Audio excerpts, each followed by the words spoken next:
A full championship Friday ahead in the Old North State. And we welcome you to Lawrence Joel Veterans Memorial Coliseum in Winston-Salem, where the 3A bout between Goldsboro and East Surrey is just moments away. You know what hoops mean in the state of North Carolina, and this is for a championship all day long. Alongside Kevin Cantwell, my broadcast partner, one of the best to ever train them along the way in this sport, Jason Patterson with you. And Coach, that's really what it's all about. This is a lifetime building toward a championship. You're right, and it's a day that they'll always remember. Win or lose, they're going to remember it. Hopefully it turns out well, but this stuff is and you know what happens at these games? It all comes down sometimes to the foul shots. Foul shots at tournament games because they call more at the end, and it might come down to that in this game. He's already given you a window into some of the things that will matter. We know there are players we'll be keeping an eye on who certainly matter in this one. Go ahead and walk us through, and we'll begin with Goldsboro. Your players to watch in this game. We call them the Riddle and Riddle players to rely on. Well, she's a scorer. And what the greatest thing about her is she scores at 51% and she gets 7 rebounds a game. She's a tough player, really hard, but they have a whole lot of players. She's certainly the one we will focus on for the Cougars. When you turn your attention to the Cardinals in East Surrey, who do you highlight here? East Surrey might have 4 girls that could highlight, but this one is going to control the tempo. She's a smart player, and they're going to get trapped the whole game, so she's the one we put on. Addison Boaz, our player to watch. When justice counts, Riddle and Riddle, sponsors of our players to rely on. We now turn our attention to your keys. You talked about something it could come down to, but in your mind, what's the Ingles food for thought? What are the keys to the game? Stay out of foul trouble, because in high school they just have a few players. You've got to keep them out. Create turnovers, because they full court presses the whole game. So they have to create turnovers, and they need to take care of the ball and make shots. All right? So 2 great days already. That's what it's going to take to win a title. That's our Ingles food for thought. Ingles, low prices, love the savings. The next round of champions set to be crowned in the state of North Carolina, and we'll have the 3A women's title game between the Cougars and the Cardinals next.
The broadcast stream of these championship games is brought to you by Tip Top Roofing, Faith Family Roofing. A combined 5 losses between them. The Goldsboro Cougars, the East Surrey Cardinals, just about ready to do battle for the Class 3A Women's Championship. Our broadcast presented by Riddle and Riddle Injury Lawyers. And time now, Coach, to take a look at the starting lineups. Our starting lineups brought to you by Tatum and Atkinson. Injured in a car wreck, call the heavy hitters of Tatum and Atkinson. And obviously, we highlighted coming in, Boyer. Who else do you keep an eye on in the Tatum and Atkinson starting lineup? Well, what the coach said was they might have the quickest guards in the state. So no one, and they trap the whole game. So they're going to, 32 minutes of it is going to be trapping. And the key to this whole thing is can East Surrey.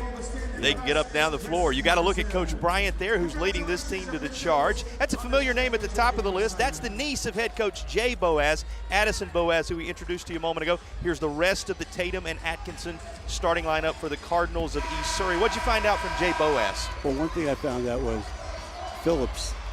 Kim Phillips, her father, I signed him in Appalachian. I didn't coach her because I left for Georgia Tech, and she's a good player. She starts for them.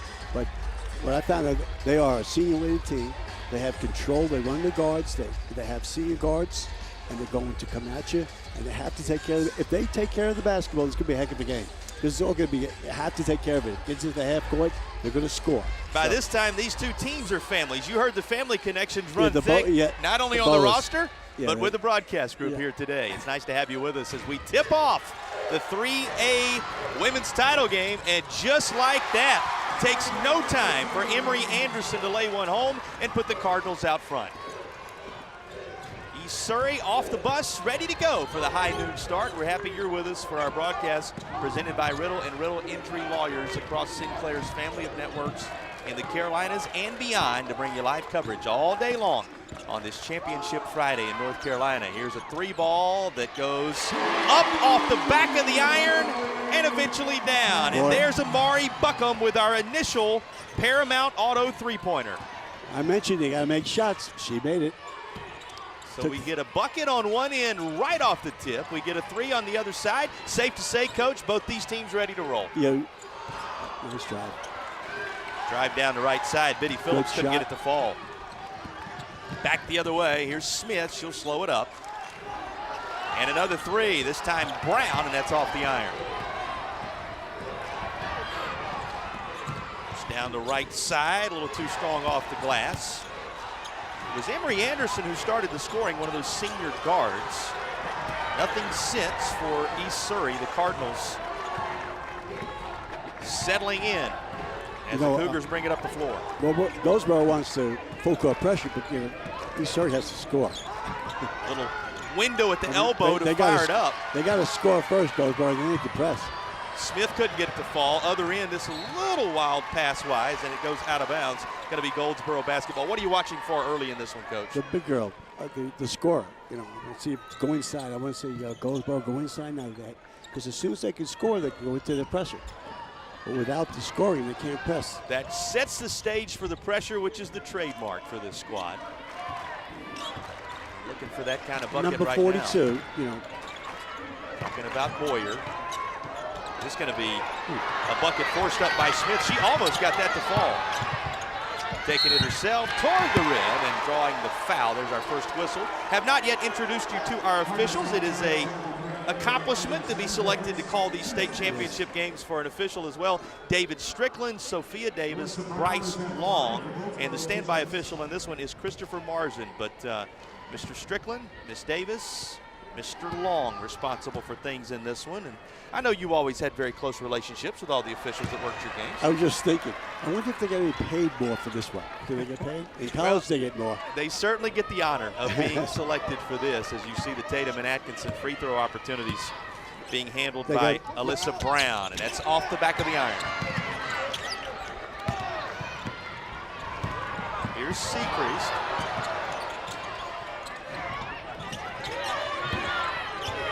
Slowed up out top, Biddy Phillips. You got four all-conference players surrounding the 3A, 4A player of the year. That's one of those all-conference players, Biddy Phillips, and she's a sophomore.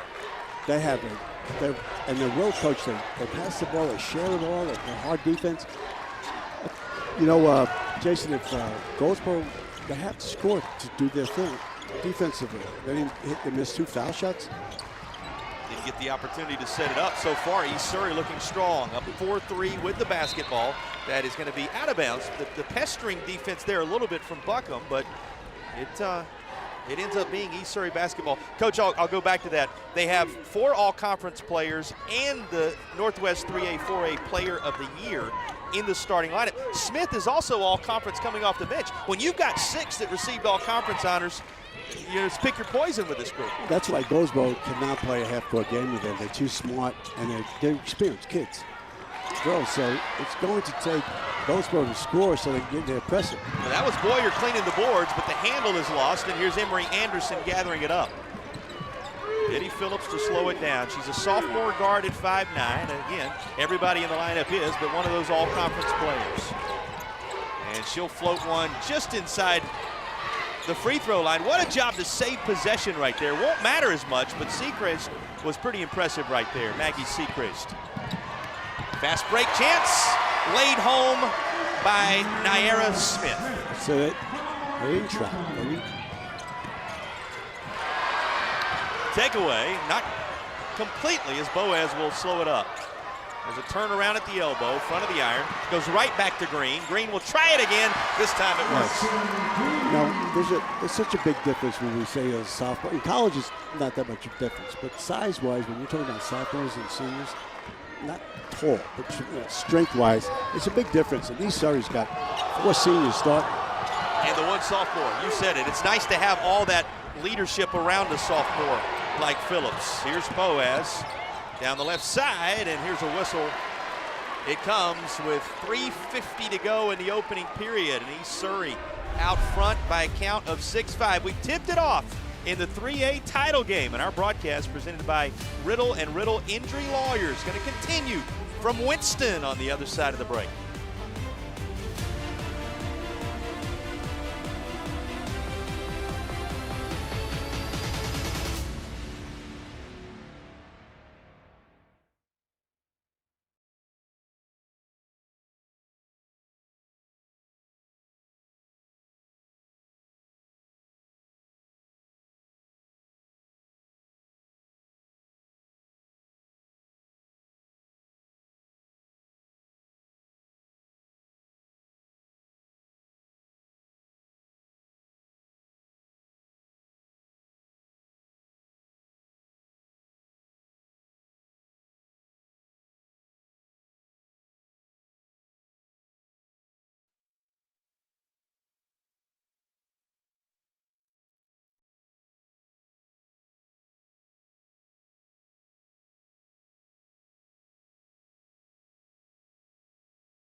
Fans enjoying themselves this early afternoon start. Here's a look at some of those that have made their way to Winston-Salem on our Original Grills fan cam. Elevate your grill game. That's Original Grills, and it's sponsor of our fan cam throughout the course of the weekend. And of course, the cheerleaders are here, leading everybody in spirit. You saw fans from the youngest of ages to those who have generational memories of these teams in championship environments. Everybody having a good time in Winston-Salem. I know we are. We are, and the girls out there have nerves. They're a little nervous. And I would say Goldsboro's a little more nervous than East Surrey because they're younger. It's going to come with that state championship environment, isn't it? And one of the jobs of those coaches is you got a good look at Coach Jay Boaz right there, watching his niece roll this home for a Tatum and Atkinson free throw. One of their jobs to calm these young ladies down. Again, the strong family connection worth underscoring. This is the niece of Jay Boaz, Addison Boaz, who is the senior all-conference ball handler as well, and you talked about it. He has a luxury of individuals who can handle the ball well. Yeah, he does. Basically, they're all guards. Nice move. And then the toss to Ford. Initially taken away, and the foul is going to be called to send it the other direction. You know, I say make shots, make shots. Goldsboro's taking good shots, but you're in the state championship. You've got to make shots. You know, they've got to get those things in there. Well, it's worth us talking about. We haven't mentioned it yet, but you got a different environment from a depth perception standpoint and other things than you do in a high school gymnasium, Coach. Exactly. Nerves and, yeah, the court's longer. It's bigger. You look down and you see the Demon Deacon on the floor, and you see that Wake Forest logo at the center of the court. There's got to be a little nerves. Right, exactly. And see it playing out a little bit in the early stages here. East handling it a little better to the tune of an 8-5 advantage right now. Move the basketball well. They move it well. They do a good job. They share the ball well. Window in the lane, and there was contact, so it appears as if Biddy Phillips is going to go to the line. Now let's talk about Biddy Phillips just a moment as she heads to the free throw line. Here's how she ended up there. You see the contact. Right. I don't know if there was a foul, and there wasn't one. There's going to be a whistle. She fell low. At the end on Boyer. Let's talk about Phillips just a moment. She is that lone sophomore in the midst of all that senior leadership. Really helps a young player grow up when she's surrounded by this kind of cast. And her dad was a smart player. I mean, really, I didn't coach him, but I recruited him and I wanted him. What was it that drew you to him from the just the evaluation standpoint and the desire to go ahead and say, hey, we're going to move forward with this? What were the intangibles he brought to the table? He knew the game. He totally knew the game. He was a decent player. He was a good player, but he knew the game and he played so hard. Gosh, he played hard. I recruited him, like I said, and I didn't sign him. I signed him, but I didn't coach him. Selection process there. Here's a fast break chance. Won't work out, even though the numbers were there. Here's Goldsboro. That's a good score. That's it. And laying it off the glass, Boyer. That's what you've been waiting for. Remember, Boyer went over 1,000 points this year. She reached that threshold. You can see how. Right, and she shoots a high percentage, and that's a high percentage shot she took. Boyer for the first time in the scorebook in this one. The lead just 3 for East Surrey. Little disruption there. Nice job by Secreast getting back and disrupting.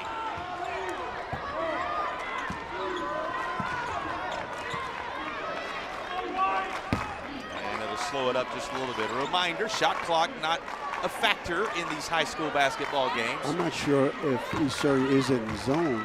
I think. Yeah, I guess they were. They're out of it now. No, they're not. They're in the zone. Just extending it a little bit Yep. for you there. Down the lane it goes left side. Smith can't get it to go. Here's the putback. Second chance pays off. That's her. Suddenly Boyer coming to life as she does. It's a 1-point game with under 2 to play in the first. Handled, grabbed by Boaz. She is going to have it turned aside. That's Buckham. Not the tallest individual on the floor, but makes her presence known with the block. Good block. You know, Goldsboro's now got their feet. They're ready to play. They're ready to play.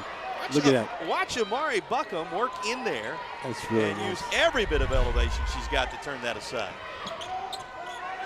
Now, East Surrey has to take care of the basketball. They have to take care of that.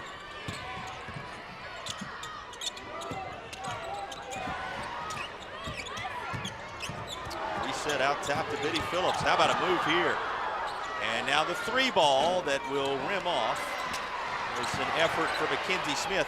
Mackenzie Smith is the other. She tried to take it away there. She's the other of the all-conference players. Comes off the bench for this group. Again, a wealth of riches. 6 all-conference performers, including Smith, who guards the ball handler here. 1 minute remaining in the opening period. 19 points between them. 1 point separating them here in Winston. They're doubling Boyer down low, so they'll put 2 people on. Little stop pop from the elbow. Buckham had a good look there, but it wouldn't fall. So what they're doing is, because Boyer's so effective, they put 2 people down there. And A little double team right yeah, and East Surrey, now what they do offensively, I'm watching them, they like to gap and kick it out. Gap, kick. One thing about gapping, you got to be strong with the ball, and they've lost it twice. You got to be strong when you go into that gap. Emery Anderson back into the game at that horn, and she becomes the trigger inbound after a few moments of a breather. Taken away by Brown. So you're talking about when East Surrey has the ball, the strongest of passes necessary in those gaps to make it a reality. We'll see it the next time it comes to this end. Right now, Goldsboro trying to make something happen in the final seconds of the first. They will. How about this? Down the heart of the lane goes the junior, Alyssa Brown. She's one of the all-conference performers for the Cougars. 3 in the starting lineup. Buckham to Brown, Boyer. Another takeaway. Speaking of Buckham, here she is. Just ahead of the horn, and for the first time, East Surrey, or excuse me, Goldsboro, going to push themselves out there. It was East Surrey throughout the course of that first period, leading the way, setting the tone and the pace, but a little spurt from the Cougars of Goldsboro down the stretch in the first to take command of the basketball game after one.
Here are your Arthritis Knee Pain Center stats from the first quarter. Arthritis Knee Pain Center, relief without surgery, are opioids. And they're checking the stats for us. What jumps off the stat sheet at you, Coach? Really, there's nothing. Both teams have to take care of the basketball. They're losing the ball too much. That's about it. Everything else basically the same. We also track the point in the paints for you. Here are the ready-to-roll garage door points in the paint for period number one. Call Riley's Garage Door Experts today. That's ready-to-roll garage doors. Well, we found out these two teams were ready to roll. They both scored on their initial baskets of the first period, and that trend's going to continue here in the second for Goldsboro. And here goes the pressure.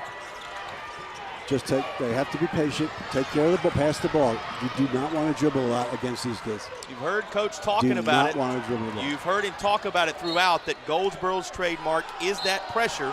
They're able to set it up after the made basket there, and we'll see if East Surrey has an answer on this end of the floor. It'll stay with the Cardinals.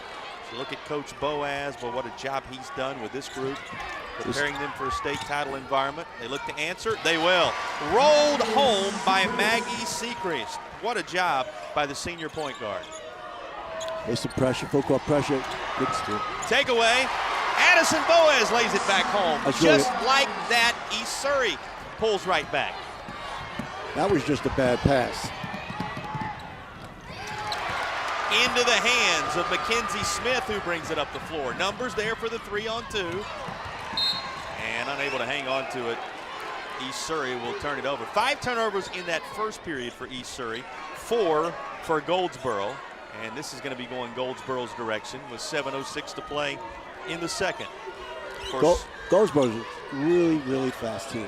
So what you want, you do not want to dribble against a lot against them. It's a full court pressure here. Boy, well worked by Goldsboro, and the finish is there for Anaya Ford, the senior. I think they're just feeling each other out. They'll find out if they want to do that or not. Full court trap. That's what I'm talking about. They're going to drive, and you got to be strong with the ball when you're dribbling. This defense requires it. And you don't want to dribble a lot. Look from three, and there will be 3 shots coming from the free throw line as the see-through construction free throw line is about to be in effect on this foul call. That's a good call. You know, again, make shots. Championship game, you gotta make them. After a game like this, people go, we should have made it during the year. We made it. Well, make it. You gotta make them. This is the time to step up at the see-through construction free throw line. See-through construction, your contractor of choice on the OBX. See-through construction, sponsors of our free throw line, and again, 3 of them coming here as East Surrey will try to utilize them to pull all the way back even. And what a true stroke from Mackenzie Smith from the free throw line. You know, we talked about a sophomore in the starting lineup a moment ago. She's a freshman, Coach. Smith, the freshman at the line, getting the job done. No jitters in the state championship environment for her just yet. I saw her a little jitties after she made the first foul shot. She almost took a little. That was the exhale moment. Yeah, you got it. Just kind of take a deep breath. She makes all 3, and it's a brand new basketball game at 17 apiece. Ooh, could have walked. And you called for it on the other end. Buckham does here, and it'll be East Surrey basketball. East Surrey, a win at home over Mountain Heritage in the 4th round to advance to the Western Final for the first time since 2020. And they clinched the conference title with a win over Mount Airy. You know the rivals in that area, right? They come from the Mayberry portion of the state of North Carolina, this East Surrey squad up in a place known for its roots, its bluegrass, its down-home atmosphere, and certainly they come into the championship environment riding high after a big-time run through the West in the playoffs. You know, these Cardinals already showing, Coach, they're equipped to handle this environment. They are. They're smart. They're smart. The only thing, when they do gap dribble, they go in there and dribble it, they're a little weak with it, but other than that, they're a very well-coached team. Betty Phillips is going to inbound here. We'll tell you about Goldboro's path here in just a moment as we turn our attention to Goldsboro. But East Surrey doing such a nice job to turn it into a state championship, at least participating year. These 2 teams trying to make it a state championship year overall. Tie up, the possession arrow will keep it right where it is. Possession arrow, alternating possession arrow is with the Cardinals, so it'll remain East Surrey ball. Just under 6 minutes to play in the opening half. And so far, these 2 teams dead even. You thought we might have a good one here to get things started at noon. It's going to get better and better because they're getting comfortable with playing in the environment. The attempted Paramount Key of Asheville three-pointer is just off the mark. Slowing things up now is Brown. Well, it was a win over Kinston, 4 wins over James Keenan, and a big win over Northwood. Those are the highlight moments that the Goldsboro Cougars were talking about rolling in to this state championship environment for Coach Bryant and her crew. What a run for this group. Principal Mario Ray, the AD, Ronnie McClary Jr. And you saw Coach Bryant, her team with just the 2 setbacks all season long at 29-2 campaign. Over to the far side, there was a window to shoot, stepping inside it, and that was disrupted just enough that it'll be into the hands of 4. Out front, there's Boyer. Remember, a couple of back-to-back baskets in that first period, and she had it lined up on the turnaround, but it was just a bit too strong. Good shot. Most of the time, that's falling for you. Out of bounds to Goldsboro. Got to slow it down a little bit. Turn it over. Too much, both teams. Well, a reminder, you want to stick around. At the intermission, we're going to have our air experts heating and cooling halftime report. We'll have a special interview with Q Tucker, Commissioner of the North Carolina High School Athletic Association. First time half highlights, a whole lot more. Air Experts, schedule your tune-up today at airexperts.com. They're the sponsors of our halftime report here at the 3A Women's State Championship game. We get a whistle and a foul underneath. There's another look at it for you here. Break down what we saw, Coach. She got fouled. She shouldn't have fouled. She was dribbling out of bounds. First personal, I should mention, on Boaz. Here comes the inbound. I tell you, when Boyer's at the end, you think about going down 3rd, 4th quarter, put the ball in Boyer's hand inside, you're going to get some buckets, but you have to get it to him. And that's what East Surrey has disrupted for the most part thus far in this game. Those passing lanes to Boyer. Boyer out at the top of the key right now. But see, they're putting two people on. They're sagging a person over so they can't throw it to her. Double team action. She comes away with this. Her putback won't go. And this is going to be out of bounds to East Surrey. You saw Kennedy Barber there a moment ago into the game. She's right behind Boyer right there wearing jersey number 1. The freshman seeing some time for Goldsboro as well off the bench for this Cougars squad. Boyer's going to have to get some offensive rebounds. If they can't get the ball into her in the low post, she'll have to get her points off offensive rebounds, which she does. She gets eight a game. Smith to bring it up the floor. Told you about the principal AD, Ooh, Joey Hurl, Chad Freeman, principal and AD for East Surrey as the Cardinals battle on this end. All the administrators making a run like this possible. This is going to be a look front of the iron from Seacrest. And they had a few chances there. Nothing falling. Hey, 17 steady where it holds right now. That bucket to take the lead on both ends of the floor hard to come by. These girls are tied right now. You said tired. Yeah, they're in that accent that I like to keep a close eye on. Yeah. They're tied and they're tired right now. Exactly. 17 apiece. And you said it. The legs getting a little heavier in these moments because of so much on the line. You've been in these championship environments. Talk about the mental piece of preparing yourself for a championship environment like this when we come back. Let you think on that one a little bit. We got a break coming in Winston-Salem. Timeout on the floor. We'll take it as well. Our Riddle and Riddle coverage of the North Carolina Championships continue in a moment.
Have we seen it yet? Will we see it a little later on? The play of the game will be selected before we complete this contest. Akeem Anastapoulos, sponsors of our player of the game. Akeem Anastapoulos, injured? Don't scream, call Akeem. Dial 800-ALL-7s. Akeem Anastapoulos, sponsors of our play of the game. We'll also select our player of the game at the conclusion of the contest. That's brought to you by Riddle and Riddle. When justice counts, Riddle and Riddle, injury lawyers, player of the game to be selected before the conclusion of this one. And Coach, with the way we've seen it so far, may go right down to the wire before we can make those selections. Quick off the inbound, quick bucket on the other end of the floor. Well executed, and Ford has really to finish. Really well. They passed the ball above the defense, and they went right to the basket. 3 and change remaining. Really smart basketball. In the opening half. Okay, you say smart basketball. I go back to that question I threw your direction just before the break. Talk about the mental approach to a championship day like this. Well, it's hard. In college, it's different because we know each other and we know everything about players. But in high school, if you're going out different regions, it's tough. But you have to, I really believe the first half is get your feet wet and then figure it out after that. That's a great point. And also you want to see what the other team does. So it's really hard in high school because you don't have a lot of stats and stuff. Great point. The scouting report is there in the college game. The scouting report is there certainly when you reach the top level of this sport. At this juncture, you're a team out of the West trying to face a team out of the East, a team out of the East trying to face a team out of the West, and that's a great point, Coach. You're kind of learning as you go in that first half. I think it's like a video game. High school basketball is like a video game. You have to keep changing it as it goes, man. And then by the third quarter, you got a pretty good sense of what you need to be doing. I was a high school coach for 3 years up in Asheville. That's exactly what I said. It's a video game. And I figured out who's the good players, and I play. Coach. Down the left side of the lane it goes. Smith couldn't get it to fall. Here's East Surrey. Take your time. Down a bucket just with have to just take under your time. 2 minutes to play in the half. You said it. Settling down is key. No rush. Of course, you're listening to the voice of Kevin Cantwell, longtime coach on the Georgia Tech staff. That Final Four run they made, and he was here in the state of North Carolina as the head man at Appalachian State. You heard him say did some coaching on the western side of the state in the high school ranks, well-traveled, as well-traveled in this game as anybody you'll run across, and that's some good advice for everybody all weekend. Just settle it down a bit. They'll do so with 80 seconds to play in the half. What are going to be your takeaways from this first half, though? I really believe both teams are very similar. They run. Boyer's going to be the factor inside. She's going to be a factor, I think, down the stretch. But very similar. Both teams try to do the same.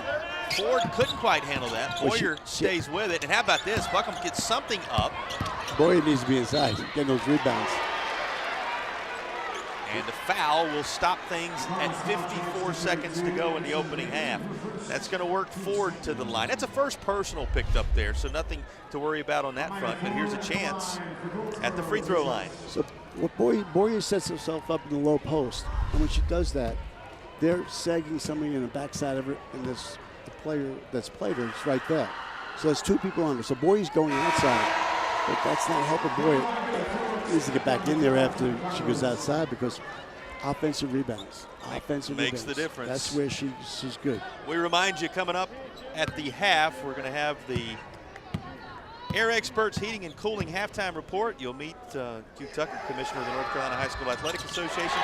Stats, highlights, a whole lot more coming your way as part of the Air Experts halftime report. Some work at the see-through construction free throw line, making it a 21-17 advantage now for Goldsboro. It was East Surrey leading early. Goldsboro surged to the first quarter horn, and they find themselves up 4 now. That would cut it in half, and there's going to be a whistle and a foul on the floor as Biddy Phillips went in for the rebound. Yeah. She got pushed. It's going to be out of bounds on Alyssa Brown. That's a second personal on Alyssa Brown picked up there. The foul was on Brown, even though you see Ford the one come away with the basketball. And it's going to be an inbound underneath. Secrease going to handle it, one of the seniors, not just one of the seniors, the Northwest 3A, 4A Player of the Year inbounds here. Secrease looks for help far side. There's Anderson. She had the first bucket of the game. Her three won't go. Stays here. One from this wing. That won't go either. And this time the board pulled down by Boyer. Make shots. 16 good seconds. Looks, all good looks. Just couldn't get any of them to fall, and it's going to be East Surrey ball with 10 seconds to play. What do you draw up here? A good idea there to throw it in, but she wasn't settled yet. Right here, they're going to take a three probably. 10.3. I don't know if he has a separate. No, he doesn't. Down to 3 seconds. Final possession of the half, it would seem, although this is out of bounds, and Goldsboro's going to have just 1 second to heave one here. Up 4, will it be more?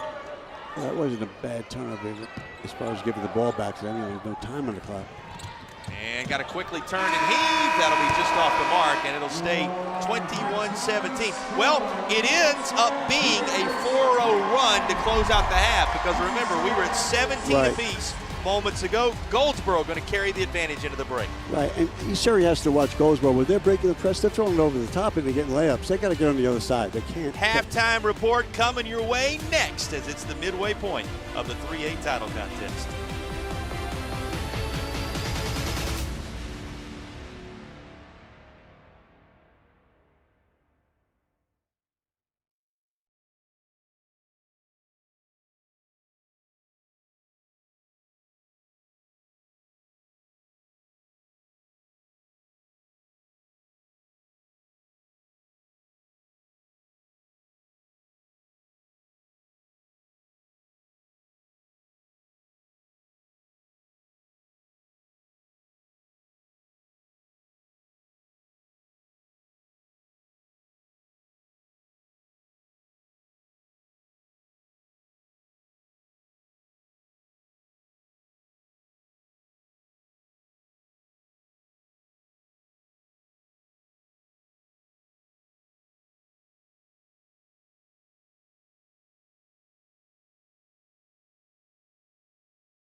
You're watching the Air Experts Heating and Cooling Halftime Report. Air Experts. Schedule your tune-up today at yourairexperts.com. Well, hey there, everybody. Thank y'all so much for tuning in to the state championship high school basketball games. Joining us is our long-standing partner all the way from Ingalls Markets, Miss Melissa Level. Melissa, are you loving these excellent basketball games? I love it. What a great season it's been, and the best of the best is right here now on television. Best of the best is right. Now let's talk about that long-standing and robust partnership between Ingalls and high school championship athletics. What all does that entail? It's just absolutely wonderful to be able to connect with all the schools within our region. You know, we're in 6 states, and so we have Friday night lights with football, we do basketball, we have softball, even some Olympic style sports, and we go all the way up through college, and then of course some minor leagues. But we just love that high school spirit and the fun with that. A lot of those players work with us. A lot of their parents have it, you know, shop at our Ingalls. So it's kind of like a big family coming to watch all of them play, right? So we love that. We'll love it as well. Melissa, as always, thank you for taking the time to speak with us here today. Thank you. All righty. Let's get back to the game, folks.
You're watching the Air Experts Heating and Cooling Halftime Report. Air Experts. Schedule your tune-up today at yourairexperts.com.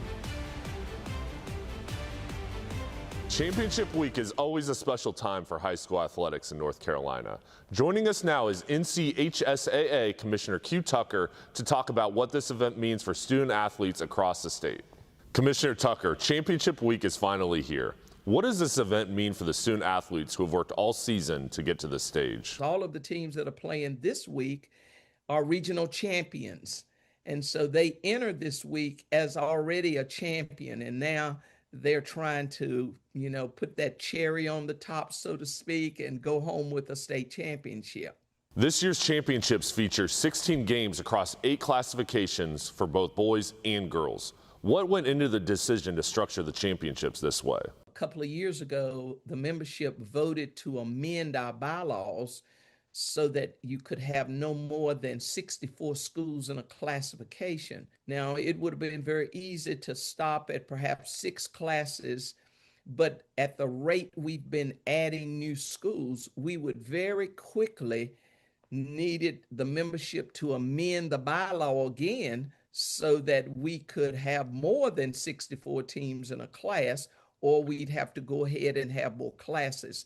So the recommendation to our board of directors was that we go ahead and go to 8 classes, and that would give some flexibility in terms of adding new schools. How does that expanded format create more opportunities for schools and student athletes across the state? Because we have more schools that are getting into the playoffs.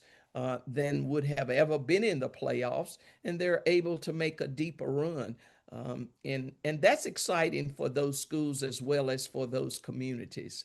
For many of these athletes, this is the biggest stage they've ever played on. How does the association work with schools to prepare them for moments like this? They needed to know, where your team will unload and how you get into the arena, what your dressing room situation will be like. Lawrence Joel Coliseum will be the largest arena they have been in for some of them. And so we just try to make sure that all the nuts and bolts are in place for the coaches to be able to share with the athletes. When the final buzzer sounds on championship weekend, what do you hope every student athlete walks away remembering about this experience? We want you to play hard.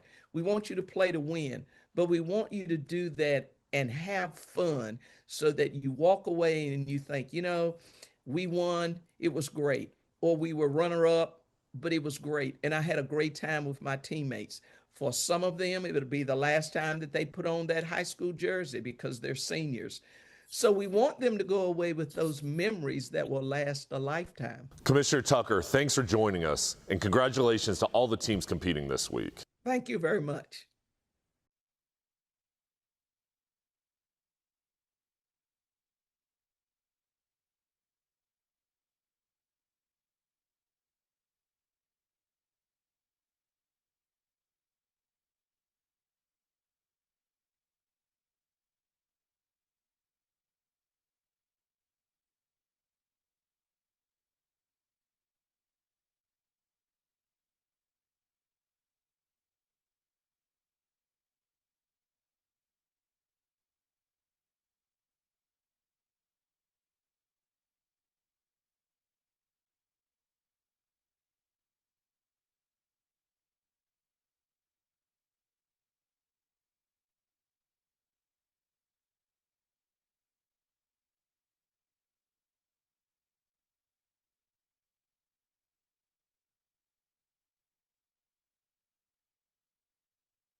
You're watching the Air Experts Heating and Cooling Halftime Report. Air Experts. Schedule your tune-up today at yourairexperts.com. The gridiron home of the Deeks. As we welcome you back to our Air Experts Halftime Report.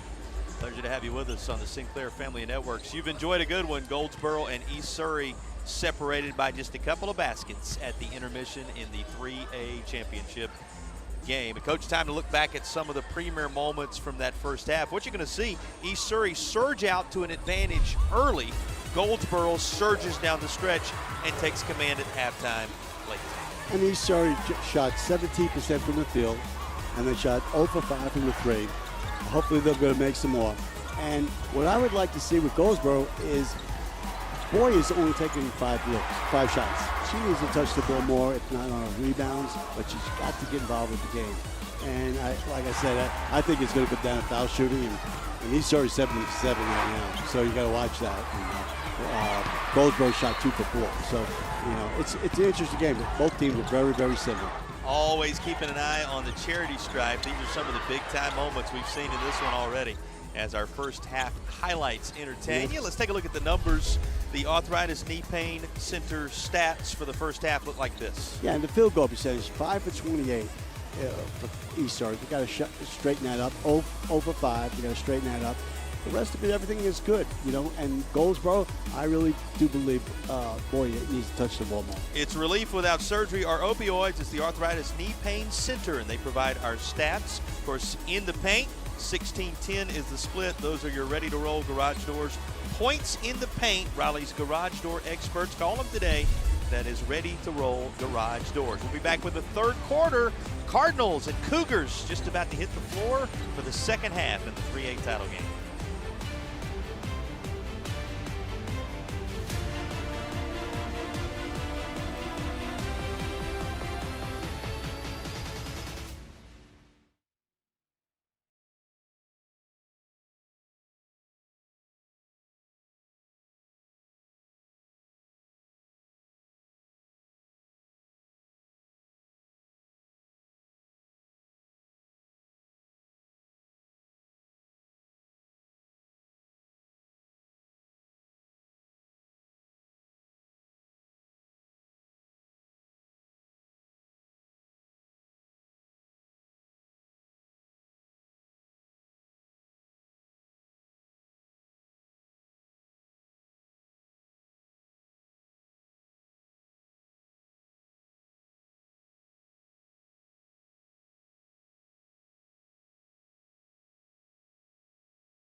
Back in Winston-Salem, North Carolina, the 3A state title contest. Our broadcast presented by Riddle and Riddle Injury Lawyers, continuing for you on the Sinclair family of networks. And boy, what a game this has proven to be. Through one half of action, they're separated by 4. Coach, I'll ask you as we get started here.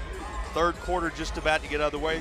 Let's start with Goldsboro, who has the basketball to begin things. What adjustments do you need to see? I think I know what's coming. Well, here's a takeaway. We'll have to put that on pause. Quick takeaway, and Addison Boaz and company make a statement out of the intermission. They're down just a bucket. Here's what I want to talk about at halftime. Here's pressure, though. Right. They've been pressuring, but we'll talk about all right, we'll get back after on this. Yeah, because they didn't do it that time. We'll get back on it now. Goldsboro adjustments. I think I know what you're going to say. Yeah, they want to put Boyer inside. Yeah. If not, she comes outside, but she has to go right back in to get a rebound. She has to become a key factor in this game. How about East Surrey? What do you see as the adjustments they would need to make in order to claim the title? Just stay what they're doing and make some shots. And also, during the press, and we'll talk about it, they don't need a face guard because they keep throwing the ball over the top to Goldsboro.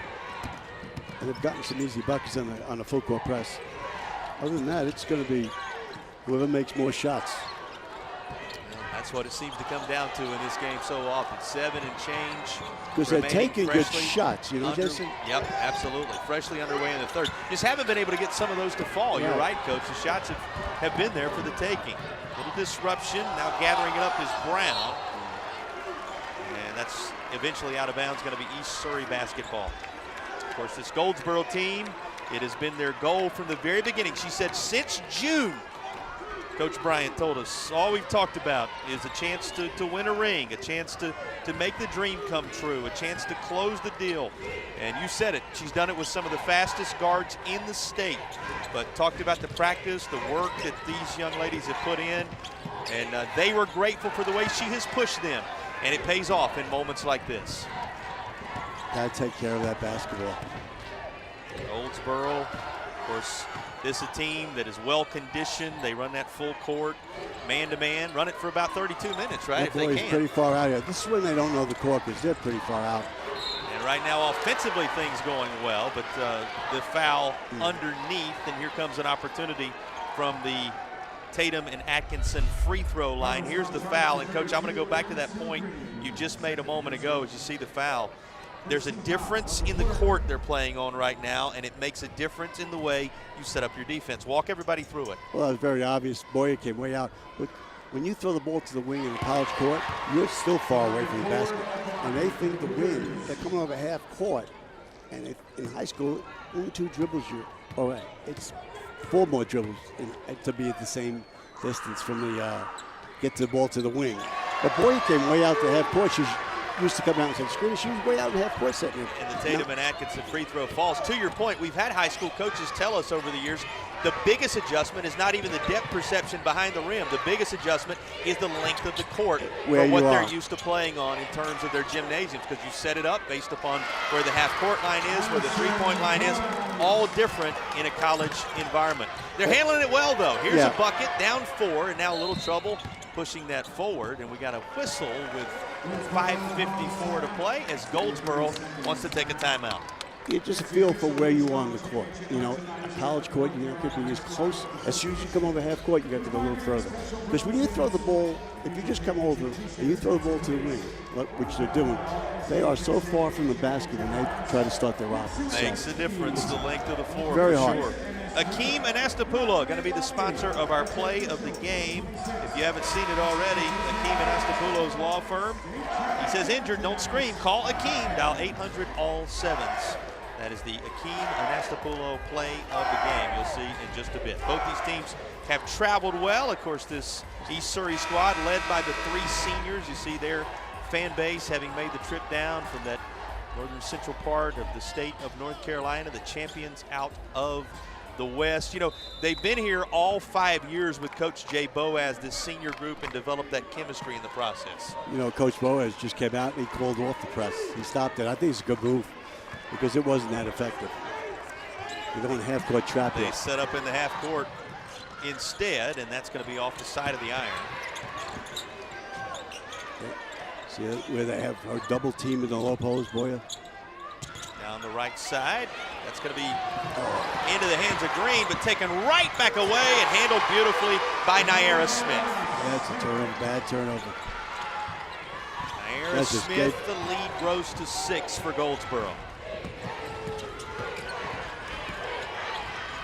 Surrey zipping a pass far side to Phillips. Of course, this group defeating Wilkes, North Wilkes, for Goldsboro's doing a very good job man-to-man. the first time since their freshman years that they were able to beat North Wilkes. With shots like this, they did it with a huge third quarter, Coach. Right. Trying to replicate that. That was in the semifinal. Trying to replicate that with a huge third quarter here in the championship round. They're within 4 now.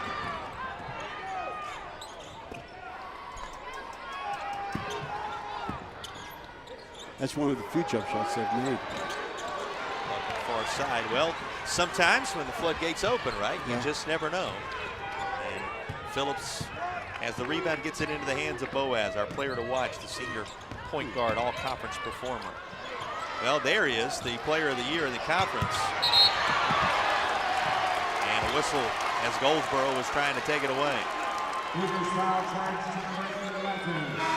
You know, East Surrey, they don't turn it over, they're getting good shots. It's when they turn it over, they don't get a shot. But they're getting good shots right now. Yeah, I think Coach told them to calm down and just take the good ones, pass the ball around. And, you know, there's no shot clock, so take your time. Getting some of those to fall. That's a first personal on Ford, who was whistled for the foul. And a little window in which to shoot. Won't fall for Phillips. Comes back into the hands of Green. It won't go for Addison Green either, the senior. Couldn't get it to fall. And it will stay on this end. They need to with slow Goldsboro. down. They need to calm down and slow down. Easier said than done, right? Yeah, she didn't have anything. She was going.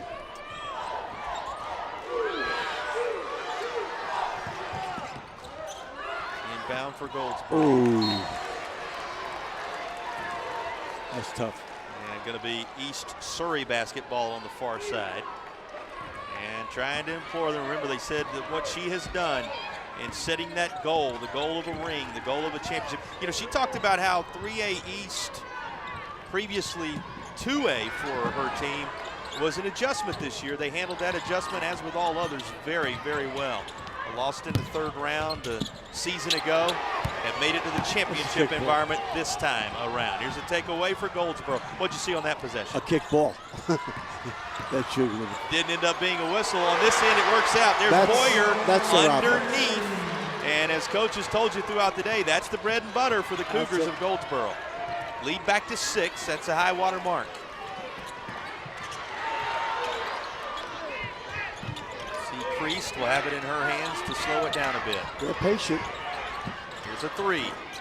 Just the back of the iron. You know, that's been the case from three-point land in this one. They are 0 of 6 from beyond the arc, a team that usually shoots it well. When one of those falls, 1 or 2 of those begin to fall, could be a different story for East Surrey. 2:55 left in the third. I believe a lot of that is the gym, the facility. Can have something to do with it. You're exactly right. Brown weaves right through, just enough kiss high off the glass. And here is now the largest lead for Goldsboro. They're going to have to score and then make some stops. The crew out of the rural eastern part of the state of North Carolina representing themselves very well in Winston-Salem on this day. They're loving the triad moment as the lead has been pushed to its high water mark. Both teams battling as they fight for a 3A crown, and it is Goldsboro right now with East Surrey at arm's length on our broadcast presented by Riddle & Riddle.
Well, a look at our original Grills fan cam as we welcome you back to Winston-Salem, North Carolina. They're having fun because they got a great championship game to watch, and we thank our friends at Original Grills for giving you a window into just how much the fans are enjoying themselves this weekend. Elevate your grill game with Original Grills, the sponsors of our fan cam. All right, we turn our attention back to action here. 2:30 to play in the third, and Goldsboro's been on quite a spurt here, Coach, and they stay on quite a spurt. A takeaway by Brown, little whirling dervish action. She can't finish it, and it'll be rebounded by Phillips. Boy, that had a chance to really stretch it out right there. Well, the coach came out of a timeout with a nice play and threw the ball away.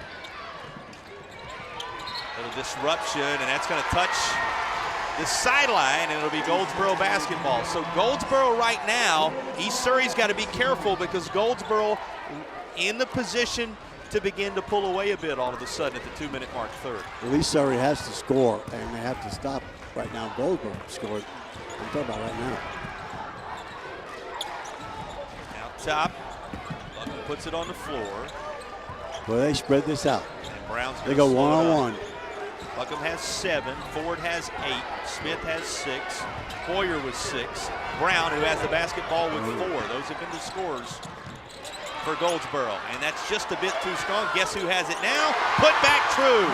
Boyer, the 1,000-point-plus scorer for her career, adds to her total here today. East Surrey has to take their time. The lead in double digits for the first time. And off the front of the rim, East Surrey just needing something to fall. It will. Who else but Addison Boaz to make it happen? Cuts it to 8. Now they can't give him an easy basket with this pressure. There's nothing wrong with pressure, but you don't want to give him a quick one. A quick, easy 2. Addison Boaz, who just knocked home her 8th point of the contest. She leads everybody on the East Surrey side right now. 8 for her, 3 for Smith, 2 for Sechrist, and just a bucket as well for Anderson, interestingly enough, for those 2. Phillips with 4, Green with 4. When you talk about the scores for East Surrey to this juncture. Right, just need to stop, and all they're doing is trying to go one-on-one. They're spreading them out, you know. Brown down low. Guess who? Well, this time it's Ford. Ford going to lay it home this time. Ford with a nice job to drop the bucket in at the 1-minute mark. It's a nice offense. Just spreading it out. Back to 10. Boyer home this time, and she'll block it on the other end. Boyer looking ahead. She's got help if she needs it, but decides to go coast to coast. Front of the iron. Put back not there. And a scramble for it. And they're going to say it hit the out-of-bound line. Will go the other way for East Surrey. I'll tell you what, there haven't been a lot of fouls. The officials done a great job, but it's not a lot of fouls in this game. Coming into the contest, Kennedy Barber is a sub. Reminder, we'll have a player of the game selection. Brought to you by Riddle and Riddle. Before the conclusion of this one, when justice counts, Riddle and Riddle, they'll be the sponsors a quarter or so from now of our player of the game.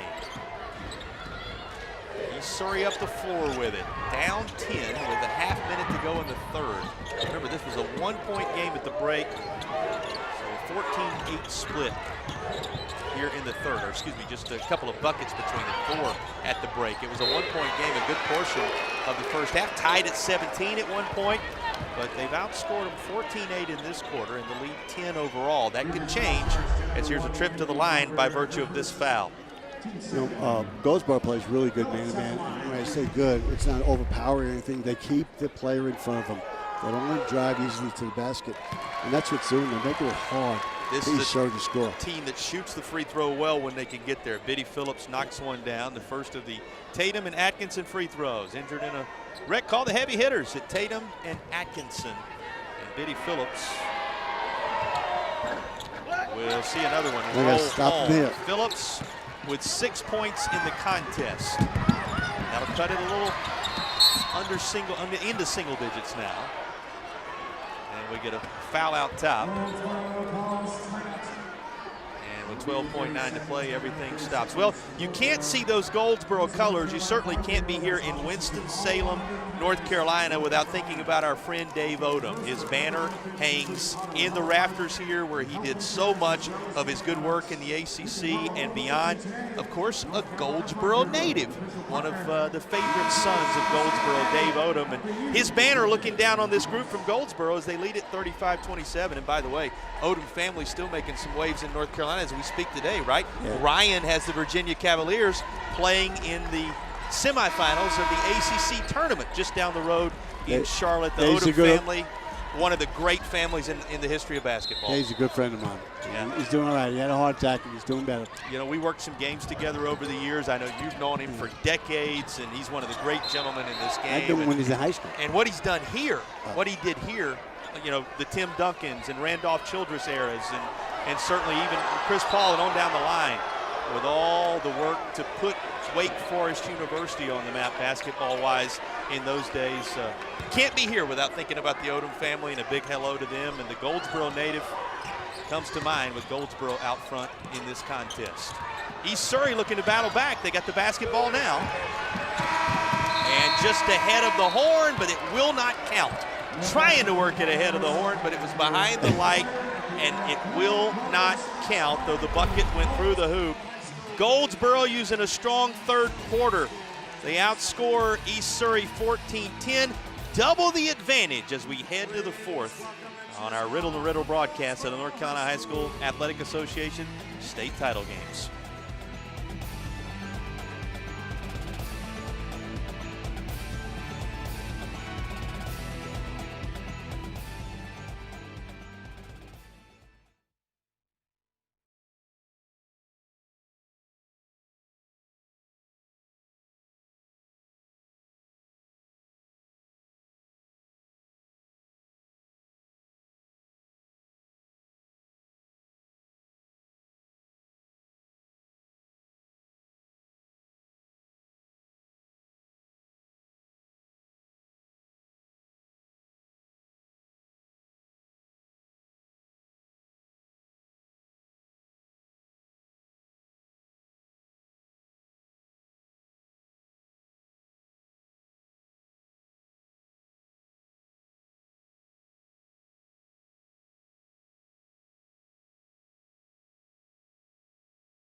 3 quarters in the books, 8 separating them. Lead was 4 at half, 4 more in the third, creating the separations. You look at our arthritis knee pain center statistics through 3 quarters. We'll also show you our points in the paint, which are brought to you by Ready to Roll Garage Doors.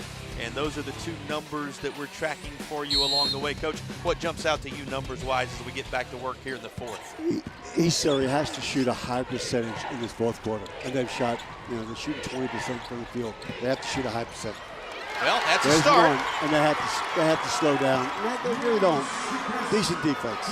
They turned to the player of the year in Northwest 3A, 4A, Maggie Sechrist, who has the first bucket. They have to go slow. Here's Anderson now. Anderson, and that's too strong. Was there contact there? It's going to stay on this end of the floor, it appears.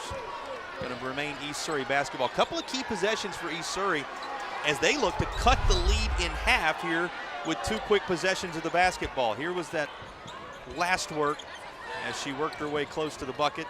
Anderson maintaining possession. That's turned aside, but it'll remain with the Cardinals. This is where those senior leaders rise to the occasion in the moments that count. Those that have been there for the 5 years under Coach Jay Boaz. Family connections. Certainly this team having, as we say so often about the championship environment, become a family across the course of the year. 7:22 to play in the state title game. Underneath, Boaz, and that's into the hands of Boyer. Take away for Goldsboro. And down the lane it goes. That's going to roll off, but into the grasp of Ford. Back to Boyer, and the foul is going to be called, so a chance for Boyer now. I was waiting for a whistle somewhere. I was waiting for something. Well, they're working their way into the fourth quarter as well. Here's another look at the contact. Reaching over the body of Boyer. As a result, the see-through construction free throw line opportunity in effect, and Boyer a little too strong with that one. See-through construction, your contractor of choice on the OBX. It's see-through construction sponsoring our free throws in this fourth quarter. Every possession East Surrey has right now, they have to get a shot. They have to get a shot to put pressure on Goldsboro. Second free throw, nothing but the twine, so the lead will grow to 7. 7 the lead, 7 minutes to play in the 3A women's season.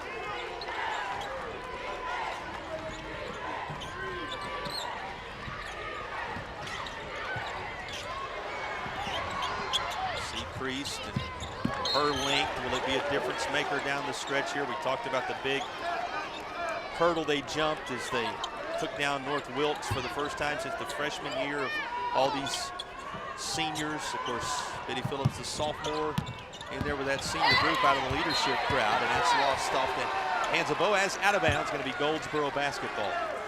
But Goldsboro is really disrupting them.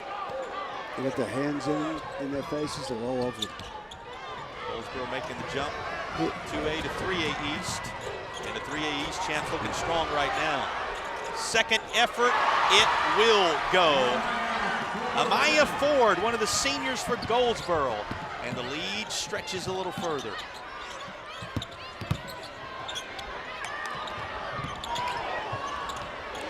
Tried to work a pass down low. Boaz gathers it up. She'll zip one to the wing. Kenzie Smith, remember she's the all-conference performer. Seen some valuable minutes as well. She'll try a 3. This would be huge, and that has been difficult in this one. 0 of 7 from three-point land for East Surrey, and that's one of the major storylines of the day, Coach. A team that has shot it well from distance over the course of the year, not been able to get the lid off the bucket thus far today. I'll give a lot of credit to Goldsboro. They're in their faces. They're not getting the really good looks. They're trying to get good looks, but they can't get them. Yeah, tried that's good pass there. Yep, tried to work one there. It was not to be, but they do get it down to Sechrist for the bucket. They can't let this pass go over the head. They keep, all right. Swatted away by Smith, but it stays with Goldsboro. And gathering it up, laying it off the glass is Ford. Well executed by Goldsboro. It would be better for them to get out of that and just play in half-court defense. Just getting that's the third easy basket they had of that. Trying to make something happen. Boaz tries a three, and she'll bank one in. The 8th try is the charm on the three-point bucket, and this is a huge Paramount Kia of Asheville three-pointer. You can visit ParamountAuto.com to find out more about Paramount Kia, but what you need to know about the three-pointer is that was the first East Surrey has been able to get the fall. Addison Boaz putting together one of the key buckets of the contest for the Cardinals. Here's another look at it. That was finally, they're taking good shots. Sometimes you just gotta bounce one in off the glass, right? Now the key to it right now is, all right, East Surrey has been pressing after made shots. If they come out press, which they've been doing, they're letting the pass get over the top and it ends up 2-on-1 on the other end. They don't need to do that. They don't even need to press right now. They just stop Goldsboro.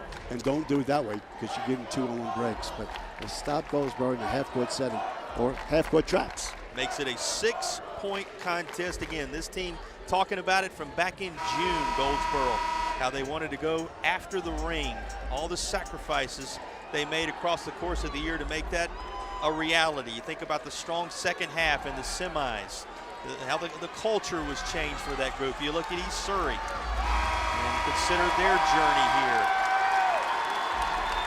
Somebody's going to hoist a trophy. They're 5.5 away from doing so, and they're separated now by only 6. This has been a good push from East Surrey to tighten the gap. They changed the defense to a zone trap. Now, see, if they let one of these pass, that's what they don't want to do over there on that side. They don't want passes over the top.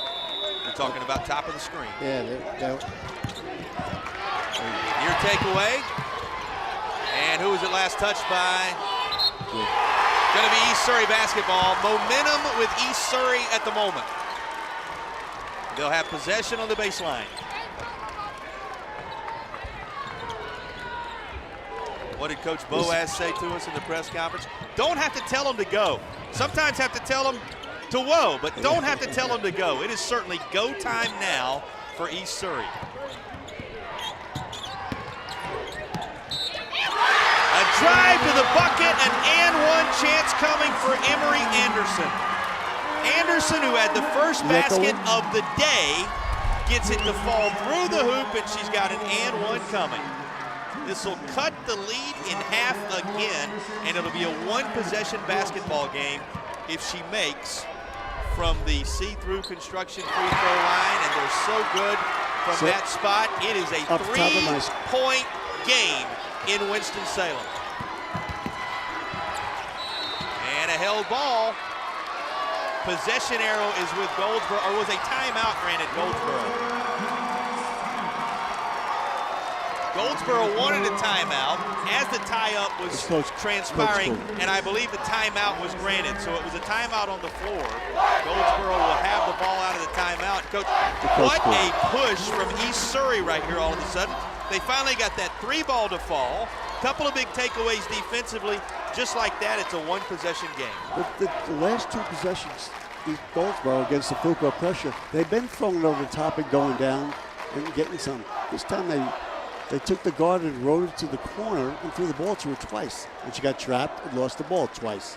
So you need to look, you got to look north and south. The more you look east and west on the basketball court, you're in trouble. You got to go back and forth. You got to go up and down. Defenses do not like to play somebody who goes right at the basket all the time.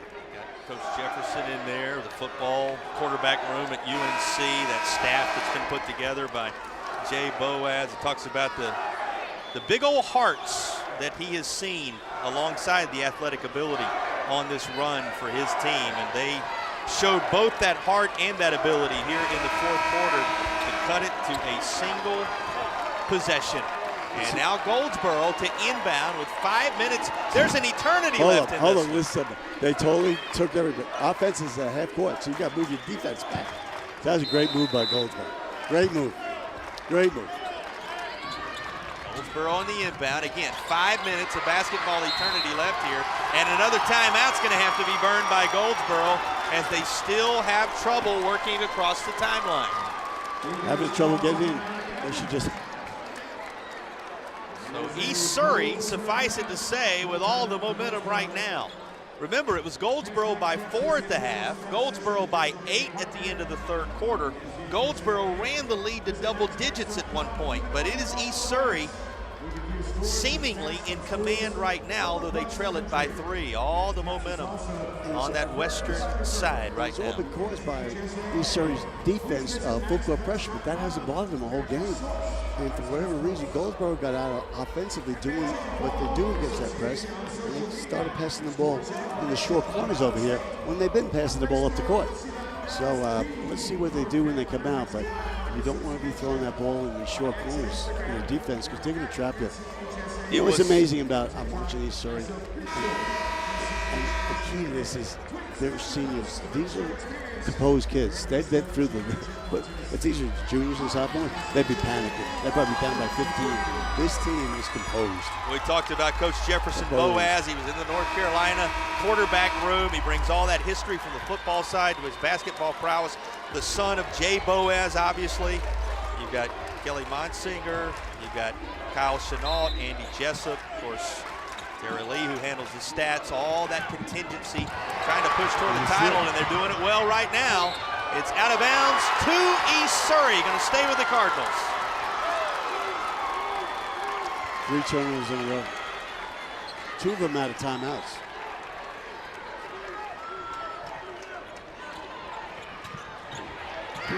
And perhaps ready to take one back. It'll stay with this group, however. Anderson to Smith. Smith down the right side. 1-point basketball game as the run continues for East Surrey. Finally able to break it and work it across the timeline. Goldsboro with an answer. Laid home by Kennedy Barber, the freshman, no less, to stretch it back to 3. Nice composure.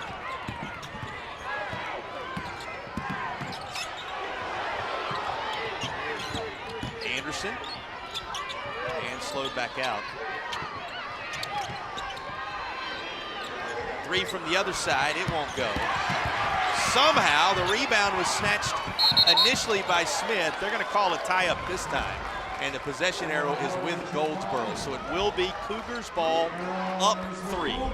Just another look at that sequence, Coach. Walk us through what you saw. Yeah, she's sneaky. She's right behind getting the East Surrey. Now Goldsboro having to work it in again. That's the bad spot, but she's breaking it. Smith breaks through. Had to grab the handle. Guess who? Down low. Laid home by Boyer. Goldsboro responding now at the 4-minute mark. You don't want them scoring quickly.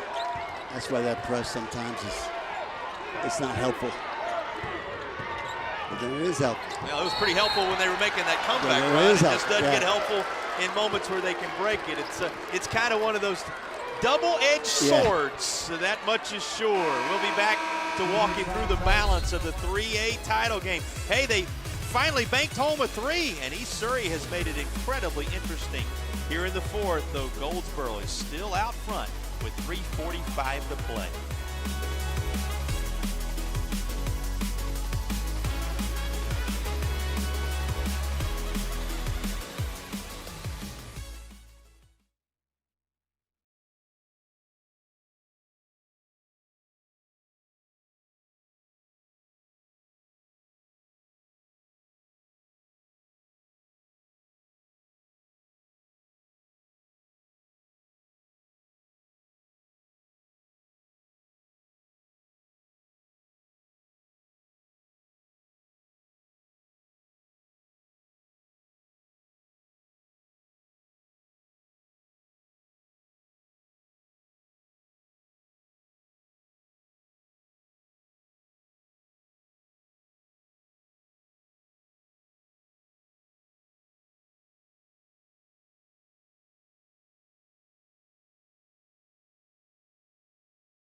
Goldsboro having shot 44% from the floor across the course of the contest, and since the first quarter, it has been the Cougars out front. As we welcome you back to our broadcast presented by Riddle and Riddle Entry Lawyers of the North Carolina High School Athletic Association 3A Women's Championship game. East Surrey put quite an early 4th quarter run together to tighten the score. They got it down to 1 possession. And to the line goes Emery Anderson. She is at the see-through construction free throw line for some important ones. And Coach, you say so often it comes down to how well you shoot it from right here. Yeah, they're a good foul shooting team. It's what East Surrey does not want to do is give up a quick bucket easy inside. So 1 possession again as she makes them both from the see-through construction free throw line. Make Goldsboro work for their basket, no matter what you give them. Don't give them a layup. Don't give them. Just watch what you do here too. You got to watch it. There's people wide open. Trying to force the tie-up. They will. Possession arrow with East Surrey. Down 3. The Cardinals will have the basketball at the 3.5-minute mark. I'm not sure that defense is going to hold up there. They got lucky there. But there was people wide open underneath the basket. Well, when they've had it, it has been that defense that was the catalyst for their comeback here in the 4th. And this thrown into the hands of one of the Cougars there, and now they're tied up again, and I mean tied up in terms of a jump ball, as we call it these days, the alternating possession arrow, and it's going to be with Goldsboro, so it is Cougars basketball. All right, Coach, 3:16 left in this one. Take me inside both scenarios right now. What does Goldsboro need to do to salt this away? Be patient. Don't throw the ball away, but I want to watch this trap, East Surrey's trap, because they're leaving people open. An easy basket's going to kill them. There we go. Underneath. And a foul is called. And the official's going to talk about this just a little bit, and it is going to be. It's going to be a flagrant foul, intentional foul going to be called here, and that's costly with 3:07 to play. You said it looked like somewhat of a sure bucket coming here, and the disruption is going to be called as intentional. In the last possession, the same thing. They got lucky, got a jump ball out here, but people were wide open underneath. I would just want Goldsboro to really work to get 2 points. Shots coming here. 44-41 is the Goldsboro advantage. And the Cougars looking for more at the see-through construction free throw line. Your contractor of choice on the OBX, that's see-through construction. Now, 41-44 where we sit. Key free throws here. The second for Barber, whose points today you see on the screen. Give her 3 in the contest. That's a big shot. And the lead now goes to 4.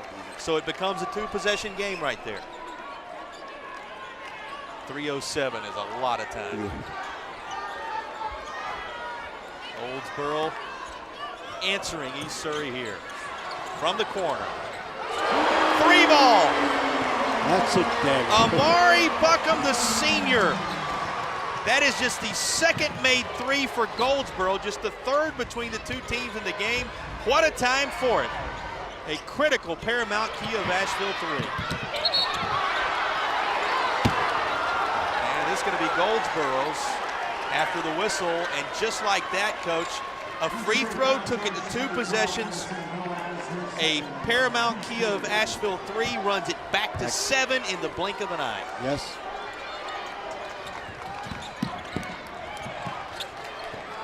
Goldsboro, as a foul is going to be called on Biddy Phillips here. There's a lot of time here, but a little panic here with the press. Went to 7 pretty quickly, and inside 2:40 we will go. I might have to trap now. Takeaway, worked out. Smith had it in her hands. Forward to Seacrease, and she will draw the foul from Buckham. And Seacrease to the see-through construction free throw line. Well, this team having been really good from the charity stripe today. In fact, perfect in that category. They are 12 of 12 from the free throw line. And you can make it 13 of 13 as Seacrease, the Northwest 3A, 4A Player of the Year, an all-conference performer, inches East Surrey a little closer, and timeout is now going to be taken. It's a full timeout with 2:29 to play. All right, take us inside both these huddles. Give us a sense of what the conversation's like with 2:29 to go in the state title game. Well, I'm not sure if Coach Surrey would do this, but I'd start fouling certain players on Goldsboro. Because they can hold the ball. So I would go foul. If certain players get it, I'd foul. And I don't know who, any of the ones that about fouling, but I'd have to go. I'm going to put them on the foul line. What's the conversation in the Goldsboro huddle right now? Just protect the ball. Just protect the ball. And defensively, they've done a heck of a job. But just protect the ball. I really believe that East Surrey, they should trap and then foul. Coach Khadijah Bryant, think about the staff she's put together. Charlie Colton, Tiana Christopher, Zara McDuffie, the managers. Royal, Lewis, Hunt, Virginia Royal, Faith Lewis, DeAndrea Hunt, Casey Young, and Dwight Sutton on stats. I believe we got both of the full staffs kind of mentioned there now because it takes an entire team unit to bring a group here to the state championships, and what Coach Bryant has done with this group, something remarkable. They hold the lead at 48-42, but again, we resume with Sechrist on the free throw line, and the senior guard, an 1,000-point scorer who reached that in the third round in the win over Polk, is able to add another after the timeout. Coach, that cuts it to 48-43. And if certain players get it, that weaker players, this is too easy. Broken, and there's Barber. Two in there on the other end. It's been a feast or famine scenario. Right. When they break it, it's a bucket. When they disrupt, they've made a comeback. But it is feast or famine that press, as it so often can be. And here's Sechrist weaving through again, and the rebound away to Goldsboro. Here come the Cougars. Too strong. Barber tried to put it back. That was last touched by East Surrey. It'll stay with the Cougars. Still 2 minutes and change remaining. The Goldsboro lead is 7, and she's coaching like her life depends on it right now. She's done a heck of a job. An amazing job. A really good job. With this team. And she talked about the way the changing of the culture took place when she came in, and how summer workouts and camps were such a part of it. They played summer league and they played fall league, and it's all so they could hoist a trophy on a day like this. Closing in on it, and here's a whistle and a foul. One thing Goldsboro does, you know that, and they've done under her leadership, and it's been their trademark, is they're going to put pressure on you. And she's telling them now, be smart with every move of the basketball. Back to the see-through construction free throw line, where they are 6 of 10 today, and you can make it 6 of 11. See-through construction. One more reminder, your contractor of choice on the OBX. It is see-through construction. You know, East Surrey's going to look back and go, well, we shot the ball really well, and that's all it was. They just missed. They didn't shoot like they did during the year. You're in the Outer Banks. Give them a shout there for sure. Free throw's good on the second one. Lead still there for Goldsboro. Inside 2 minutes to play.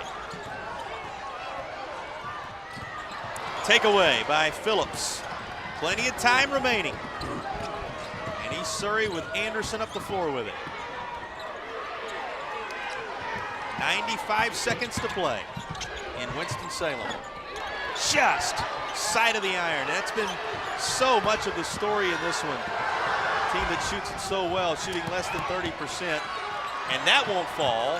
But the second effort for Kennedy Barber does. And with the freshman laying it home, the lead is all the way back out to double digits. They're starting to feel it, the Goldsboro contingency. And you know what? I'm the type of coach I feel sorry for East Surrey. But Goldsboro did it. They made them play a tough, miss shots. They were the reason why their offense did. You always feel that way regardless of who's on which side of this thing, and regardless of which team's out front when it comes down to this, because you got to think about it. You've been a Western champion or an Eastern champion to get here. Only one of these teams can hoist the trophy, and Goldsboro looking strong. As we told you earlier, in a building where one of Goldsboro's favorite sons made his name with the Demon Deacons. These Goldsboro natives, the Cougars, are making their mark on 3A high school basketball game in North Carolina with 118, all that separates them from the championship. Tell me what this Goldsboro team has done well, not just today, Coach, but all season long to put themselves in this spot. Well, everything they did today, they did during the season. Yes. Right? They're just a solid team. Now that I've sat there and watched them, they're just solid. And I really like their defense. They don't jump at you, they'll go crazy, but they're going to keep the player in front of them. And they did a good job. That's the reason why East Surrey had a tough time shooting. They made it tough for them to make shots. Had a couple of key transfers come in. The young freshmen have been poised. The senior leadership has been strong, and a team with a strong second half in the semis has played a strong game throughout here in the state championship. This group that has shown up and bought in, now just a minute or so away from claiming the 3A championship. Just making it hard for East Surrey to shoot. Their defense is doing a tremendous job. Taken away again. Tremendous job. Here's Buckham out front. Off the front of the rim, trying to put it back to Smith. She'll be fouled with 45.9 to play. Let's talk about some individual efforts in this one as they go to the see-through construction free throw line again on this foul. A fourth personal picked up there. Let's talk about some individual performers, Coach. 11 for Buckham, 11 for Boyer, and leading the way has been Amaya Ford, the senior, in jersey number 11, with 14 points to pace everybody, but a trio in double figures here for Goldsboro to lead the way. Into the contest is Leah Simpson, a senior forward for East Surrey you saw there. And of course, Smith with 6 points for Goldsboro, looking for number 7. She'll find it at the see-through construction free throw line. How about that trio though? Buckham, Ford, and of course, the work that's been done by Boyer all along the way. I think Buckham has probably been, to me, the one that's run the show the whole game. She has handled the ball well. Hit the key shot over there. The three was a key shot. And she's been pesky on defense. You talk about the three she hit from the corner. Remember the block earlier in the contest? She's not a person that would be a candidate for that type of activity. But it just goes to show that she's been everywhere today. She's relentless. She is. She's relentless on both ends. What a day for Amari Buckham.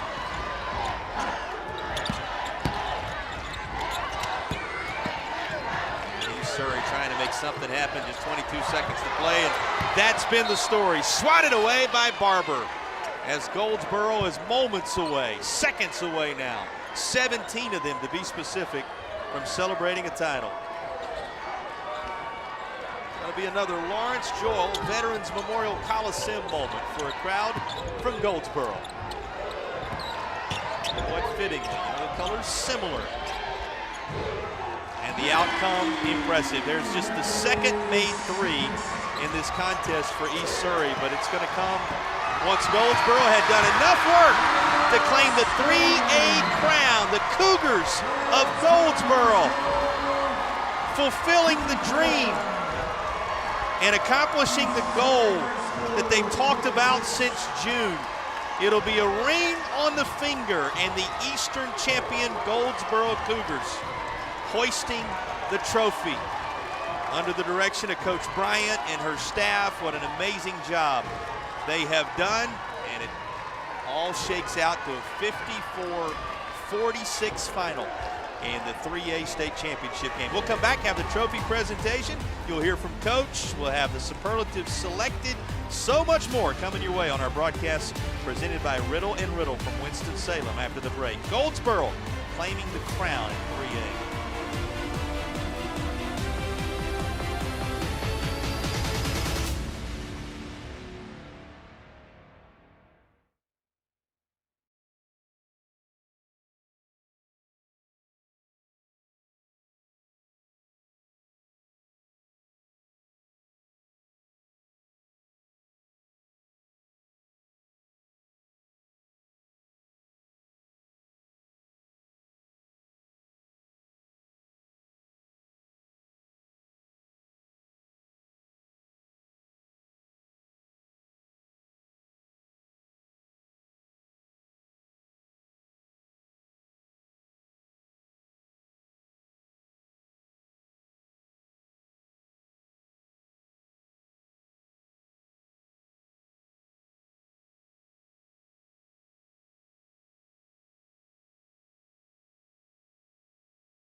What an afternoon for the Goldsboro Cougars. Dealt with an early deficit, but surged ahead late first and worked their way down the stretch to salt away a 54-46 win. And we're now joined by Coach Bryant courtside. And Coach, first things first, congratulations. You said this was the dream from all the way back in the early stages of the summer.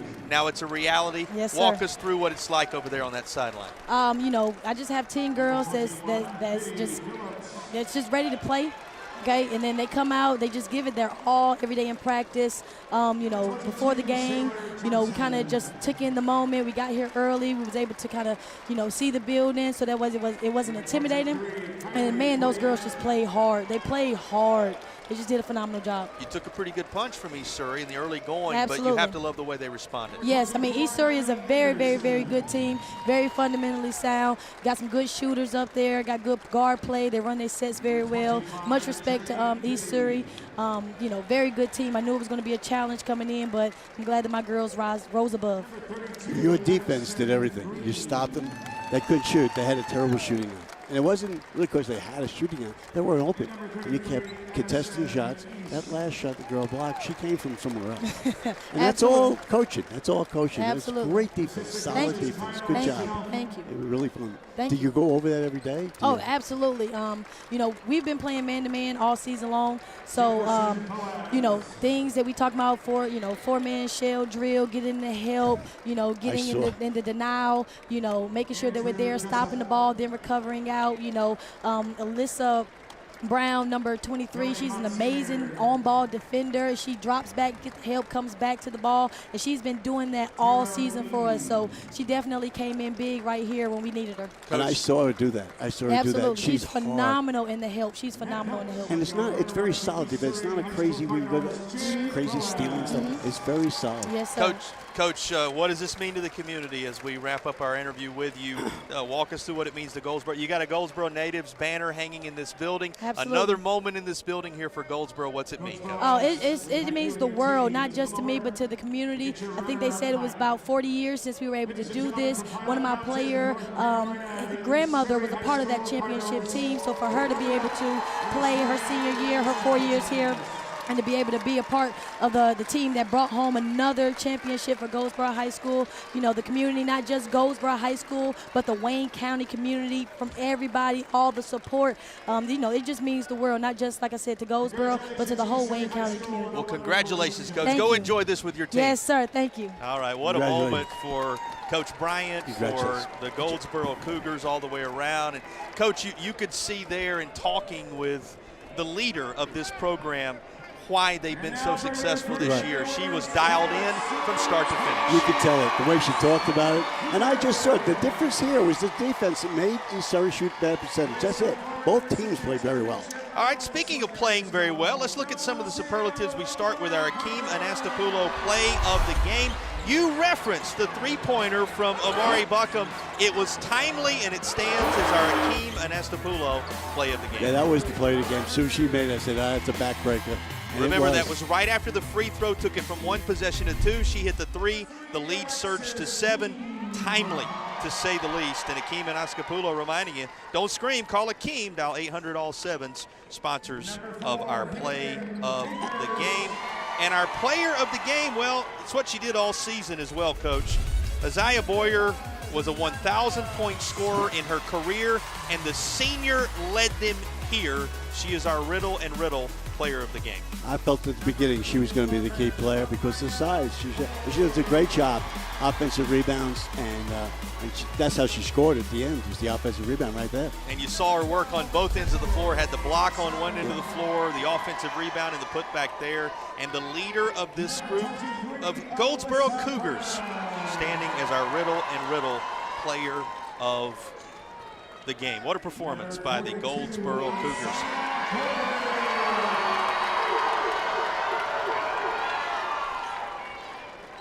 Coach, you look back at this and you look back at a season, and it's now a championship season for Goldsboro. You've experienced those moments. You heard Coach say what it means to the community. Put it into words for the fans at home, how this is a moment that lasts not just for a season or a decade, but for a lifetime. For the community and the players, all right, it's something that's special. Coaches think they're going to do it again. They're going to be coaching like 15, 20 years. Oh, I'll be back here. I'll be back here. But for the community and for the players, it is, it is what their goal. That's their goal. It's their goal. The players want to win a championship. Only one team can do it. This team did. You hear the reception for the Goldsboro Cougars as the medals are handed out, the trophy handed down. Big smile for Coach Bryant. Her team with 30 wins, a 30-win campaign. They go 30-2 here in 2025-2026. And put together a tremendous year. And now the announcement of the individual awards are coming. Well, calling for the Cougars to come receive the trophy. And basketball being handed over. Of course, the banner that will hang prominently, the latest of the banners to hang prominently in the gym there in Goldsboro. See the outstanding performers being heralded there. Amari Buckham, who we've talked about, the work that Alyssa Brown was able to do.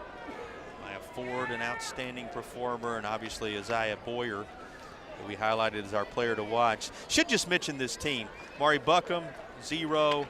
Niera Smith, Amaya Ford, Alyssa Brown, Isaiah Boyer, Kennedy Barber, Alexis Keene, Hayden Davis, Desiree Thompson, Nariah Nelson. That's the group. Those were the players that brought a championship home for Coach Bryant and company. And coaches Lawton Christopher, McDuffie, managers Royal, Lewis, Hunt, and staffs Young and Sutton handling those items. All those coaches, all those personnel members. For principal Mario Reef, for AD Ronnie McClary Jr., everybody will celebrate this Goldsboro championship. Here comes the announcement of the most outstanding player. In East Surrey High School, the most outstanding player, powered by United States Army National Guard. For the Cardinals was number 12, Addison Boaz. Most outstanding player for the Cardinals is Addison Boaz. That'll make her uncle. Of course, she's the niece of Jay Boaz, who led this team to a Western championship this year and to the state championship environment. And it's a year that they'll talk about in that part of the state for ages to come. But the Boaz family, you think of Jay Boaz, the head coach, his 5 years there. Jefferson Boaz, who we talked about, his son on the staff. Here's his niece now receiving what the Boaz family has meant to that region of the state and to the state at large. It's hard to put into words. Congratulations to the senior guard, all-conference performer Addison Boaz, who is selected as the outstanding player for the And on the Goldsboro Cougars side of things, Amaya Ford, another of the seniors in this contest today, selected as the outstanding player for the Cougars.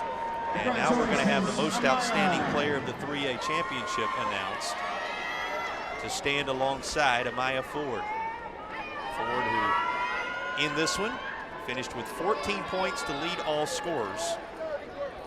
14 points, also mixed in some other key numbers here and there. And here comes the MVP announcement for the 3A championship. Of course, with the Wolfpack, the Kay Yao MVP. Of course, the MVP named after Kay Yao, who we all remember so well from her time in Raleigh with NC State.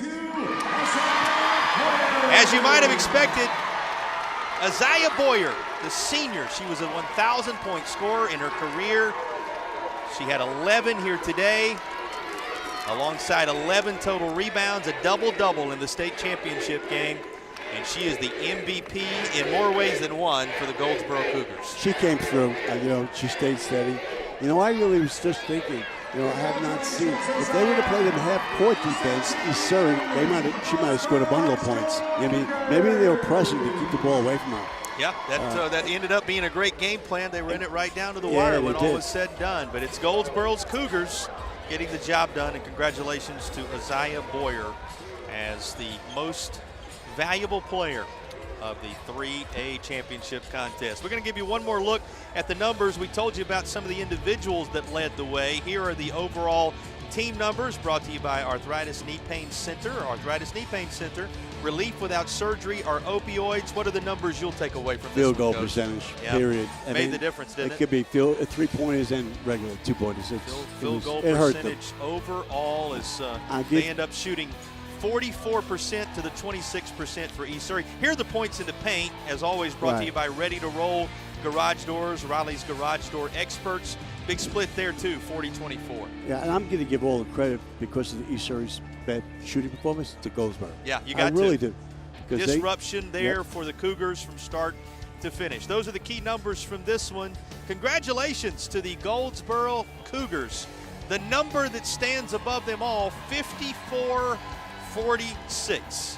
That the final score as Goldsboro claims the crown. Big thank you to all of our sponsors, Riddle & Riddle Injury Lawyers, Air Experts, Heating and Cooling, Tatum and Atkinson, See-Through Construction, Ready to Roll Garage Doors, Arthritis Knee Pain Center, Akeem and Astapulo Law Firm, Paramount Auto, Tip Top Roofing, Original Grills, and Ingalls Markets, all making our broadcast possible.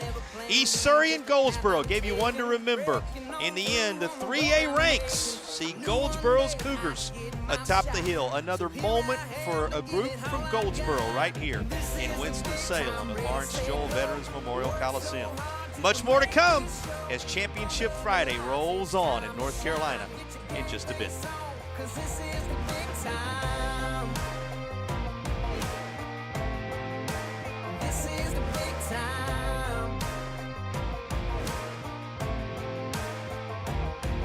Ever since my boots first hit these streets, had to scratch a claw.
The 4A women ready for a championship showdown in Winston-Salem, North Carolina. Pleasure to have you with us in the Triad region as the Old North State crowns champion after champion on this Friday. The Golden Tornadoes and the Blue Devils unbeaten coming in to this contest. With that, we welcome you back to Lawrence Joel Veterans Memorial Coliseum alongside my broadcast partner Kevin Cantwell, Jason Patterson with you. We roll on, and Coach, this is the culmination of a lifetime of preparation. It is. It's a big day for both teams, and hopefully it'll come out good, but it's a good day. It's a really big day for these kids. Talk about some of the individuals that we're going to be watching in this one, the players we keep an eye on. And you want to start by talking about Duran as our Riddle and Riddle player to rely upon. The smallest player on the court, and she'll be the most relentless person on both ends, and we'll remember her after the game is over, I'll tell you. She's certainly the leader of this Golden Tornadoes squad. As we flip over and take a look at the leadership for the Maiden Blue Devils, you highlight Culliver.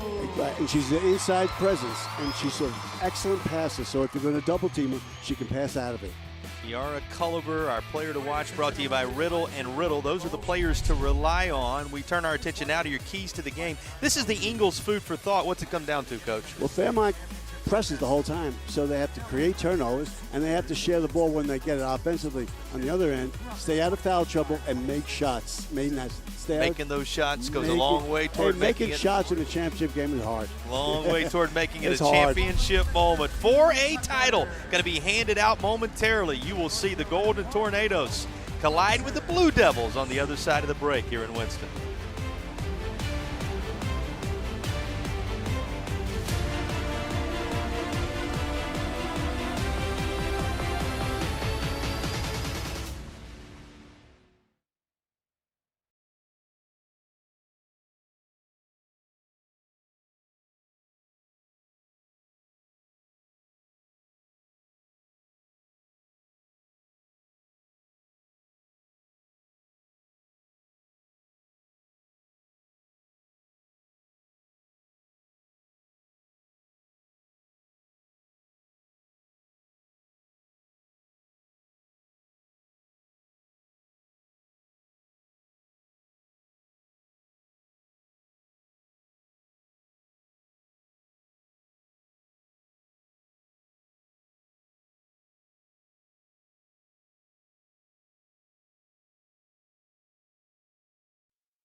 The broadcast stream of these championship games is brought to you by Tip Top Roofing, Faith Family Roofing.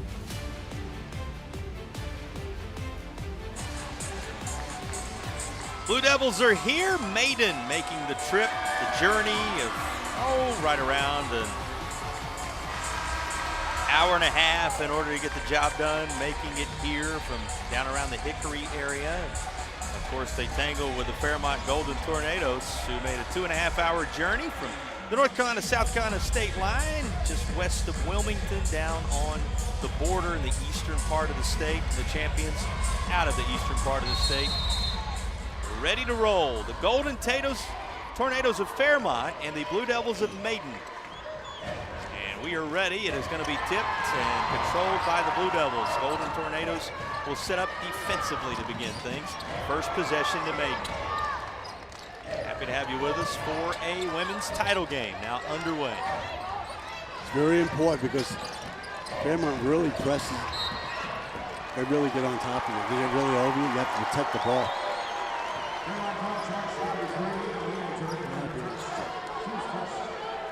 Quick contact and an inbound coming from the side as Willow Bass is set to trigger it.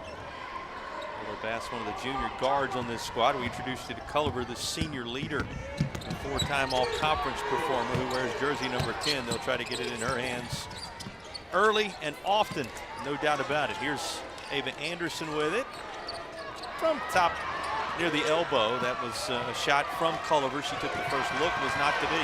Here's a look at the starting lineup. The Tatum and Atkinson starting lineup for the Golden Tornadoes as they bring it up the floor for the first time. You see the surrounding cast here, Coach, alongside of the individual you highlighted a bit earlier. What do you watch for on this first possession? Right now, they're in the zone defense. They're going to try to stop it from going inside or drive into the basket. Nair, Duran, Kyle, Grady, Smith, leading this crew to the charge. Both teams are well coached. They share the ball. They play really good defense. So I'll give the edge to Maiden in the game because they have 3 seniors and Fairmont has 1 to start. But that doesn't, it could be something down the stretch. But both teams are very similar. Just from experience standpoint, you're saying. And exactly. That tells you we're looking deep to find something that separates them, 2 teams that are evenly matched in this 4A title game. First look from 3, and that's number 3, Duran, who tried it. Doesn't make contact with anything, and it's going to be Maiden basketball once again. Once again, our starting lineups brought to you by Tatum and Atkinson. Going to be Rembert, Anderson, Bass, Dula, Culliver on the Maiden side of things. And Culliver, who we highlighted, there's a look at the surrounding cast. Thanks to Tatum and Anderson, sponsors of our starting lineups. As if you're injured in a car wreck, call the heavy hitters at Tatum and Atkinson. It is Ava Anderson on the floor. It is Tatum and Atkinson that you want to make sure you see when you have a need. They are sponsors of our starting lineups. Full court 1-2-2 trap. I get a feel for what Maine's trying to do. Right there is not a good place to pass the ball. And here's a takeaway. Now almost. Bass had a hand on it, but not able to push it forward, and it stays with Fairmont. Coach, what do you see early? Well, Fairmont's got to have an offense. They're not doing anything but pass it around. I wonder if they were ready for the zone because it seemed like they're cutting everybody through. And this one pulled down by Dula. That's a good move. That was a good shot. Drove north to south. That's what you want to do. Now, Anderson's only a sophomore. She's a solid player. Still plenty of time to grow into her own as well. This from the other elbow, top of the key. Dula tried one. Remember Haven Dula, who came over. She's the North Carolina, South Carolina All-Star Game participant, was a County Player of the Year. All-star performer all the way around. Her shot won't go. Nothing will. We stay scoreless. This can happen in the early stages of these championship games. You're in a different kind of gym. The length of the floor is a challenge, as we talked about. Depth perception is a challenge. There's so many hurdles you have to overcome just to settle into the state championship environment, and you're seeing a little bit of that here, Coach. And the first one is you got to make a shot. As soon as they make one, it'll break the ice. And individually, it's the same thing. This floor says something. They're hard to come by. Ava Anderson's shot rims out. The name Anderson means something to you in Maiden. We'll talk about it as the game goes along. Yes. It's just what you would suspect. The Anderson family connections are true. So there's no cut through. They're going to stand out and just shoot. You know, if they're going to do that, they have to make some shots. A rebound away to Culliver. Looking up the floor. Rembert has it, and now a long 3. That was from the top of the Wake Forest logo, and not to be. Closing in on 4 minutes. Neither team able to find the twine just yet.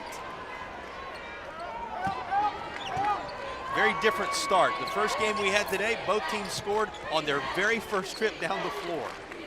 They need to start putting kids, girls in the corners.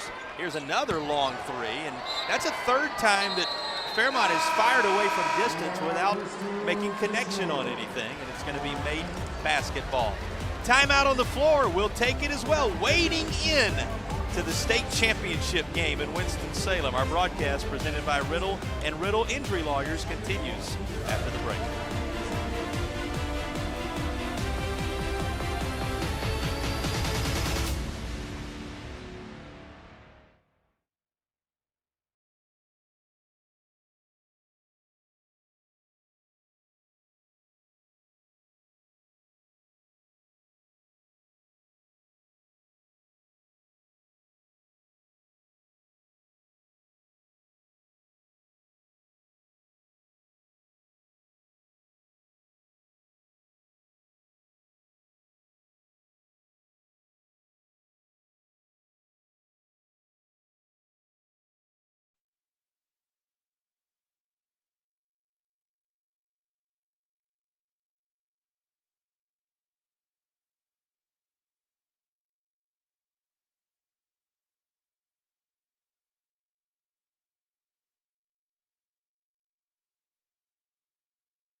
Well, fans enjoying themselves as we give you a glance at our Original Grills fan cam. Elevate your grill game with Original Grills, showing you some fans from both Fairmont, North Carolina and Maiden, North Carolina, colliding with one another for the 4A championship. Golden Tornadoes and Blue Devils visible on the Original Grills fan cam. There's a look at the Fairmont Golden Tornadoes huddle. Coach, both these teams talked about their defense in the press conferences, that the defense and the approach defensively is what has led them to this point. Well, I think we could suffice it to say it's been the defense is shining so far halfway through this first period, and we're still looking for the first bucket of the game. Yeah, someone's going to break the ice here.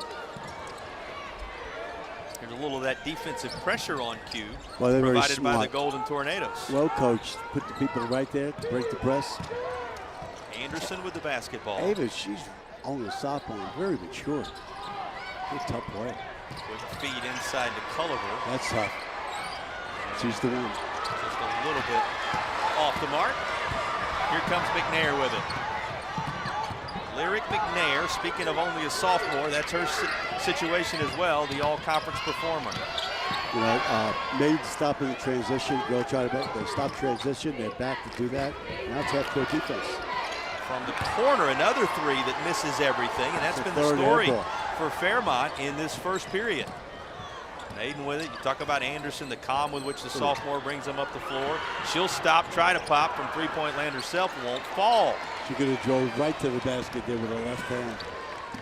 Lid on one bucket, and this team trying to find the other bucket right now. 2:45 and ticking downward, no score. Now, I do say this, the building has something to do. It does, has a great deal to do when you with shoot it. 3 air balls in a row. Well, that finds the iron out of the hand of McNair. McNair, who's got a UNC Pembroke and a UNC Asheville offer, as she is just a sophomore receiving those offers as an all-conference performer. Inside and just off the fingertips of Culliver. There's that passing from inside. Top of the key where Rimbert connects on a three, and our first points on either side coming with just over 2 minutes to play from Reagan Rimbert. That was a good pass by Culliver inside. Comes as a Paramount Auto three-pointer to get us started.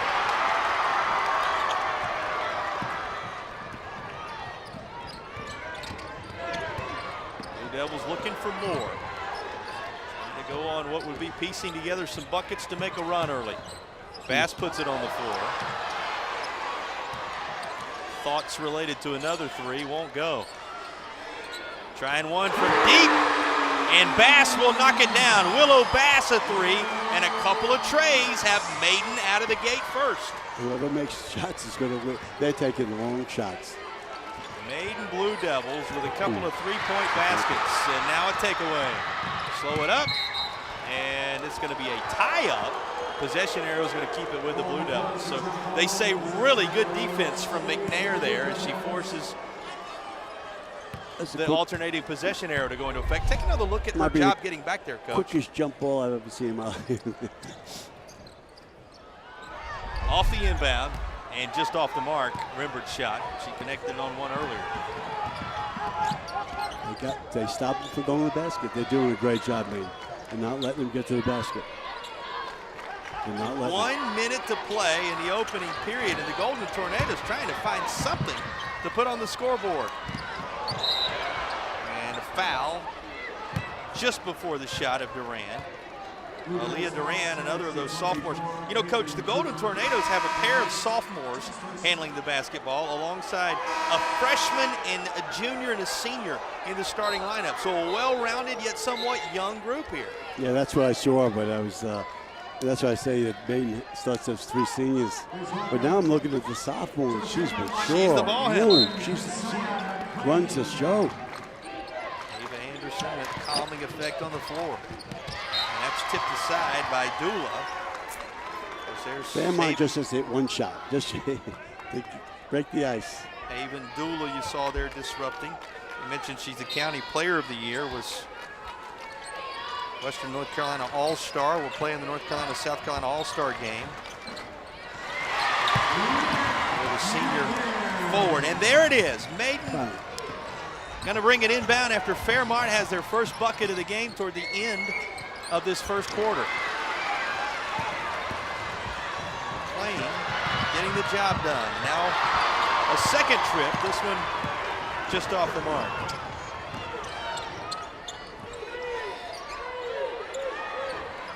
To the interior, where they would like to utilize that all day. Yeah, Culliver open underneath. That's their game. That's their whole game. To get into her in the half-court set. 8-2, the advantage for Maiden. It's a good shot. Foul comes across after snatching that rebound, but cannot get it to fall ahead of the horn. Well, it took to the 2-minute mark of that first period for either team to score. Maiden ends up with an 8-2 advantage after one as these two 4A combatants settle in. Our broadcast presented by Riddle & Riddle continues in a moment.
Four combined field goals on 25 attempts between these two teams. As we give you the numbers, brought to you by Arthritis Knee Pain Center.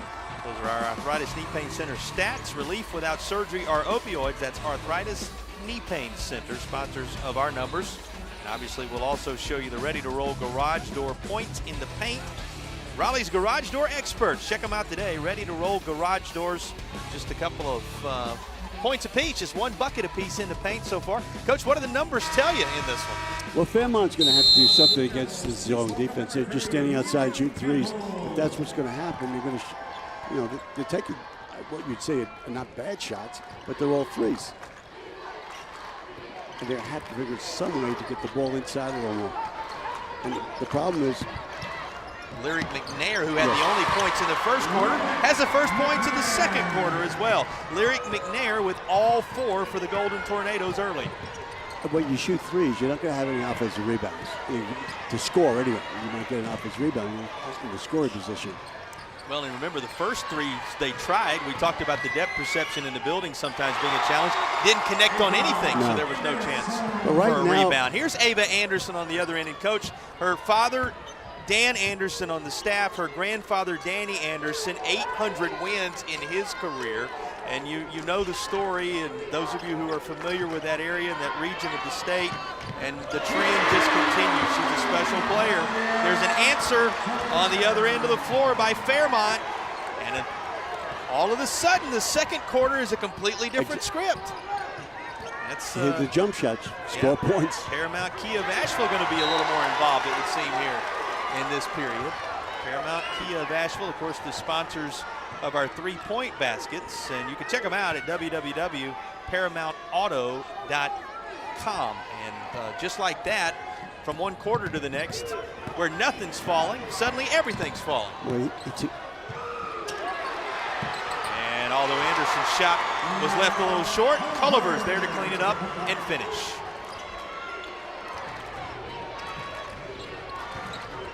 Don't go to half court. Whatever score we end up with, it may be hard for folks to believe that we were sitting at 0-0 with 2 minutes left in the first. Settled into the championship environment now, that's for sure. Here's another look at the out-of-bounds call. You see she stepped out just before getting rid of it there. Maiden will have the inbound. Here's Bass. Coming on for the Golden Tornadoes is Amaya McClain. Amaya McClain working her way on. And there's McNair again. McNair with the work that's been done for the Golden Tornadoes thus far. Man had the three-pointer. She's had everything else. And there's Ava Anderson. Yeah, we talked about it. Dad on the staff, grandfather who was Danny Anderson, and you know, Coach talked about it. He said, you know, Coach Danny Anderson, Coach Terry Rogers in our part of the state, those two were like Dean Smith and Mike Krzyzewski where I come from, he said.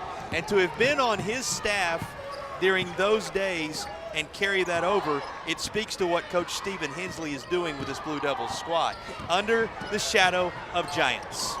Exactly right. Andy Anderson, I go back to Appalachian days at our camps. They were all up there. All the Andersons. I know them all. I was over here talking to them. Well, and you know a little bit about Dean Smith and Mike Krzyzewski as well. Those comparisons are true. You played against all of those guys and were great friends with them all. Here is a turnaround for Bass. Won't go. And McNair, who's been impressive. They got to try to score right now.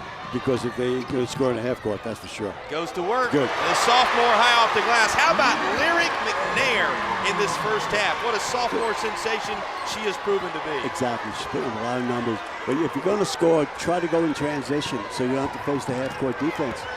Marcus Thompson's 27-2 squad coming to life now.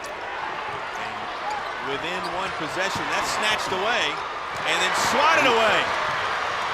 Kamaya Smith would have none of it. Golden Tornadoes to work. Again, under the direction of Marcus Thompson. This squad has just evened it up at 14 apiece.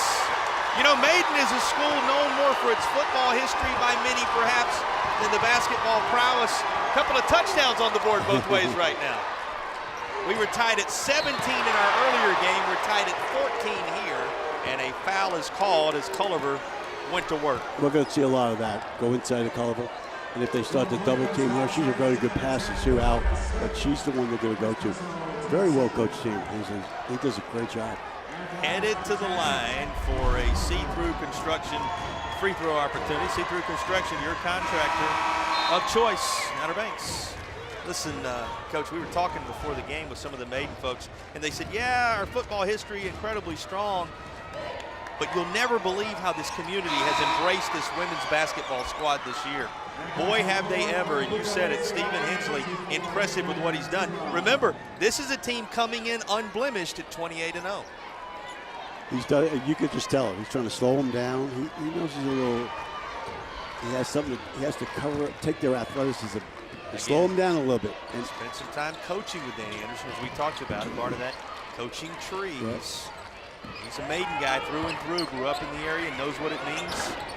That wasn't a good shot. That was contested. Shouldn't have waited on that one. Working it forward for the community. That's a little bit off the mark. It's safe to say, though, both teams look like they're settled in back, now. Yes. Oh, yeah. Now it's a game. Everybody feeling good about the state championship environment here in Winston now.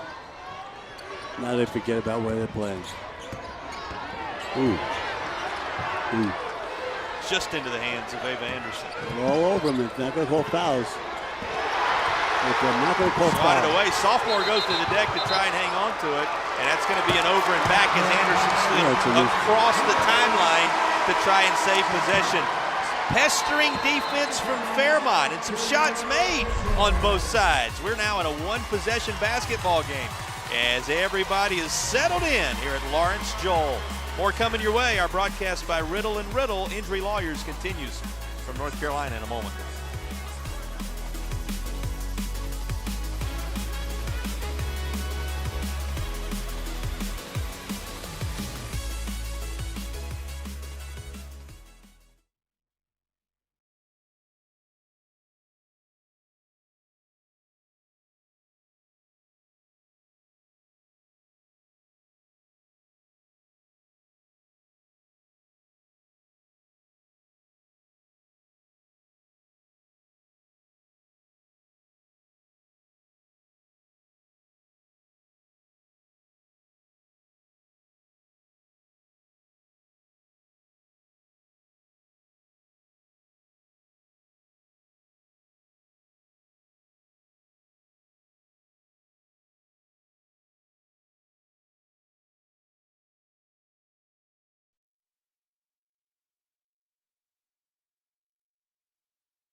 At the intermission, we'll have the Air Experts Heating and Cooling Halftime Report. Special interview with Q Tucker, Commissioner of the North Carolina High School Athletic Association. First half highlights, a whole lot more coming your way.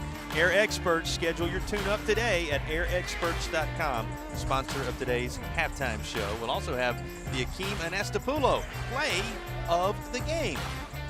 And don't scream, call Akeem. The reminder, dial 800-ALL-7s. Sponsoring our play of the game. Well, we got some candidates for it here in the second quarter after a bit of a slow start in the first period from a scoring standpoint.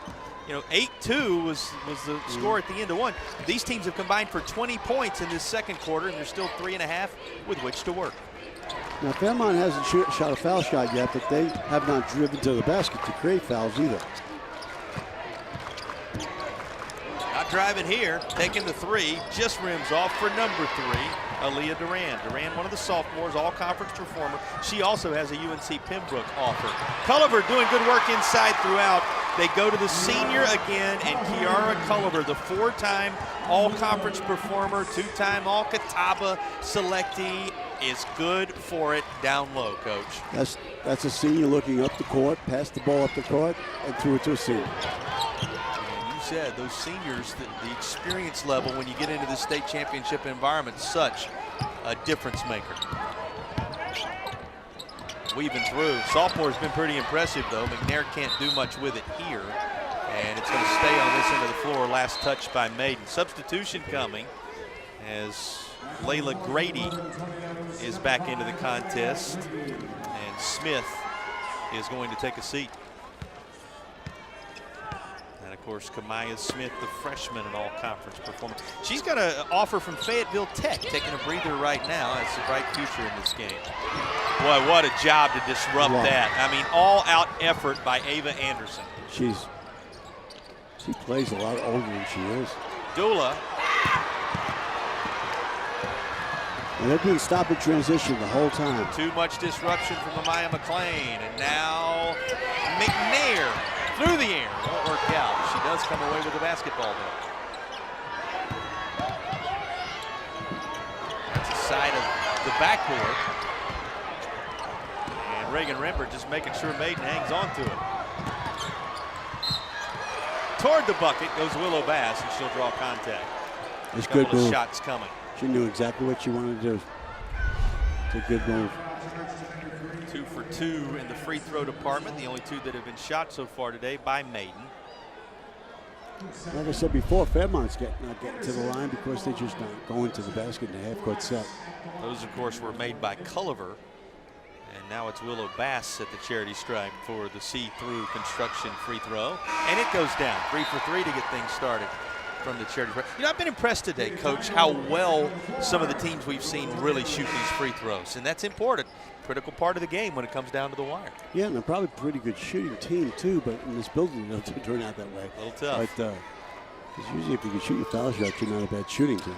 Well, Bass, broadcaster jinx in effect as he comes back out.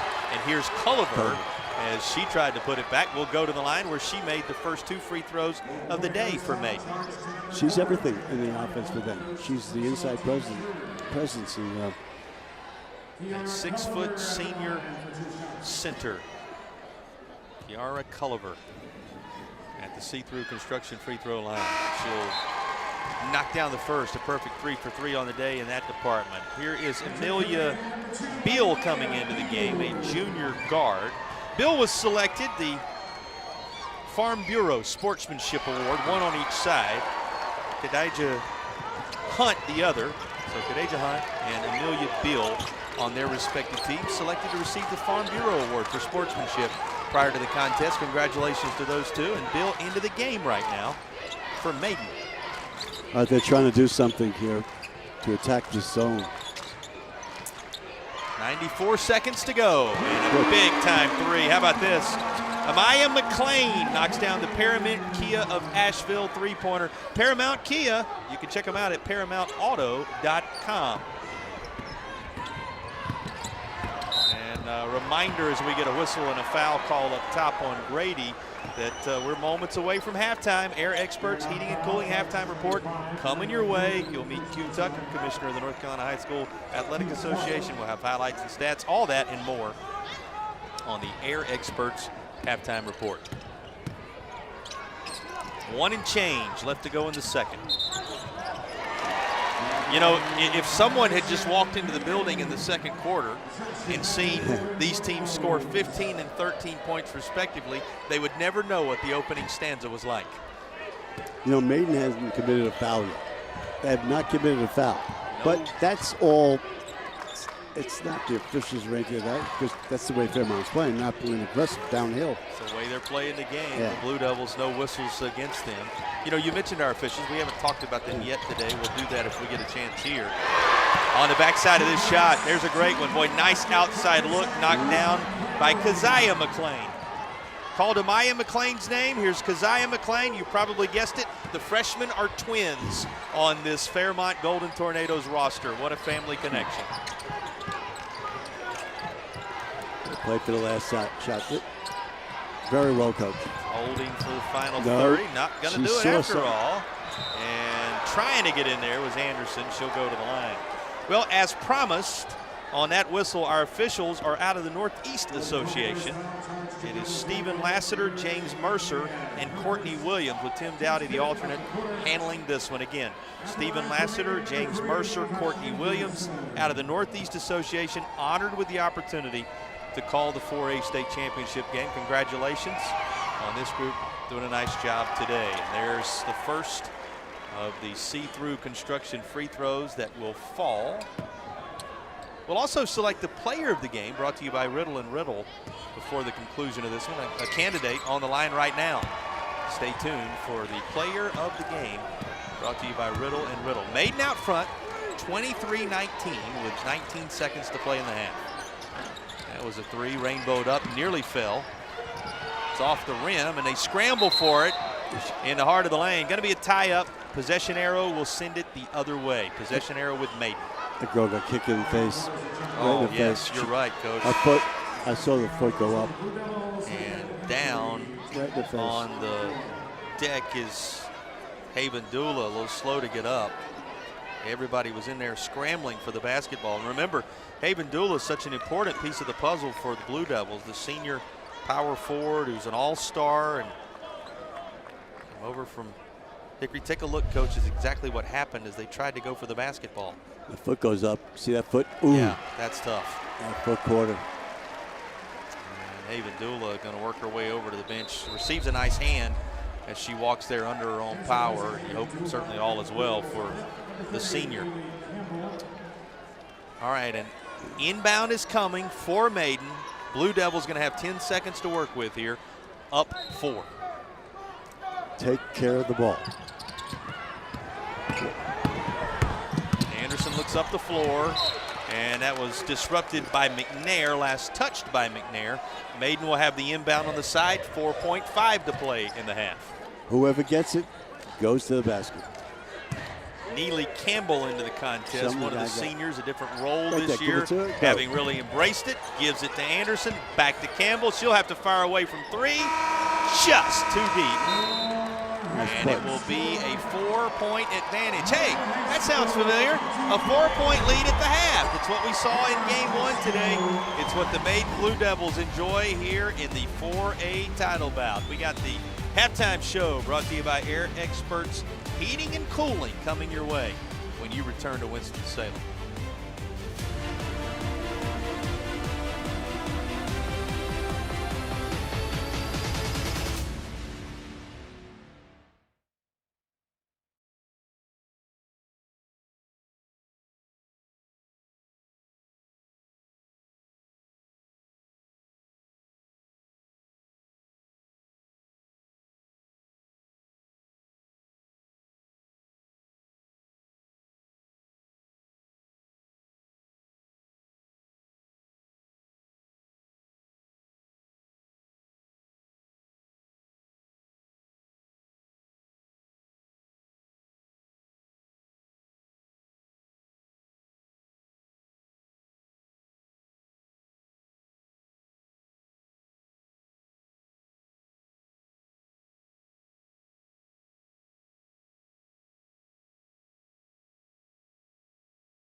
You're watching the Air Experts Heating and Cooling Halftime Report. Air Experts. Schedule your tune-up today at yourairexperts.com.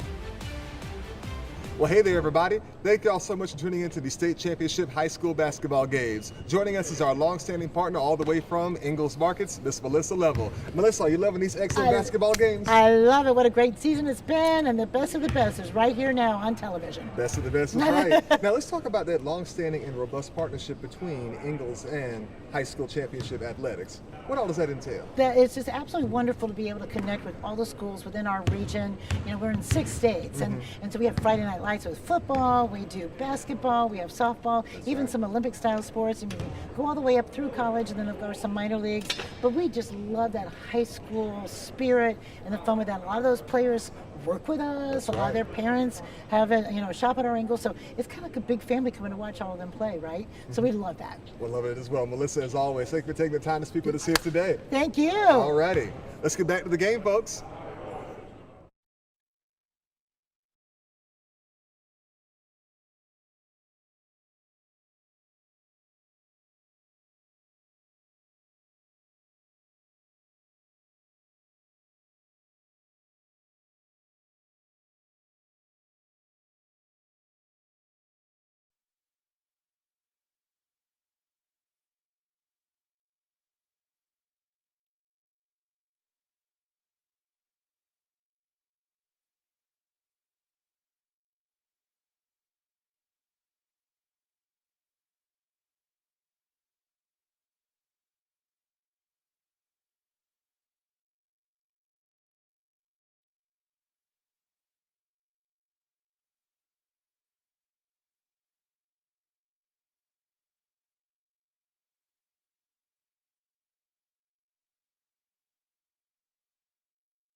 You're watching the Air Experts Heating and Cooling Halftime Report. Air Experts. Schedule your tune-up today at yourairexperts.com. Championship week is always a special time for high school athletics in North Carolina. Joining us now is NCHSAA Commissioner Q Tucker to talk about what this event means for student athletes across the state. Commissioner Tucker, Championship week is finally here. What does this event mean for the student athletes who have worked all season to get to this stage? All of the teams that are playing this week are regional champions. And so they entered this week as already a champion. And now they're trying to, put that cherry on the top, so to speak, and go home with a state championship.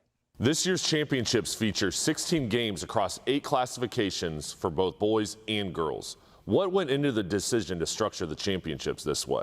A couple of years ago, the membership voted to amend our bylaws so that you could have no more than 64 schools in a classification. Now, it would have been very easy to stop at perhaps 6 classes, but at the rate we've been adding new schools, we would very quickly needed the membership to amend the bylaw again so that we could have more than 64 teams in a class, or we'd have to go ahead and have more classes. So the recommendation to our board of directors was that we go ahead and go to 8 classes, and that would give some flexibility in terms of adding new schools. How does that expanded format create more opportunities for schools and student athletes across the state? Because we have more schools that are getting into the playoffs than would have ever been in the playoffs, and they're able to make a deeper run. And that's exciting for those schools as well as for those communities. For many of these athletes, this is the biggest stage they've ever played on. How does the association work with schools to prepare them for moments like this? They needed to know, where your team will unload and how you get into the arena, what your dressing room situation will be like. Lawrence Joel Coliseum will be the largest arena they have been in for some of them. And so we just try to make sure that all the nuts and bolts are in place for the coaches to be able to share with the athletes. When the final buzzer sounds on championship weekend, what do you hope every student athlete walks away remembering about this experience? We want you to play hard.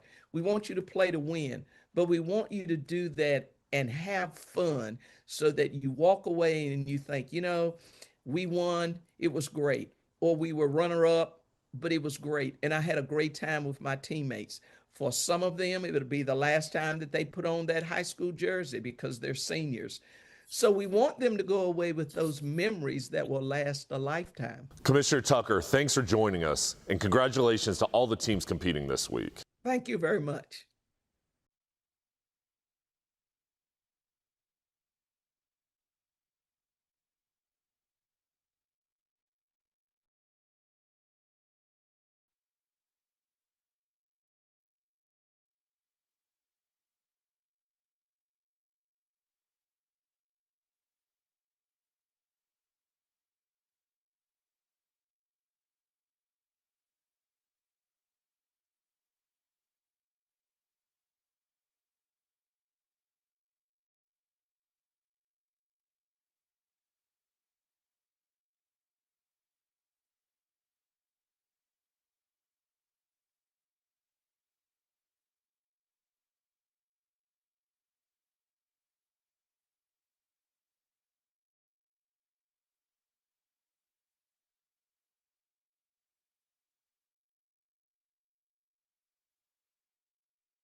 You're watching the Air Experts Heating and Cooling Halftime Report. Air Experts. Schedule your tune-up today at yourairexperts.com.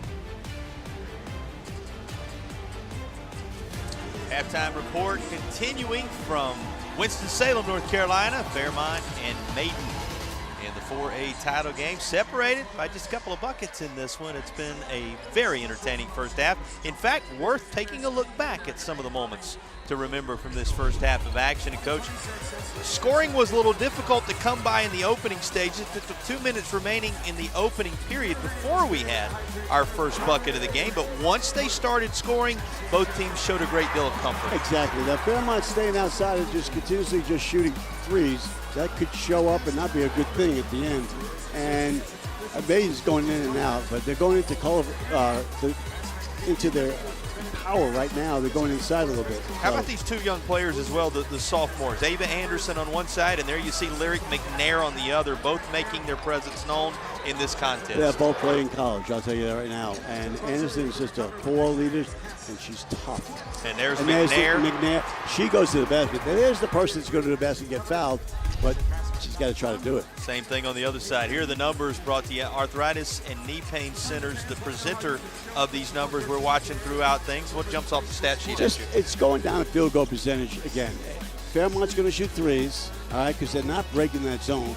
And then at the same time, Maiden's got to go inside a little bit, and they're going to shoot threes, but they're going to Culver a lot more. Arthritis Knee Pain Center, relief without surgery or opioids, sponsors of our statistics. Here are the points in the paint. They're brought to you by Ready to Roll Garage Doors, Raleigh's garage door experts. Call them today. Ready to Roll showing us that that part of the game's been even, 8 apiece in terms of points in the paint. Well, 23-19 our score at the break, third quarter up next in the 4A championship game. Our broadcast presented by Riddle and Riddle Injury Lawyers, set to continue with the balance of this one coming up in a moment.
Beautiful Winston-Salem, North Carolina, and Lawrence Joel Veterans Memorial Coliseum, site of the North Carolina High School Athletic Association State Championships. We appreciate you joining us on our broadcast, presented by Riddle and Riddle Injury Lawyers, all across Sinclair stations in the Carolinas and beyond. And it was Maiden carrying an advantage of 4 into the third quarter. First possession going to belong to Fairmont. Let's talk adjustments, Coach. What do these two teams need to do?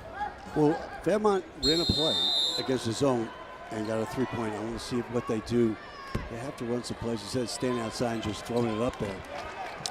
Fairmont known for their defense. Of course, their kind of pressure can make anybody crack. But right now looking for an offensive possession here and then give that D a chance to set its tone. It's an impressive group, of course, under the direction of Coach Marcus Thompson, who is also the AD. He talked about how blessed he's been with a group of players that can slide their feet, play strong D, but also know how to find the hoop. Trying to do that here on the opening possession. It'll stay with his Golden Tornadoes and then eventually rim off, and Anderson's got it to head up the floor with it. That wasn't a good possession as far as getting a good look. Anderson looks ahead, and there's a whistle and a foul call. As you get one more look at this sequence, here you go, Coach.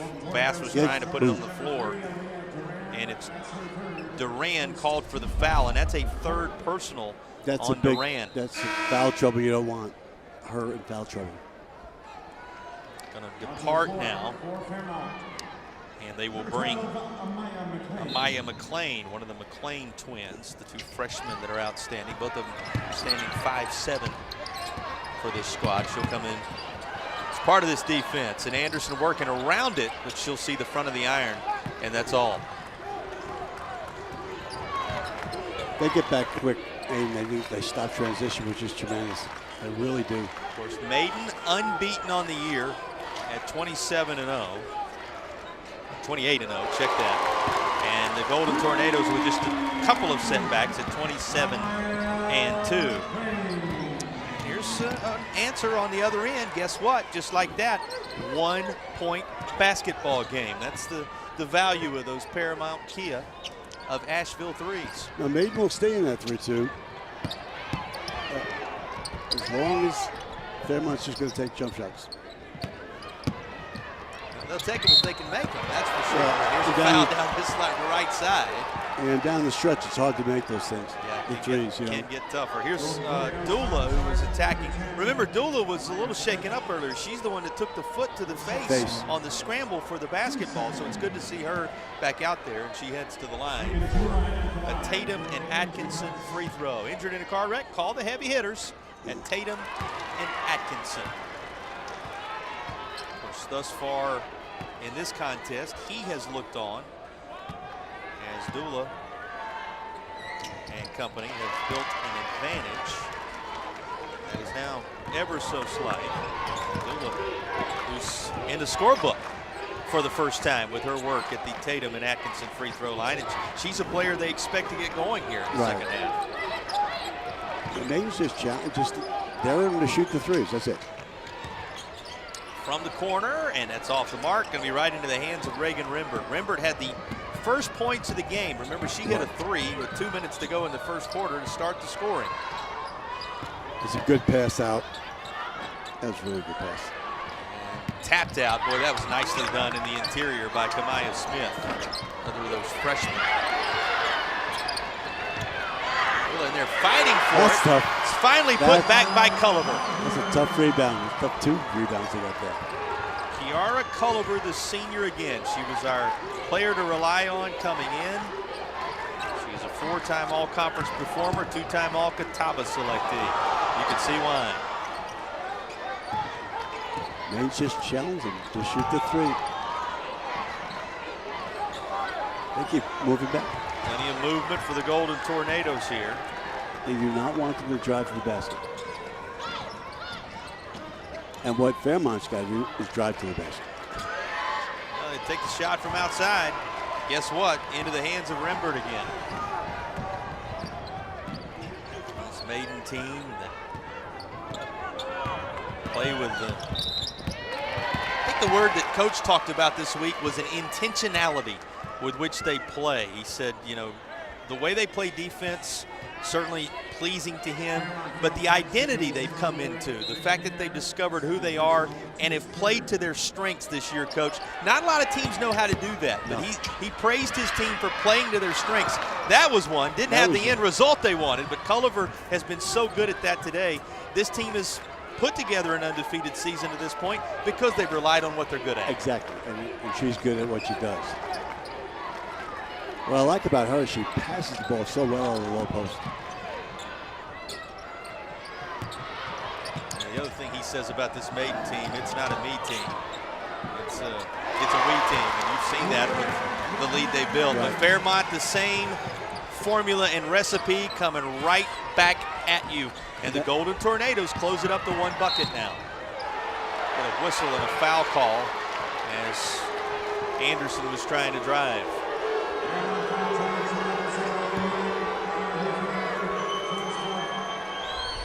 And again, that's going to be a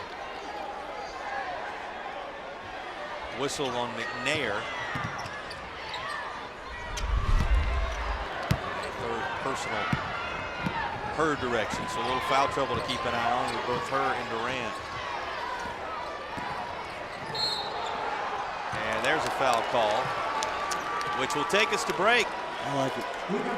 At 3:54 to go in the third, an attack of the bucket that you heard Coach say he likes. Golden Tornado staying right on the heels of the Maiden Blue Devils with a 4A title on the line.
Unblemished Blue Devils are here on the Original Grills fan cam.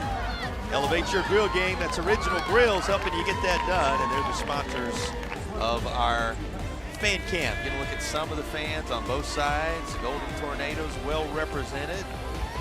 Part of that Blue Devil contingency. From Maiden again. Maiden, North Carolina, down around Hickory, just southeast of it, about an hour and a half southwest of here in the Triad. And a 2.5-hour journey to make it onto the Original Grills fan cam for those who made the trip from Fairmont. The Golden Tornadoes coming from down around the North Carolina, South Carolina line, west of Wilmington, and that Catawba area. That really is quite a journey to get here. You know, we could talk about 2.5 hours from down on the North Carolina, South Carolina line, east of here for Fairmont. You can talk about an hour and a half kind of to the south and the west of here for Maiden. But the journey's so much longer than that, Coach, because it's a lifetime of preparation to make these moments possible. That distance doesn't bother them, yeah. The journey's a lot longer than that. Tatum and Atkinson, free throws, handled. Tatum and Atkinson injured in a car wreck. Call the heavy hitters at Tatum and Atkinson, sponsors of our free throws. And you said it early, Fairmont had not been able to get to the line. Now they do, and you look up, and with that good work at the line, all of a sudden, it's a brand new contest. You have to do that. They were relying on the three-pointer. It goes in, we win. And now she's taking it upon herself to go to the basket. She did it herself. Will it be one of those trips to the basket that stands as our Akeem Anastapoulos play of the game, perhaps? Don't scream, call Akeem. Dial 800-ALL-7s. The Akeem Anastapoulos play of the game will be selected before the conclusion of this one. 26 all. Something about these 13 divisions, right? It was 13 all in the first half at one point. It is 26 all now with 3:54 to go. And that's from a guy who can't do a lot of math. In the third period of action, here's a look to take it away with plenty of that pressure, and you hear the fans get in behind it. They love that intensity defensively. Right. You know, the worst thing to do when you get that was a man-man double team. Stop dribbling, pick the ball up, and pass it. Just somewhere open. Full advice from one of the best. Here's the kick out top. Nair's direction. Sophomore has been impressive. She leads everybody with 15 points. Culliver has 12 on the other side to lead the Blue Devils. Of course, Culliver, the senior, McNair, the sophomore. We've talked about how well Ava Anderson, the sophomore for the Blue Devils, has handled the ball. These young players have been impressive.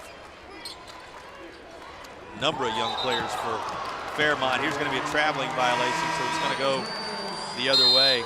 You know, you love what Coach Marcus Thompson said about his group. He's going to bring Dial back into the game here.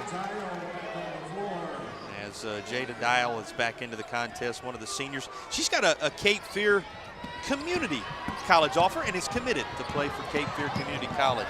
Speaking of the young players, taking it right to the rack was Ava Anderson, and she draws contact on the other side. I thought we'll take another look at this and walk us through it, Coach. She went right to the hoop. She's looking to get fouled.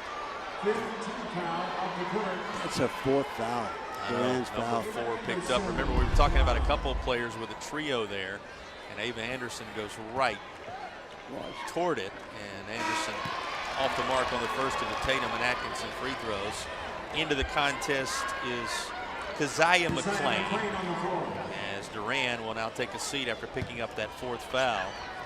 That really hurts. Marcus Thompson going to his bench. It really hurts. Loved what he said this week, Marcus Thompson. He talked about you know, how blessed, excited he was for these young players and the way they've come together and built such chemistry. And he said, we're enjoying the ride. We're making it a point to enjoy the ride. Love it when you hear a coach say that. Sometimes you have to make coaches enjoy remind them to enjoy the ride. He's a guy who's challenged his team to do that all along the way, as he should, as it's been quite a ride for his Fairmont Golden Tornadoes.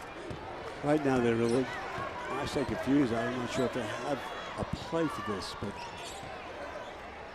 well, he'll instruct them. He talks about how well this group has got along with one another, taking instruction from him.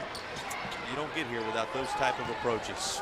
Maiden with the basketball, 27-26 the lead, just the free throw separating them now.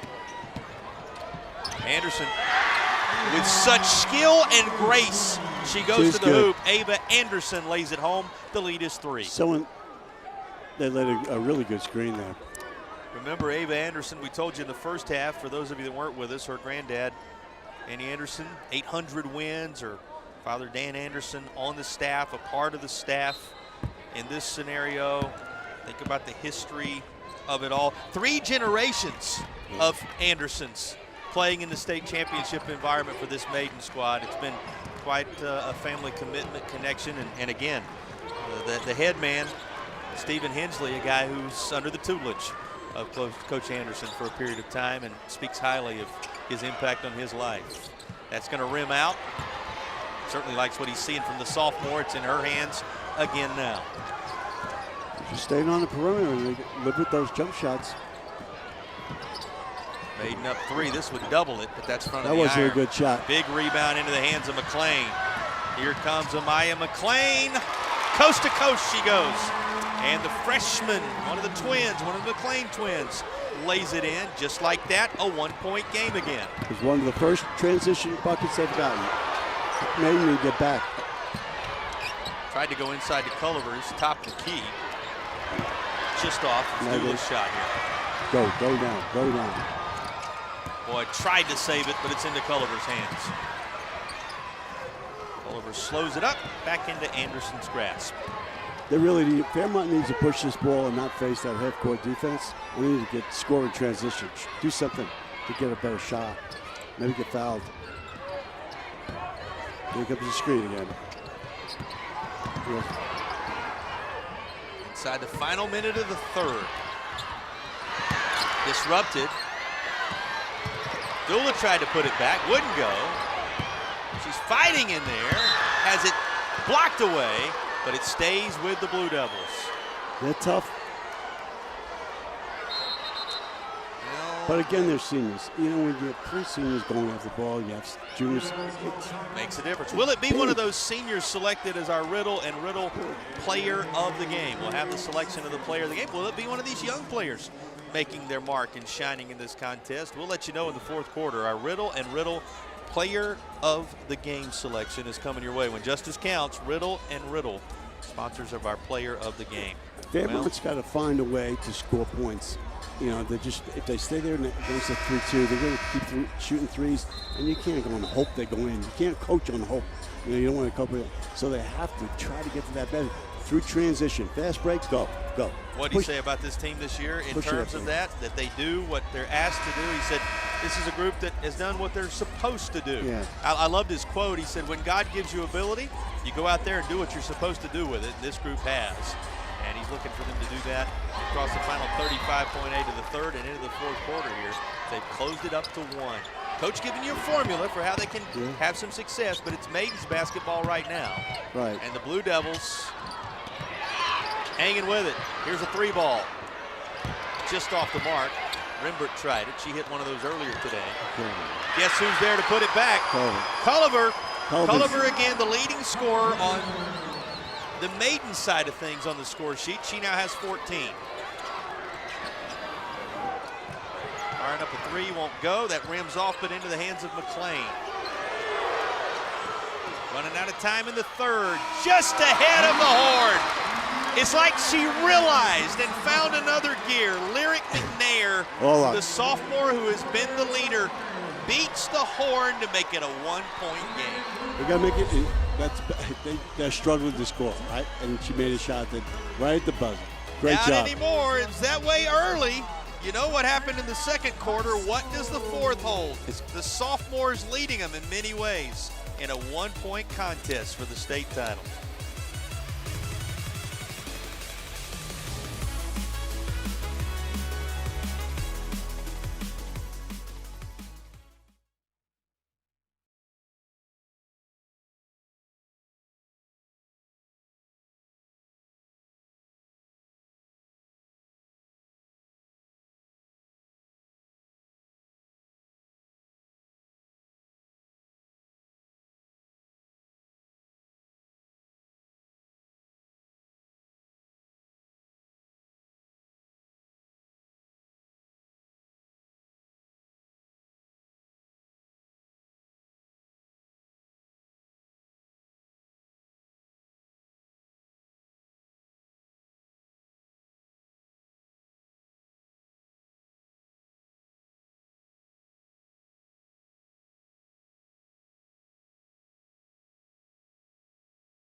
We welcome you back to Winston-Salem with the Arthritis Knee Pain Center statistics.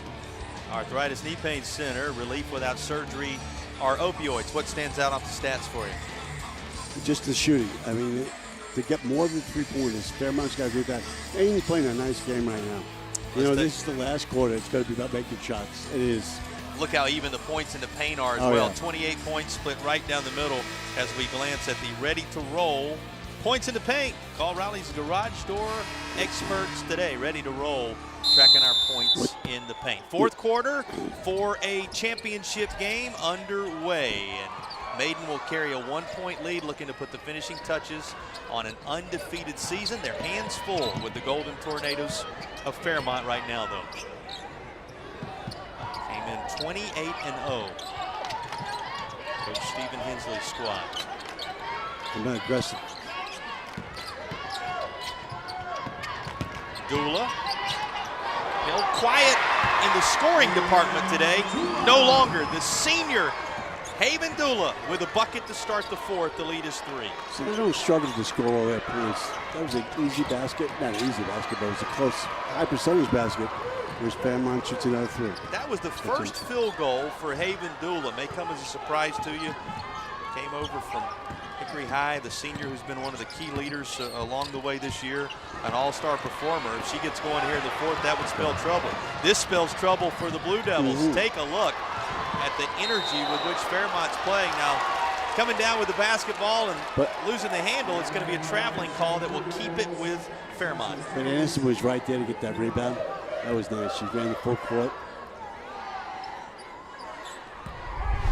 That's another look at the entire sequence at the end of that. Thought the layup was going to go. Fairmont now looking for something positive to happen. Instead, it's going to be Maiden basketball.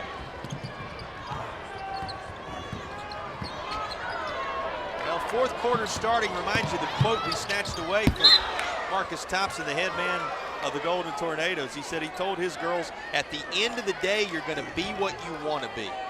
You want to be a champion, you work toward being a champion. At the end of the day, you're going to be what you want to be. Who's going to be a 4A state champion in this one? Will it be his school or the Blue Devils? There's a 5-second call. Nice job for his crowd covering everything here, and it's in essence a turnover. Now they have to get a shot. You know, they're Duran in there, one of the best players. You know, they need her in there so bad. You're right. The 4 fouls she's been sitting with, one of the key storylines of this game. And she can get extra baskets different ways, not threes. Here is Keziah McClain with the basketball. Goes back to McNair. It's been the sophomore McNair. She paces everybody with 17 points right now. This 3-ball that is connected on by Keziah McClain. Well, if it's not the sophomore, it's the freshman. This time it's a Paramount Kia of Asheville 3. Tied at 33 with 6 and change to play. We were tied at 13, tied at 26, tied at 33. That wasn't a good shot by Anderson. They need to take their time. They have it just became a 6-minute basketball game for a state championship. That's exactly right. Well, like I said, Ava shouldn't have shot that ball at that time. Sophomore, as you said, plenty of time. They, in their careers, will continue to grow. They've been impressive leaders in this one. We talked about Lyric McNair, the sophomore on this side of things, in her hands right now. She's got offers from UNC Pembroke, UNC Asheville, and they'll keep rolling in as she grows and develops the all-conference performer. She had the only points of the first quarter for this team. She has the most points on either side with 17. It's in her hands right now. Now gives it over. Brady was dribbling with it. It's back out top to McNair. You know how to penetrate that. If not, they're going to shoot a 3. You know, this is where you have to make shots to go shoot them. No shot clock, obviously, so as long as it takes for Fairmont in high school, just a reminder for those of you at home to say, well, how much time do they have? As much as they need, at least up to 5:20, which remains in the basketball game. There's a movement around the top. And if you get a lead, guess what? You can stand there and hold the ball. If you then the team comes out. You're in jeopardy of the 5-second call. That's the one thing you have to watch. But when it comes to hanging on to the basketball, if you can do it, it's allowed. Back out top again to McNair. What a possession this has become. Kind of puts the magnifying glass on what happens here as we dip under 5 minutes to play. Now, if Fairmont was up 1, they could stand out here and hold it. She walked. And a traveling call just ahead of what was a made 3. Tuck that one away in the back of your mind. That's a key moment in this basketball game. Particularly after that extended possession by Fairmont right there. So at 33 all, it's Blue Devil ball. If Fairmont goes up 3, they can come down here and not face that zone. Tell them, come on out. You got to come get us. Not the case now.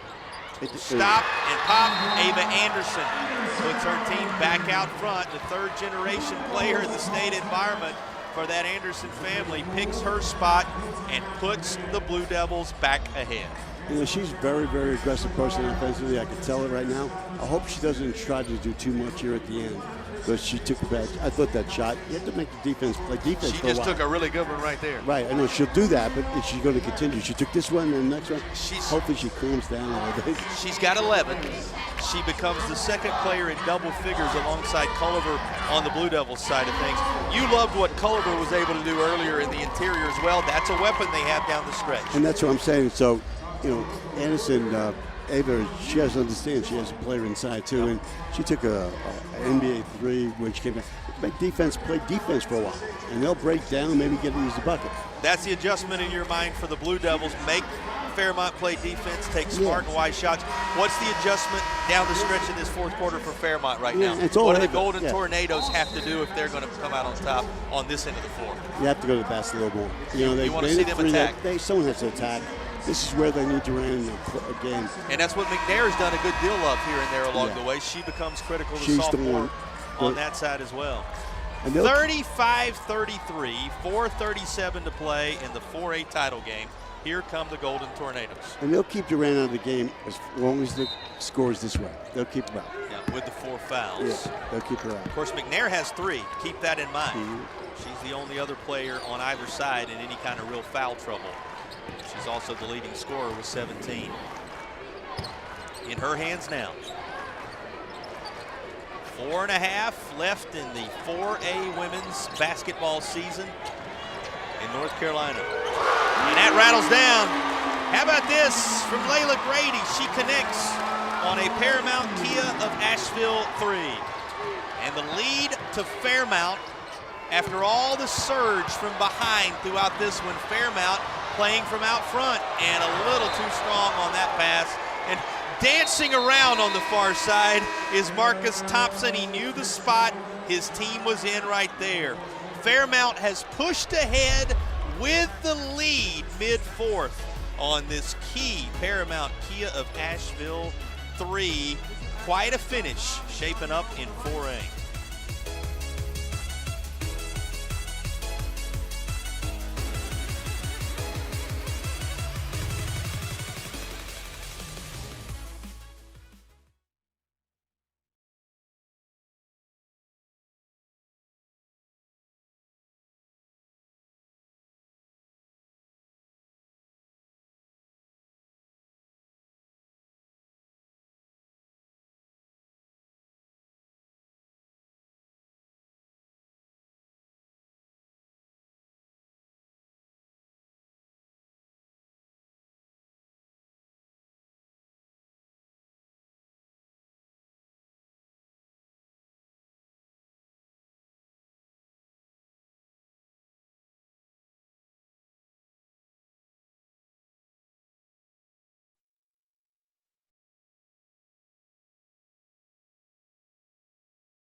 What a season it's been in 4A. Comes down to shots like this, and this one, an impressive one from Grady. Think about that. The Paramount Kia of Asheville 3. Coach, combined, there have been 8 threes in this game, and that 6th one for Fairmont today put the Golden Tornadoes out front. And they've been shooting them, and they have to go in. They're going in now, and this is a great quarter for them to go in. All right, it's going to be Maiden basketball. Blue Devils, if you're just finding us, trying to complete an undefeated season under the direction of Coach Stephen Henley. They came in 28-0, and Coach Hensley and company getting ready to roll into the final 4 minutes of this contest. What I'd like to see here is right there, Ava, give the ball up, share it a little more, and play. And then if you get a shot, get a shot. But she needs to share the ball. She's doing it right here. A lot of ball movement this time, and Anderson, who has been impressive in this one of a couple of double-digit performers on that side. Here's Fairmont on the move. Nice control to lay it home for Keziah McClain. It's the youngsters, the freshman McClain, the sophomore McNair, who've been making the difference. And here's a big block. Actually going to be a foul call. Smith thought she had cleanly blocked that. Would have been another freshman heavily involved right there for Fairmont. And the Golden Tornadoes faithful letting their thoughts be heard. They had a different perspective on this. It's a tough call. It's all ball. But that's it. And it's all right. And Smith going for the block there instead. A chance at the line for Culver, who knocks down the first of the see-through construction free throws. Again, Anderson gave it up 2 times in a row to and Tiara Culver, Coach, already with 15 in the contest, make it 16 as she is true on those free throws. Culver today from the free throw line, is a perfect 6 of 6, and her team is right there within one. That's right. Ava does not, she has to understand there's other players on the team, you know? Here we go. Now, they do not have to come out. I mean, have to shoot, move. 3:01 with the lead, and timeout being called for as Coach Thompson suddenly in this spot wanting to talk over strategy with his team. What did he say? He said, we're a team that's enjoying the ride. He talked about how blessed he is to have the different contributors he has, and how this is a group that they get along with one another so well. Not only do they get along, they take instruction so well. They have that never say die approach and attitude. And Coach, they withstood early success of the Maiden Blue Devils, and they find themselves right now in control of their own destiny with 3 minutes to play in the 4A title game. Take us inside that huddle with what kind of things Coach Marcus Thompson is saying to his group. First of all, what's amazing is they have not played their game. I just tell by they're shooting threes. You know, that's not the way they play. And you know what? They've not gotten down. Well, they have not gotten down. And he's been without Durand for a period of time. Exactly. And if they got down, this score could be different. But right now, I'm wondering if he'll come out and make them come out and out of that zone. And if they come out of that zone, then is Maiden going to be able to contain them, to stop them going to the basket? A program that he has led to get better each year. He talks about how he wants to stay consistent and how that consistency has made the difference. Well, here's a team that's been consistent all year and on the ropes right now. You take a look. Durand's in the game now. At Durand coming back into the contest with 3 minutes to play. Again, playing with 4 fouls. McNair playing with 3. I would not make them come out. Make them come out. Group that known for the way they play for each other. At the end of the day, they can be what they want to be. They were told by their head coach. They're 240 away now from being champs, perhaps. Here comes McNair. Man-to-man. Maiden. I wouldn't play him that far out. I would not play him that far out. McNair. And straight up and down, Culliver tried to stay, but she will be whistled for the foul, and Culliver is picking up just her first of the contest. Nobody in any foul trouble on the Maiden side of things to this juncture, and that's, again, a first on Culliver. Big time free throws brought to you by See-Through Construction. First one goes. See-Through Construction, your contractor of choice on the OBX. See-Through Construction free throws. Durand sits. She comes off. Dial with her. Getting a breather here for personnel changes. 2:27 to play. The See-Through free throw will not go. So from the line today, Maiden needs to get a good shot. 3 of 4 as a unit. And that's going to be a traveling violation. It will go the other way. Fairmont up 2 with the basketball. Trying And to do too much. inbound coming from McLean. This, of course, Keziah McLean. You saw Maya McLean along the way. The 2 freshmen. So many of these young players having to find their role in the high-stakes environment that exists. Reagan Rimbert is going to be whistled for the foul here. That's her first personal. And that's They're not in the 1-1 yet. Third team foul there. 2:12 to play. Across the timeline, taken away by Dula, who slows it up, puts it up, and rolls it home to tie the game. 39 all with 2 minutes to play. Oh, they did it again. Got trapped in half court. A tie-up, and the possession arrow will keep it with Fairmont. You could not bring the ball over half court or throw the ball unless you can go all the way to the baseline. Just don't Boy, throw I'm it. going to tell you what, when you're where these young ladies are with everything on the line, each decision so tough, 39 all, 150 to settle it. Let's sit back and enjoy the joys of this championship environment. Maiden's going to sit back in his zone. I would go out there. Again, not playing with the lead now, so at some point they would have to score. Under 95 seconds to go. She's just going to get tired. When will it be go time for the Golden Tornadoes, controlling their destiny right now? 4A title hanging in the balance. It's tough. And there's the leader on this day, McNair. Shot won't go. Blue Devils now with a chance. Take the time to go, good one. At 1:10 to go. Timeout called for by Maiden. Well, I know what I want to do. I want to go inside to get that ball inside. The question would be right at what point? 1:10 left to play. Take us inside these two huddles right now. You've got a 28-0 Maiden Blue Devils squad and a 27-2 Fairmont Golden Tornadoes squad, both right now in a position to believe the title will be theirs. I would not hold a ball for them. I would go after it offensively because they're not gonna, they play hard defense. I'm not sure they can hold a ball against them for any length of time. I would just play and get it inside. Culliver has 16 to lead the way. Anderson also in double figures with 11. On the flip side, McNair leads all scorers with 18 for Fairmont. Those have been the individual performers that have made a difference, but this is about a community championship. Got to go inside. We were tied at 13. We were tied at 26. We were tied at 33. We're tied at 39 with 1 minute, 10 seconds to play. And the journey that, as we said, is so much longer than the couple of hours car ride from Fairmont or the hour-and-a-half car ride from Maiden, all comes down to this. If, Maiden has an inside presence. If you have an inside presence, then you want to use it. Most schools don't have it, but they have it. 1 and change to go. They'll try the three. Off the mark. Rebound to Maiden. Blue Devils. 3-ball from Anderson. Won't go. Put back. True.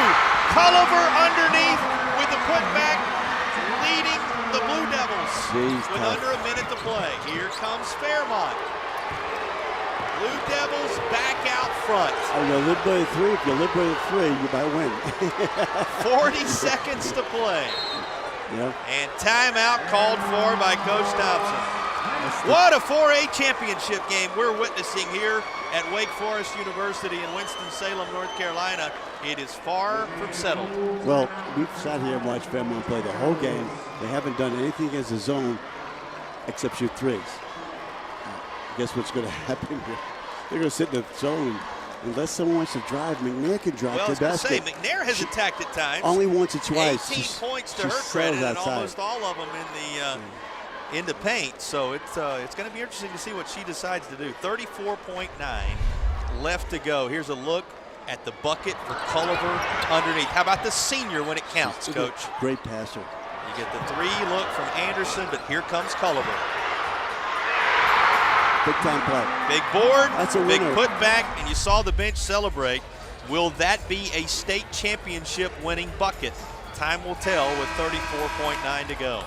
Reminder, stick around when everything's said and done. We'll have the trophy presentation. We're going to hand out superlatives, our player of the game, our play of the game.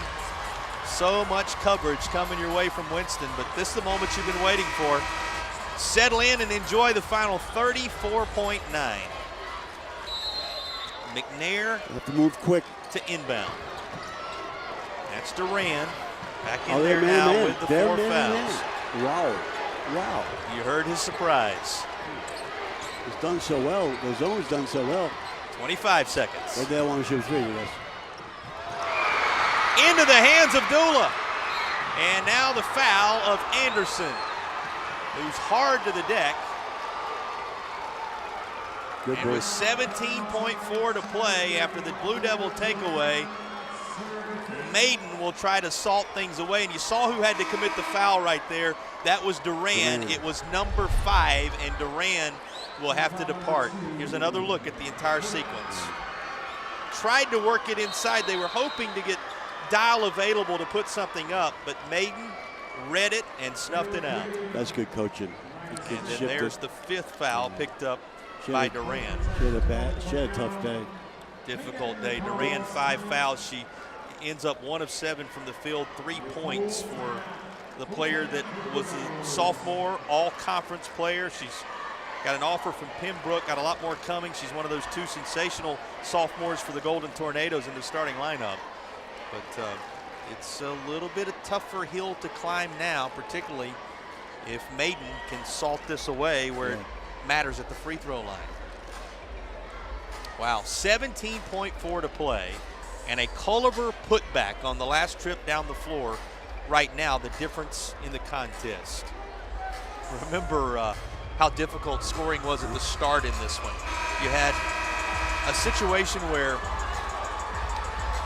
nobody scored until 2 minutes to go in the opening quarter. Both teams lit up the scoreboard. 17-15 was the split in the second, and now here, 10-9 the separation in the fourth. And with the game being tied coming into it, or right at that, the separation on the scoreboard is just 2. The bucket by Culliver on the putback. Here's a long toss. Culliver lays it home. She's got an and one chance coming to perhaps put the finishing touches on it. The last 4 points belonging to Kiara Culliver. What a call. That was a great call. There's a back screen set by Anderson. Anderson sets a back screen, and she goes down wide open. Drawn up by Stephen Hensley off the inbound. Well executed by his Maiden Blue Devils. That did it. Perhaps this maiden voyage for this girls basketball team in this 2026 state championship game at 4A is going to end with an undefeated crown. They're in a good spot now. Yeah, they're sitting good right now. It's too bad. It's too bad, but you know, not having Durant all game, and she's the one that could not shoot the three. She'd get in there, drive in there. Big difference. And she missed half of the game. Yeah, big difference without her presence. You hear Coach say it. He said it toward the end of that first game. Always tough for that team that ends up on the other side of this. It's looking like that's trending Fairmont now, but there's still time left with 14.9 to play. And you said it in the first game. We can hear it in your voice again. It's always tough for that team that's done so well. They're either an East or a West champ, but only one team can finish this off, and Maiden is in a good spot now. In a game where you lose, where you could win either way, that's what this is. In a game for this, either way. Always seems to be that way in these championship environments, more often than not. Go to the basket. Here's McNair, who's been outstanding. They're thinking about the deficit now and firing up a three. It'll hit nothing, and this should allow an inbound for Maiden to seal it. They're on their feet at Lawrence Joel Veterans Memorial Coliseum in Winston-Salem, those wearing that Blue Devil blue.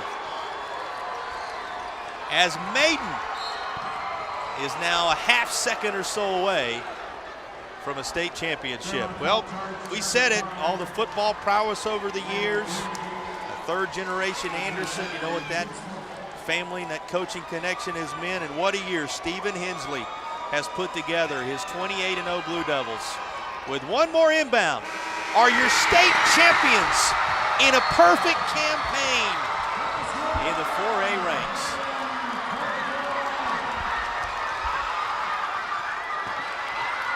The title's going back to Maiden, North Carolina, a place known for its athletic prowess over the years, has the latest championship. This women's team, embraced by that community, puts together a perfect campaign. They played a solid game. They really did. They are well coached, solid game. It was tied 39 apiece in the final couple of minutes of action. The final is 44-39 as Kiara Culliver scores the last several, leading this Maiden Blue Devils squad to a perfect championship. We'll be back to wrap it up, have the trophy presentation, and a whole lot more coming your way in a moment. Winston.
A basketball memory to go alongside all those football memories for Coach Stephen Hensley and the Maiden Blue Devils. And what a moment, putting the finishing touches on a campaign that really the only word that you can use, Coach, when you talk about this campaign for this year is it was the perfect season. It was the perfect season for us. We had a fantastic conference. North Lincoln's playing tomorrow for a state championship, and we got to play them a couple times. And I think that made our team battle-tested. And I can't give enough credit to this Fairmont team. You know, this was a team that a few years ago had a winless season, and their coaches turned that program around. And just one of the toughest defensive teams. We were held to 44. No team has done that to us this year. That was an outstanding performance by them. But our seniors, Kiara Culver and Haven Dula. I don't know if Haven had many points, but it really counted when she did. And this just was a great team effort, and we're just so proud of these girls. The first time ever in the history of the school to make it to the finals, and then to win, it was just icing on the cake. In my last game, I'm retiring at the end of this season, which I guess is right now. You got it. Yeah. What a way to go out. And, you know, we said it, your name is appropriate, a maiden voyage. That's one to remember when all is said and done. Your team was tied up here in the last couple of minutes. What did they dig deep and find? What did we learn about this team today across the state of North Carolina? This team they fought so hard all year long from, the season began in October through our training camp. And, we had East Lincoln, North Lincoln, Hickory, the teams that we've played. And we were never out of any games. We were, we had one time we were down 8, and we were down 8 against East Lincoln in the fourth quarter. So our girls have been in situations where being down or being close at the end of a game, they don't get into panic mode, and I think that was what was the difference here at the end. You sat there in that zone, and you just sat there, and I was going, stay in it. Then you're down, you're up 2 at the end, and you came out, and luckily you didn't want to stay in it. But you just challenged them to shoot the 3, didn't you? We really did. And they shot the 3 better than we thought they would. But they have 0 and 3 are so good off the dribble that we just knew our best chance was to stay in front of them, slow them down in their transition, and stay wall off. And luckily we did a really good job of staying out of foul trouble. And, really good job. And the zone worked for us. And it was just about to be the wrong call. Well, Coach, last question. Yes, sir. Who put in the last thing out of bounds play over there? Who put that in? Keywan McDaniels. That's always a part of our inbounds play. We said, hey, the only shot that we want to have left is a free throw. Unless we get that. That's good stuff, Coach. You got a title to celebrate. We're going to turn you loose to do so. Congratulations. What a way to go out. Thank you so much, gentlemen. Appreciate it. There's the head man of the Maiden Blue Devils celebrating a championship in what we said is a perfect season. And, Coach, you put all the pieces of this together for what we just witnessed here. He calls it a career. Adds a basketball memory to all the football prowess, takes them on a maiden voyage that ends up being a perfect championship season. It's storybook for this Blue Devils squad. I wasn't ready for that, were you? He retired. I finished. This is my last game. Okay. I tell you what, he did a great job, and he's right. Both coaches did a great job. It just came down to a few points, Let's take a look at our play of the game. This is going to be our play of the game. So many to choose from in this contest, but our Akeem and Astapulo play of the game, well, guess what? A couple of looks from the outside, but in the interior there to clean it up and put it back was Kiara Culver, the difference maker down the stretch, and the senior leader gives us our play of the game. And Coach, that was the moment that the tie was broken, the 39-39 tie. And it ended up being a 44-39 finish because of the points she scored down the stretch. She had all of the points that served as a separator, and as a result, it should be as no surprise that Kiara Culver is our player of the game, brought to you by Riddle & Riddle. She deserves it. She's patient. She didn't take any bad shots. She didn't get upset because she wasn't getting the ball.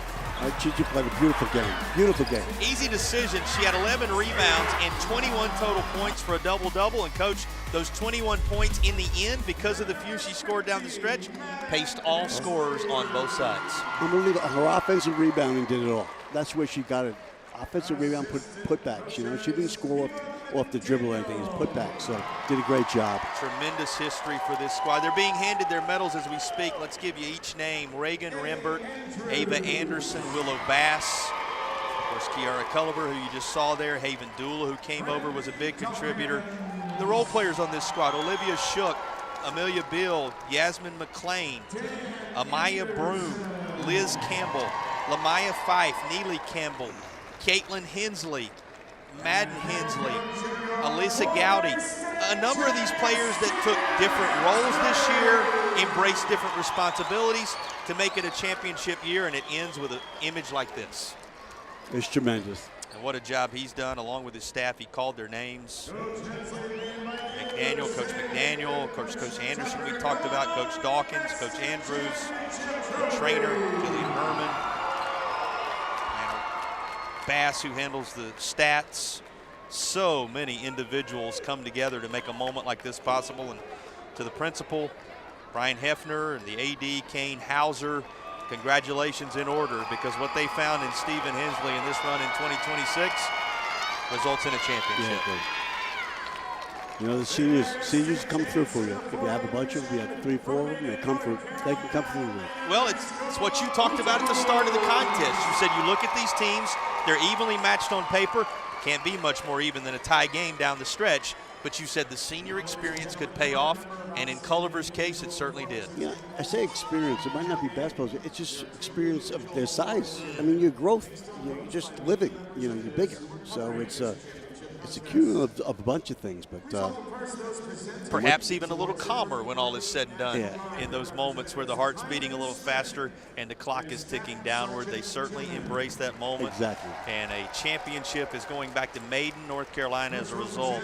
You know, they took care of Xander Central, North Lincoln, also in the state final, as Coach mentioned. #1 in 6A at the time, at the Classic earlier this year. So many key wins, none bigger than this. Time to hand out some of the individual accolades. Lyric McNair was everything you could have wanted out of the sophomore. Excellent, excellent. Ended up with 18 points, also had 5 assists, a couple of blocks and a steal, and she is the most outstanding player for Fairmont. And Coach mentioned that he didn't think they could play them off the dribble, so that's why he was in that zone. He mentioned that. He says, no, I don't think we could have played them off the dribble. Yeah. He didn't. Tremendous respect for Fairmont. And a player on the Maiden side of things getting the accolades as a standout is Ava Anderson. Handled the ball well, did the sophomore. She's got a tremendous bright future. She's a third-generation player in the state championship environment out of that Anderson family, and she's certainly a player to keep an eye on moving forward. I think you probably have an idea whose name is about to be called as the Maiden Blue Devils await the announcement of the MVP. Of course, this MVP honor named for Kay Yao, so beloved here in North Carolina. Is from Maiden High School. And it's number 10, On cue, Kiara Culliver, who scored the last 5 in this contest and led everybody with 21 total. The senior is the MVP for the Blue Devils.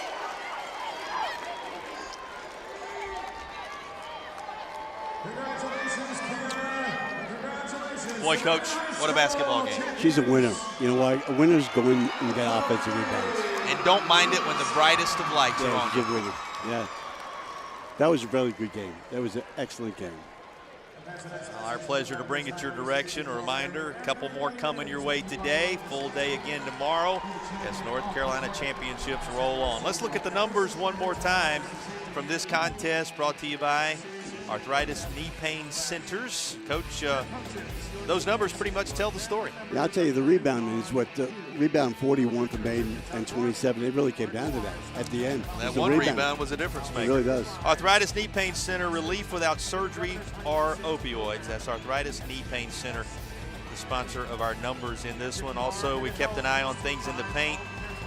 Are ready to roll.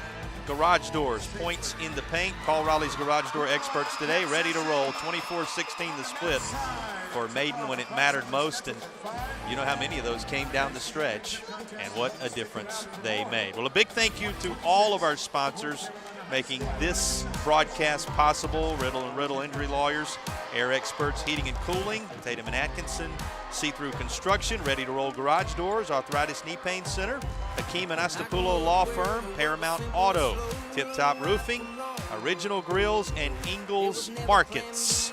All our sponsors making it possible. We say a big thank you. And to you, the fans, we say the biggest thank you. You're the reason why it's done. And they have made the big time. What a maiden voyage. A perfect season for the Blue Devils.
Championship weekend moving right on down the tracks in the Old North State. We welcome you back to Lawrence Joel Veterans Memorial Coliseum in Winston-Salem, North Carolina on the Wake Forest campus as Kinston and Walkertown are set to do battle. We got the Vikings and the Wolfpack, only room for one to stand tall as a 3A men's champion. With that, we do welcome you back inside along my broadcast partner, Kevin Cantwell. What a story he is. His time at Georgia Tech, certainly here in the state of North Carolina as a head coach and a developer of young men just like this.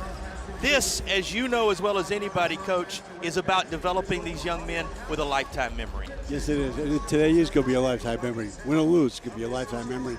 But yes, and these kids, it's part of their journey. They're going to have it and see what happens today. But whoever loses, that's okay. Again, that's he's Kevin okay. Cantwell, Jason Patterson okay. with you. Thankful you're with us for this ride in the state championship environment. Let's take a look at the players we're keeping an eye on in this one. There are a number of playmakers all over the floor, but you've settled in on Justin Gooding for Kinston as our Riddle and Riddle player to rely on. Well, they have a whole slew of them, but this kid is a scorer. He puts it up, and they have a whole list of scorers, but he's the leading scorer.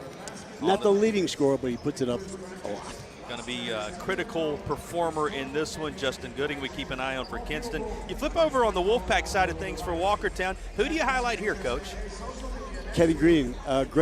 Now, what's great about him, he scores 14 points a game, but he's shooting 51% from the field. So I want to see how he does that, because he's a driver scorer. 51% is high. Underscore that, up over 50% from the field. He's our Riddle and Riddle player to rely on in this one. Let's turn our attention to the Ingles food for thought. These are your keys to the game. Walk us through them.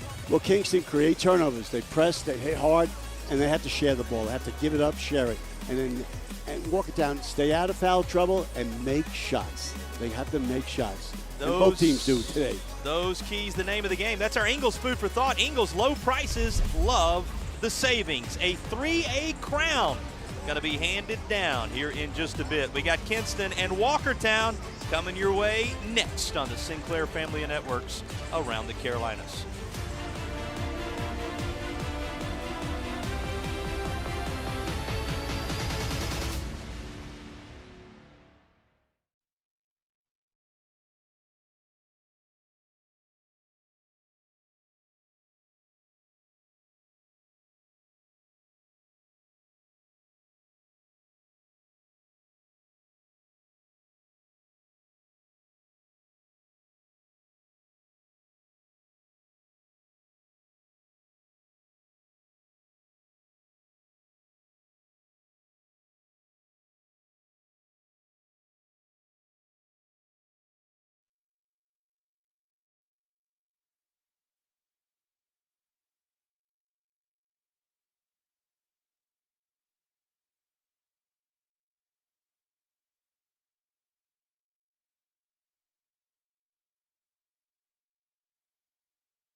The 3A men's season all coming down to this. Vikings, Wolfpack, Kinston, Walkertown, and the ball is in the air. We are underway.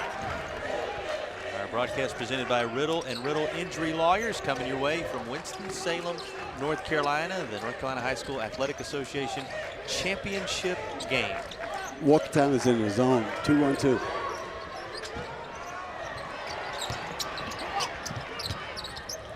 Looks out. Herring rims out. Boy, look at the length there on the rebound. And finally into the hands of McCandys. Looks out front. Little stop. And deliver. Rolls off the front of the iron on Wiley. And neither team able to score on their first trip.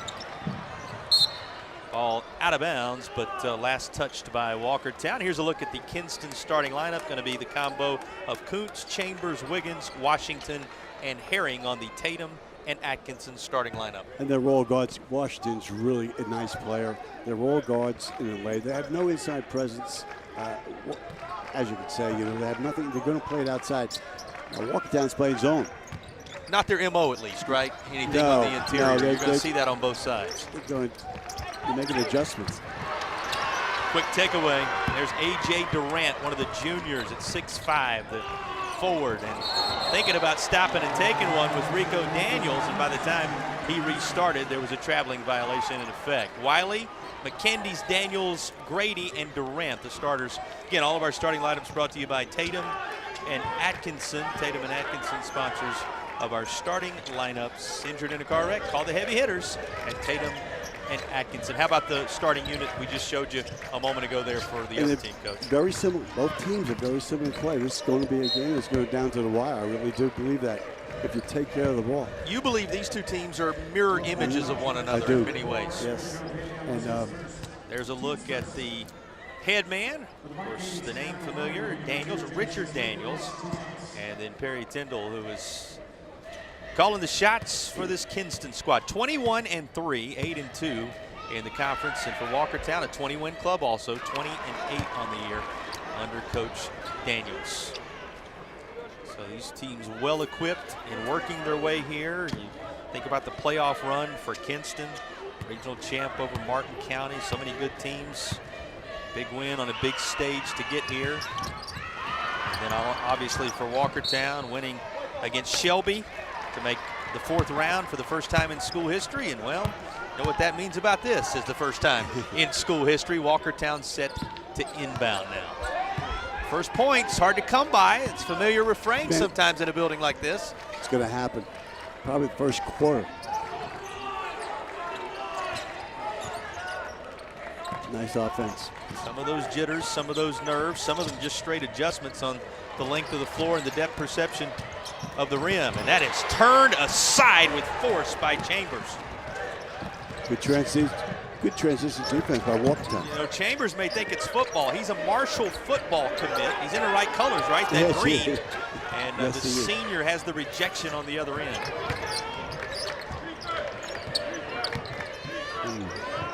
Rising above, but he can't make contact with the rim, and it's Walkertown's. Very bad selection of shots there. Well, there's going to be a foul call as Herring was trying to reach in there. Have not yet introduced you to our officials, but they are out of the Southeastern Officials Association in the Fayetteville area. Kevin Williamson, Joshua Owens, and Bryce Spiegel, the trio, handling things in this one. Congratulations to that trio. Again, it is an honor to be selected as an official in one of these state championship games. This is the one they're chosen to work.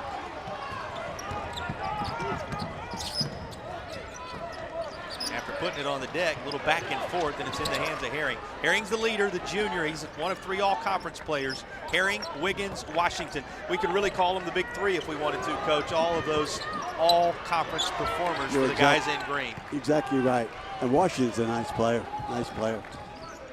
They are not going to just take a three, I'll tell you that. They're very disciplined there. Keenan Grady is the lone all-conference performer in the starting lineup for Walkertown. Of course, Jordan Autry comes off the bench, and the junior received that honor as well. So just a tremendous player wearing jersey number 10, and on cue, it's in his hands. It's good defense. Not taking any chances. McKendy's, and that'll be lost beyond the end line and belongs to Kinston. What are you seeing early from these two as they try to find their scoring and their rhythm? They're trying to find. It's like practice. They're trying to just figure out, settle in each one. Just never as easy as it looks or as easy as you planned it out or mapped it out when you rolled off the bus. The thing about it is the defenses, two defenses doing that are making it tough. Yeah, sometimes we say the offenses are struggling when in reality the defenses are making it difficult. Out front, this should be the first points of the contest. It will. A.J. Durant laying them home. The junior will have the first bucket of the game. Someone missed the assignment there. So this zone is like slowing Kingston down.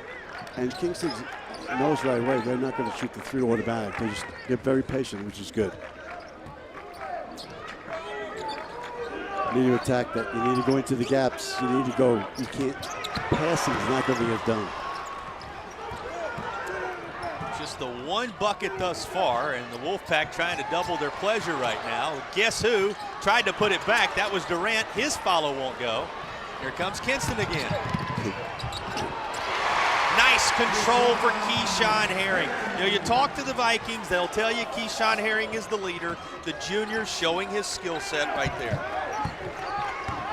Again, one of those big three, Genesis Wiggins, Jamarian Washington would complete that trio we're talking about.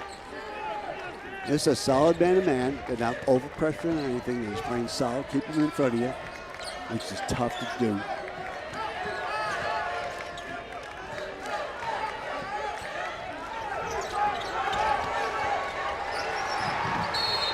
Nearly a straight takeaway, and now we get the clenched fist and the whistle of the foul call. Standing by to enter the contest is Jordan Autry. We mentioned he's an all-conference performer. You'll see him in the lineup on the other side of the break. Just a bucket apiece with 3 and change to go in the first.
The broadcast stream of these championship games is brought to you by Tip Top Roofing, Faith Family Roofing.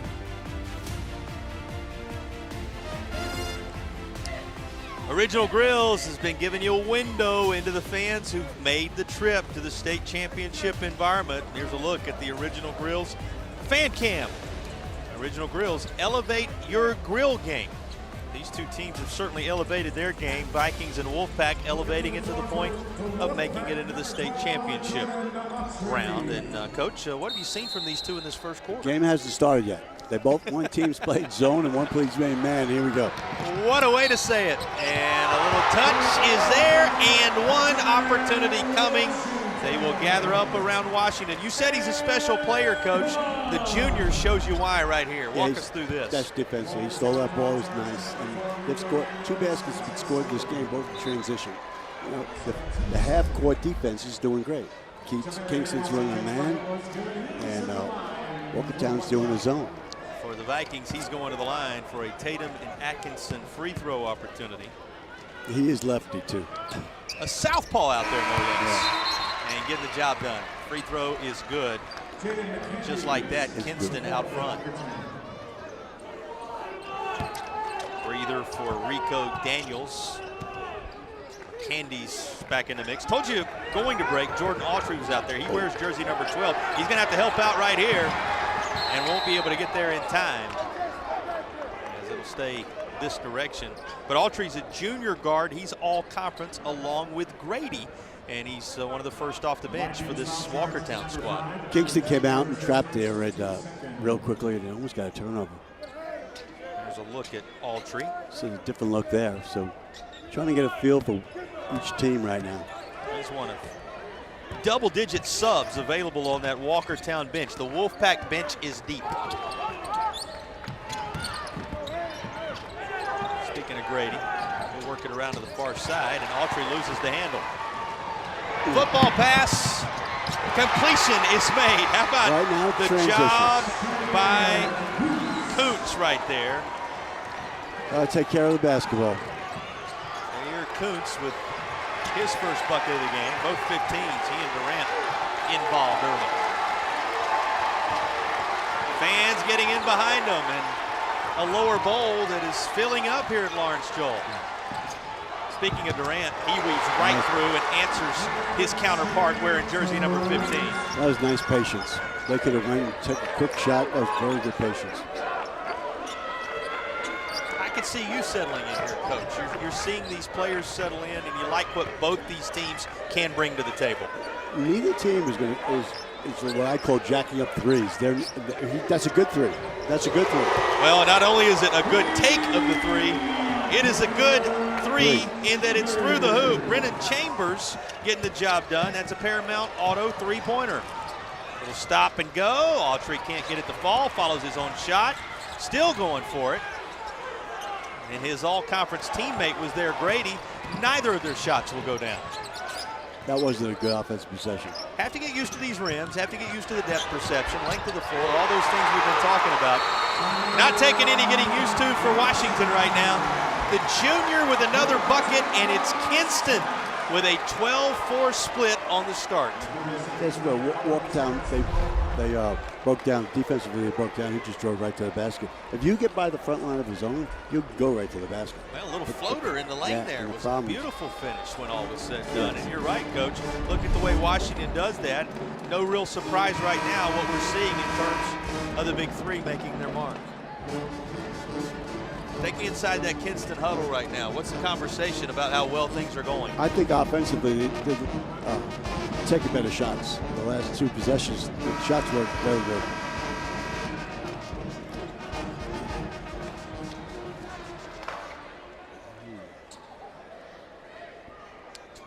For the split on the start of our broadcast presented by Riddle Injury Lawyers of the work here in Winston-Salem on Championship Friday in North Carolina. This is a different look. Turned aside. That was Chambers again. Scooped up by Grady. Yeah, be patient. Grady decided to go coast to coast, but he couldn't finish. Kuntz, plenty of elevation. Pulled down by Durant. Now slowing it up just a little bit. They're not nervous, that's for sure.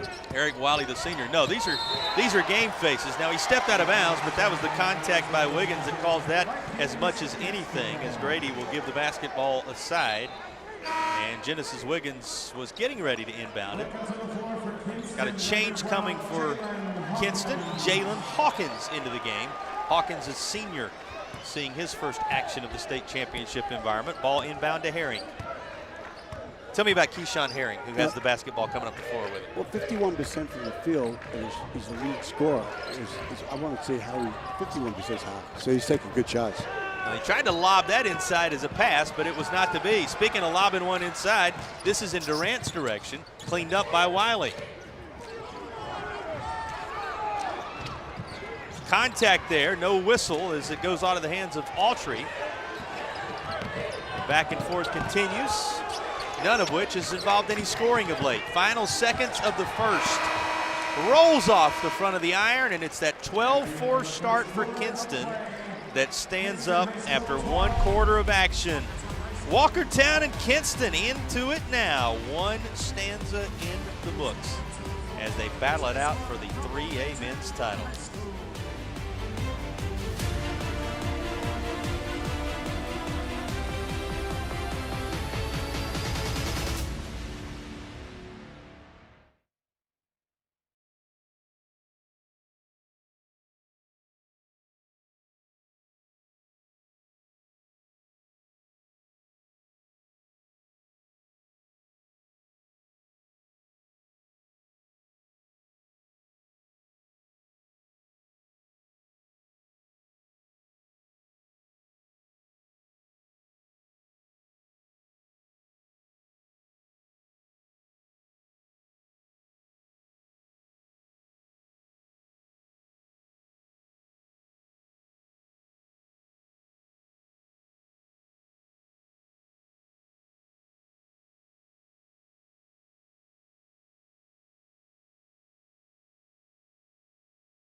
One quarter behind us in the championship game between Kinston and Walkertown. Here's a look at the arthritis knee pain center statistics from the first. What are your takeaways? Well, I think right away is that they had a couple turnovers. Walkertown had a couple turnovers that really stopped them scoring when they needed to score. But well, that ended up being arthritis knee pain center's relief without surgery or opioids. Reminder that they're sponsoring our stats. Points in the Paint brought your way by Ready to Roll Garage Doors, Raleigh's garage door experts, and you can see doubling them up right now, Kinston, when it comes to the Ready to Roll points in the paint. Walkertown defensively has to get back because they're going to be on transition because Kingston wants to run. Three from the corner, true. There's Jaden McKendy's again. And here's a key Paramount Auto three-pointer from McKendy's. Paramount Key of Asheville. You can find out more at ParamountAuto.com on each three ball today. We remind you to check out Paramount Auto. Walkertown has to really tighten up this zone because Kingston doesn't really want to shoot the three. They want to drive the ball to the basket. As you said, on cue, Washington with the take. Has to contain that ball. Walkertown has to contain the perimeter. Washington goes right toward the hoop, and Washington already has 7 in the contest. He's got 7 of the 14 Kinston has scored. The shot selection is big here. And there's Autry. A couple of times he tried it, once from distance, once from the interior. He's now in the scorebook. Remember, an all-conference performer in his own right. They cannot get beat on the perimeter, which is getting beat.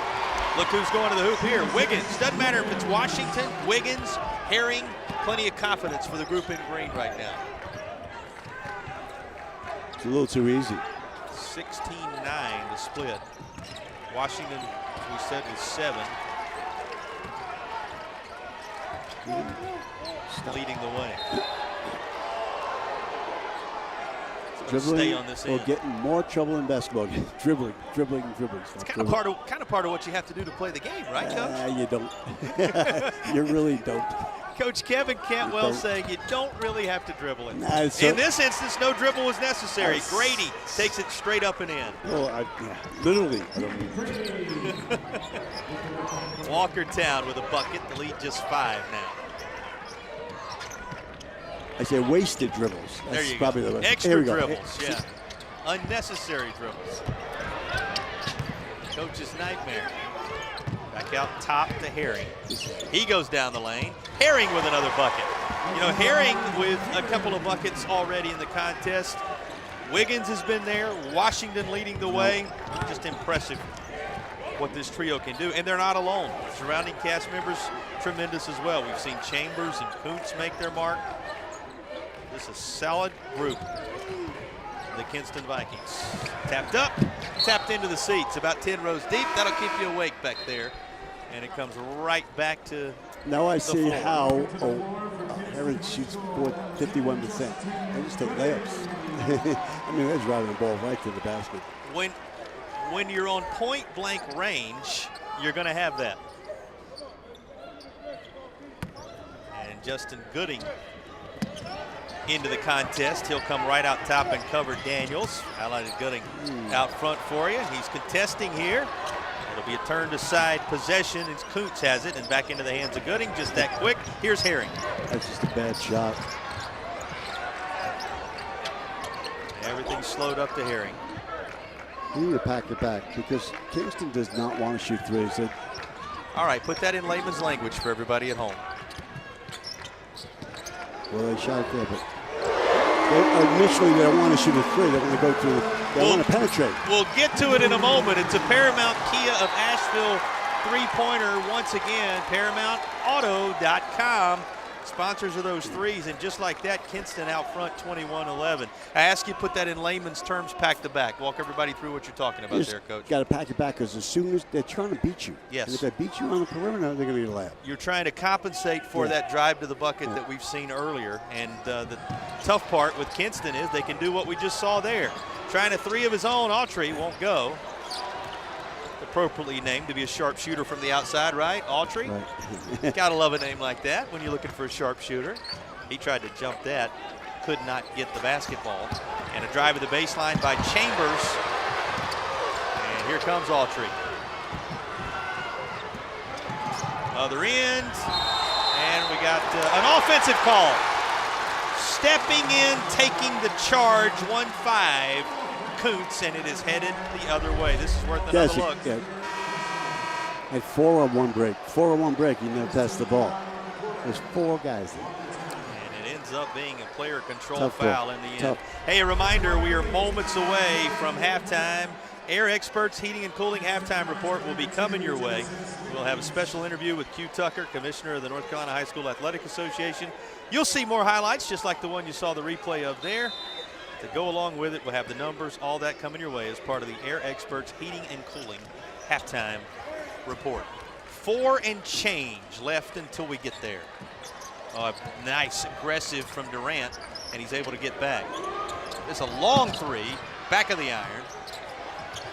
Eventually gathered up by Chambers. He's fighting for real estate in there, and it's tapped out to Washington.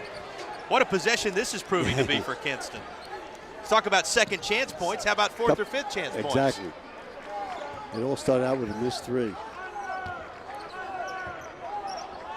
But you just pack it back, depending. If you don't want them to shoot 3s, get out there. Let them shoot 3s, back it up. I don't want them to drive, to be honest with you. Well, they're driving now. I don't want them to drive. Underneath the hoop, but that's going to be a traveling violation. So it'll go the other way. I would rather see Kingston shoot 3s than drive. I really would. Take a look at the sharpshooters we've seen in this one. It all shakes out to a 10-point advantage for the Vikings at the moment.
Well, you want to stick around at the conclusion of this game. We will select the Akeem Anastapoulos play of the game.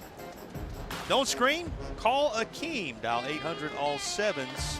Akeem Anastapoulos, sponsors of our play of the game. We will also select a player of the game, brought to you by Riddle and Riddle. When justice counts, Riddle and Riddle, and candidates beginning to emerge for our player of the game. You know, Washington right now for Kinston has 7 to lead all scorers. And you got a handful of different players led by Durant who have a bucket or 2 apiece on the Walkertown side of things. But the lead right now steady at double digits with 3:38 to play in the second. Walkertown really has to watch it right now. They have to watch because they have to stay in this game. They're getting beat on the boards. They're getting beat in turnovers. I mean, they're getting turned over, and at the same time, they're not shooting the ball well. So, well, and think on it's this. a crucial time right now. A couple of 3-pointers for Kinston connected on in this game, not to mention the fact that they're shooting 40% overall in the contest, with a lot of that work being done in the paint. So it's been from within and from without for the Vikings. Well, play continues. Kinston fans beside themselves, but we roll on. Little stop pop, and it ends up working beautifully. Nice little teardrop in there to cut it to 21-13. Answer on the other end is going to require free throws as Herring is set to go to the line. Foul on Grady this time around, and for Grady, that's going to be, I believe, let me double check it and make sure, his first personal, and it is. Transition offense, Kingston wants to go every time they take it and go. And Walkertown has to get back. They're getting beat on transition. See-through construction free throw. Have to get back on. Is a little too deep. All of our free throws in this second quarter brought to you by See-Through Construction, your contractor of choice on the OBX. See-Through Construction. Spent some time out on the Outer Banks along the way? No. Beautiful part of the state. Oh, it's beautiful. It's way out there. It is. You got to make a day trip of it. It's way Gotta out make there. More than a day trip of it, I should say. You got to take some time out there. North Carolina, such a state with vast resources. These players coming your way from all over the state across this championship environment on a long week of championships, and long in a very good way. Some of a different look now. Championships in Winston-Salem today. Glad to have you with us on Sinclair stations all across the Carolinas and the Outer Banks and beyond. And saving it in, but right into the hands of Wiggins. Directing a little traffic that time was Washington. He was calling for a little help from Chambers. It'll go into Herring's hands. 22-13 with 2:38 to go.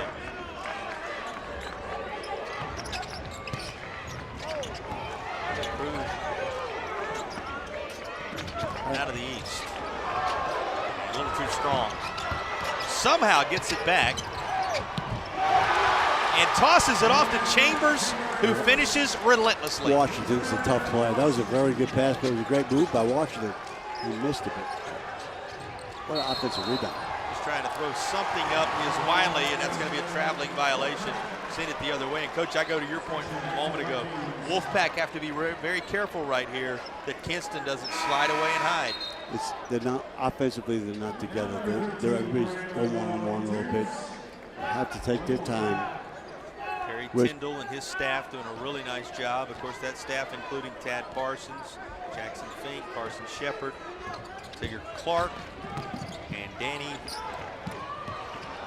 Those individuals who've done such a nice job to complete the staff with Perry Tyndall, again, Tad Parson, Jackson Fink, Carson Shepard, Tigger Clark, and Danny Ford. Just a nice job he's done putting this staff together. And boy, have they responded to them thus far today. Here's a nice look for Walkertown. Boy, good fake of his own for Grady there to create some space to score. But Kingston, I agree with what Kingston did. The half-court trap, they try to steal it, and that's what you do if you don't get through. You give a layup, but that's all right. Daniel's squad trying to react, trying to respond. There was what appeared to be a block. They're going to call that a tie-up, and the possession area will keep it where it is. Should mention on the inbound here, let's take a look at this. Quite a big, I thought he got him there. He fell right in the head. It ended up being a jump ball call. Alternating possession area keeps it here. Kinston to inbound. I'm not sure what they're in. They go man and then they send. That kicked out. Wolfpack, by the way, under the direction of Richard Daniels. Of course, his assistants, Mike Grace, Kenny Anderson. You knew a guy by that name, right? Kendrick Williams, Gerard Jackson, Jonathan Douglas, Sean Payton, the group of assistants that Coach Daniels has working with him. Takes a whole team to get here. They do a nice job preparing them. And how prepared was he for this? Coots again from underneath. Defensively, Walkertown, I'm not sure what's going on. They're not man, but it's very loosey-goosey. I'm not sure what it is. Well, what kind of terminology would you put on it? You got to think about that one for a little bit. Inside the final minute of the first half. First half that has been all Kinston since the scoring finally started in the latter stages of that first period. Nice job to recover there for Wiley. Good defense. Kingston's really good. They're really good. And they've shown it on the scoreboard, up 11 at the moment. Walkertown turned aside, blocked by Chambers. Possession preserved. Kuntz and company. Out front it goes, laid home by Washington. Jamarian Washington again, one of the three all-conference performers with Herring and Wiggins. Stop, pop, Wiley has a bucket. Good shot, good make. 10 seconds remaining in the opening half. Three's wide open. The welcome mat was rolled out, but it's too strong. Out of Chambers' hands. Big heave the other way, nothing doing. 28-17 will be the halftime score. How about this first half? I think Walkerton was really happy with it. They let it down because they really got diffused. They'll be looking to make some adjustments at the intermission. It's coming your way next, the Air Experts Heating and Cooling Halftime Report. You're going to hear from Q Tucker, the commissioner of the association. You're also going to see first half highlights, stats, all that coming your way. That's the Heating and Cooling Halftime Report from Air Experts on the other side of the break.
You're watching the Air Experts Heating and Cooling Halftime Report. Air Experts. Schedule your tune-up today at yourairexperts.com.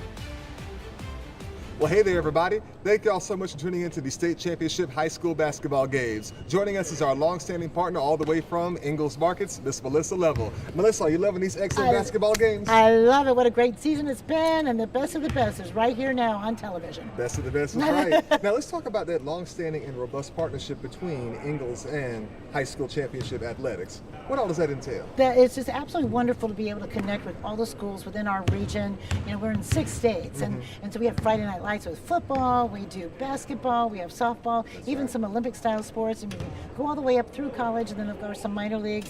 But we just love that high school spirit and the fun with that. A lot of those players work with us. A lot of their parents have a shop at our Ingalls, so it's kind of like a big family coming to watch all of them play, right? So we love that. We'll love it as well. Melissa, as always, thank you for taking the time to speak with us here today. Thank you. All righty. Let's get back to the game, folks.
You're watching the Air Experts Heating and Cooling Halftime Report. Air Experts. Schedule your tune-up today at yourairexperts.com.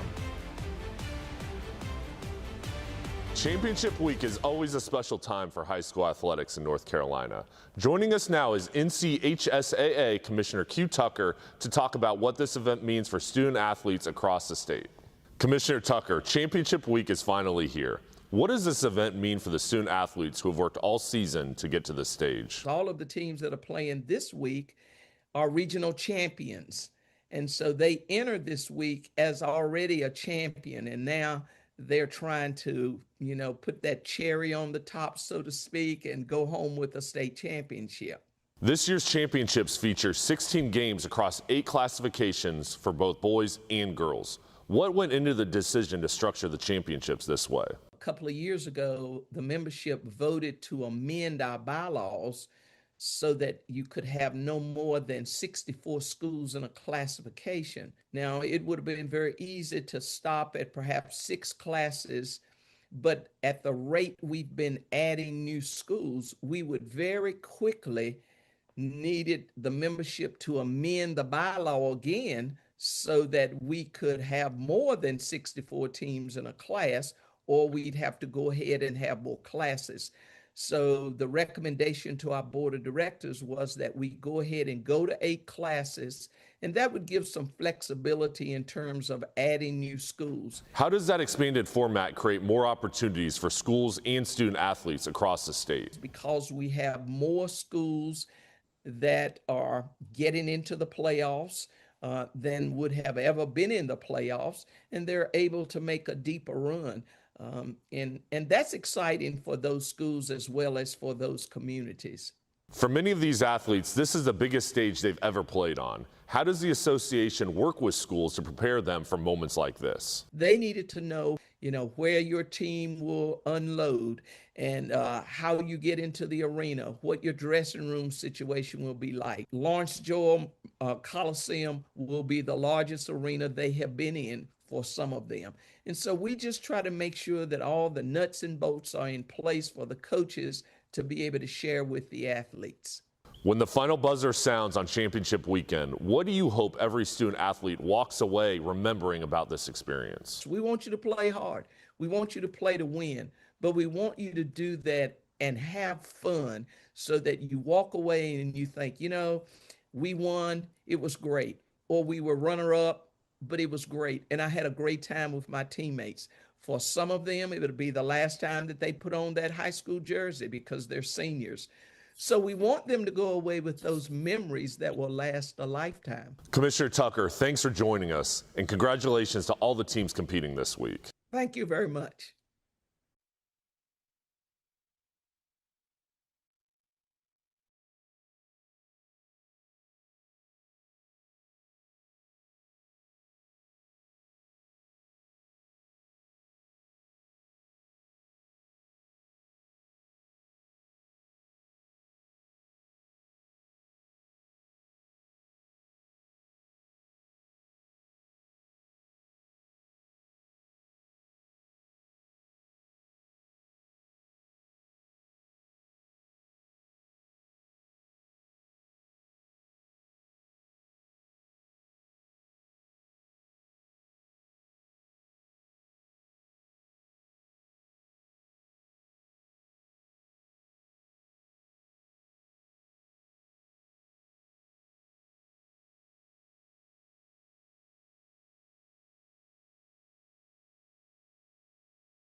You're watching the Air Experts Heating and Cooling Halftime Report. Air Experts. Schedule your tune-up today at yourairexperts.com. Home of the Deacons, Wake Forest University, Winston-Salem, North Carolina, the site of the 2026 North Carolina High School Athletic Association Basketball Championships. We roll on through the 3A men's contest. Kinston started to open up a lead there in the second quarter. Let's show you how as we look back at our highlights from that first half. Coach, Kinston doing it a variety of different ways. They just want to get to the hoop. They're going to drive the ball right at you. You're going to keep driving it, and they have good players to do it. Also had a couple of big threes along the way that were timely to mix it up. As we look at the first half highlights, you're also going to notice all three of those guys we highlighted coming in. Herring, Wiggins, Washington, as advertised. Well, all three of them. And what Walkertown has to do is to stop that from happening. They have to stop it. Kuntz had 4. He was a factor as well. Chambers had 8. Washington with 9. Wiggins with a bucket. Herring with a couple of baskets in the game, including one of those threes. So we said it, so many different ways they can come at you. But here was some of Autry's good work. Remember, he's the all-conference performer beside Grady on the Walkertown side, and they're going to need a spurt in order to battle back. As we look at the Arthritis Knee Pain Center's numbers from the first half, what jumps off the page? The turnovers right there. They have 9, all right? But field goals, they took about 8 bad shots, so that's a turnover to me. So it's a field goal. Take good shots. So that number's higher than you even are looking at there in your mind. Much higher, and defensively they have to contain the ball. And get back on transition defense. Have to stop them scoring on the fast break. Have to. Reminder, Arthritis Knee Pain Center, relief without surgery or opioids, bringing you those overall stats. Here are the ready-to-roll points in the paint. Just a separation of 4. A lot of good work done in the interior of this game. Yeah, because they're going up and down, and it's not an inside play game. It's not going inside. It's going to be rebounds. Yeah. Take the ball to the paint. But it's not going to be totally. You're not going to throw the ball inside and score. It's a transition contest. Yep. Totally. And that's what a lot of those points have come from. Again, ready to roll. Call Raleigh's Garage Door Experts today. Those are our ready to roll in the paint numbers. We're ready to roll with the third quarter, and when you come back to Winston, we'll get it started on the other side of the break. Our broadcast brought to you by Riddle & Riddle will continue right after this.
For the Walkertown Wolfpack, it has been a memorable year, a year of firsts. First region, First state championship appearance, and the goal, not just be happy to be here, but to win it. They need a spurt in order to do that. Coach, this team's been known for some. They went on a 7-0 run in the semis to end the first half, went on a 13-0 run to end the third quarter in that game. They're going to need a run somewhat similar to claw right back into this one. They're going to have to share the ball more. They really have to pass it around, get him inside like that. The trio of brothers, the coaching connection there of memory, and transition was the focus in their run through the playoffs. They need those type of transition buckets. You see a look at the head man for this group. What a group it has been. They play hard. He talked about how much they deserve it because they're a group that fights to the end. He's going to need them to do that this time around for sure. But he talked so much about how, you know, coaching and this team and in the state, Some of this these plays, dynamic team is ready to work, and they're going to have to here. Find themselves down 28-17 as they go to work. This crew looking for a first trip to remember. And, you know, Coach, we talk about the journeys here so many times. Could not be more different. It's a tale of two trips for these two schools. One that journeyed 188 miles in a 3-hour tour in terms of Kinston, and the other 17 minutes away, just 7 miles away for Walkertown. But it all comes down to a championship environment. And here's a straight takeaway by Kuntz, taken right back by Grady, and he'll stop, fire it, won't work, and is pulled down by Wiggins. All right, I always like to ask you at this point, what are your adjustments going into this second half? well, you know, Walkertown they made an adjustment. They came out man-to-man. Now they have to contain the ball because these guys on Kingston can drive the ball hard to the basket. They didn't contain it that time. Well, did you say something about driving it well to the basket? Yeah. Guess who just did? There's a look at Herring again.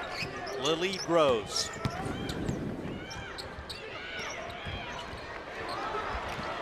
Here come the guys in green one more time. Kuntz, a little too strong. Rebound, McKendy's. Walkertown, beneficiary of a couple of missed shots there. Let's see if they can string something together. What would it take in your mind for this Walkertown squad to take a bite out of this advantage here in the third? I'd like I said, share the ball, get the ball inside a little, and not go one-on-one so much. And then somehow or another, I'm more for them to get back in the zone because I don't know if they can cover these guys. You like the zone? Yeah, because they can get to the basket too easy. But I'm not sure. I have to see them play man-to-man more.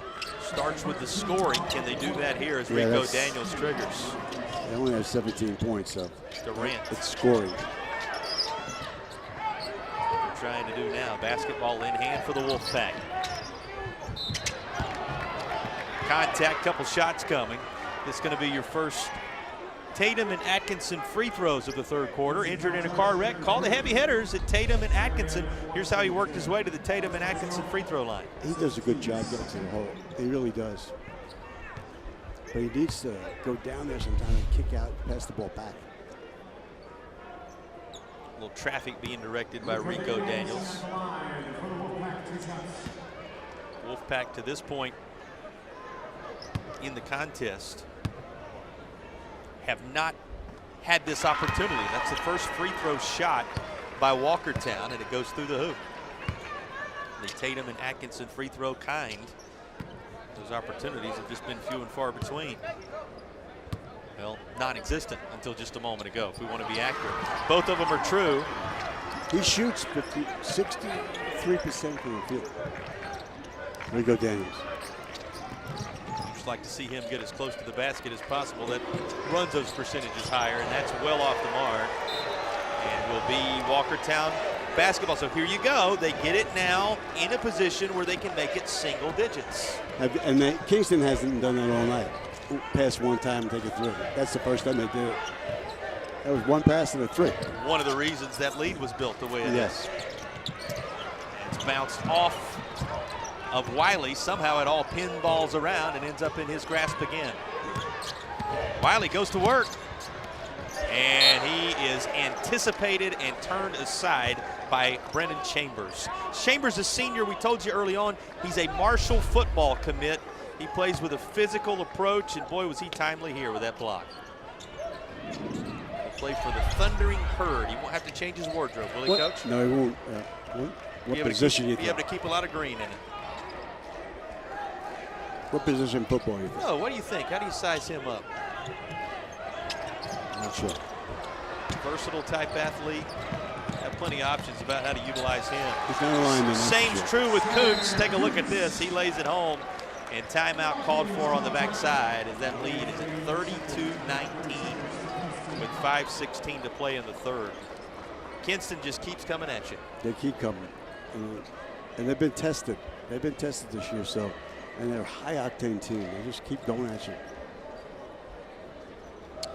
Well, you saw a nice play there. One of the many play of the game candidates. We will have the Akeem and Astapulo play of the game.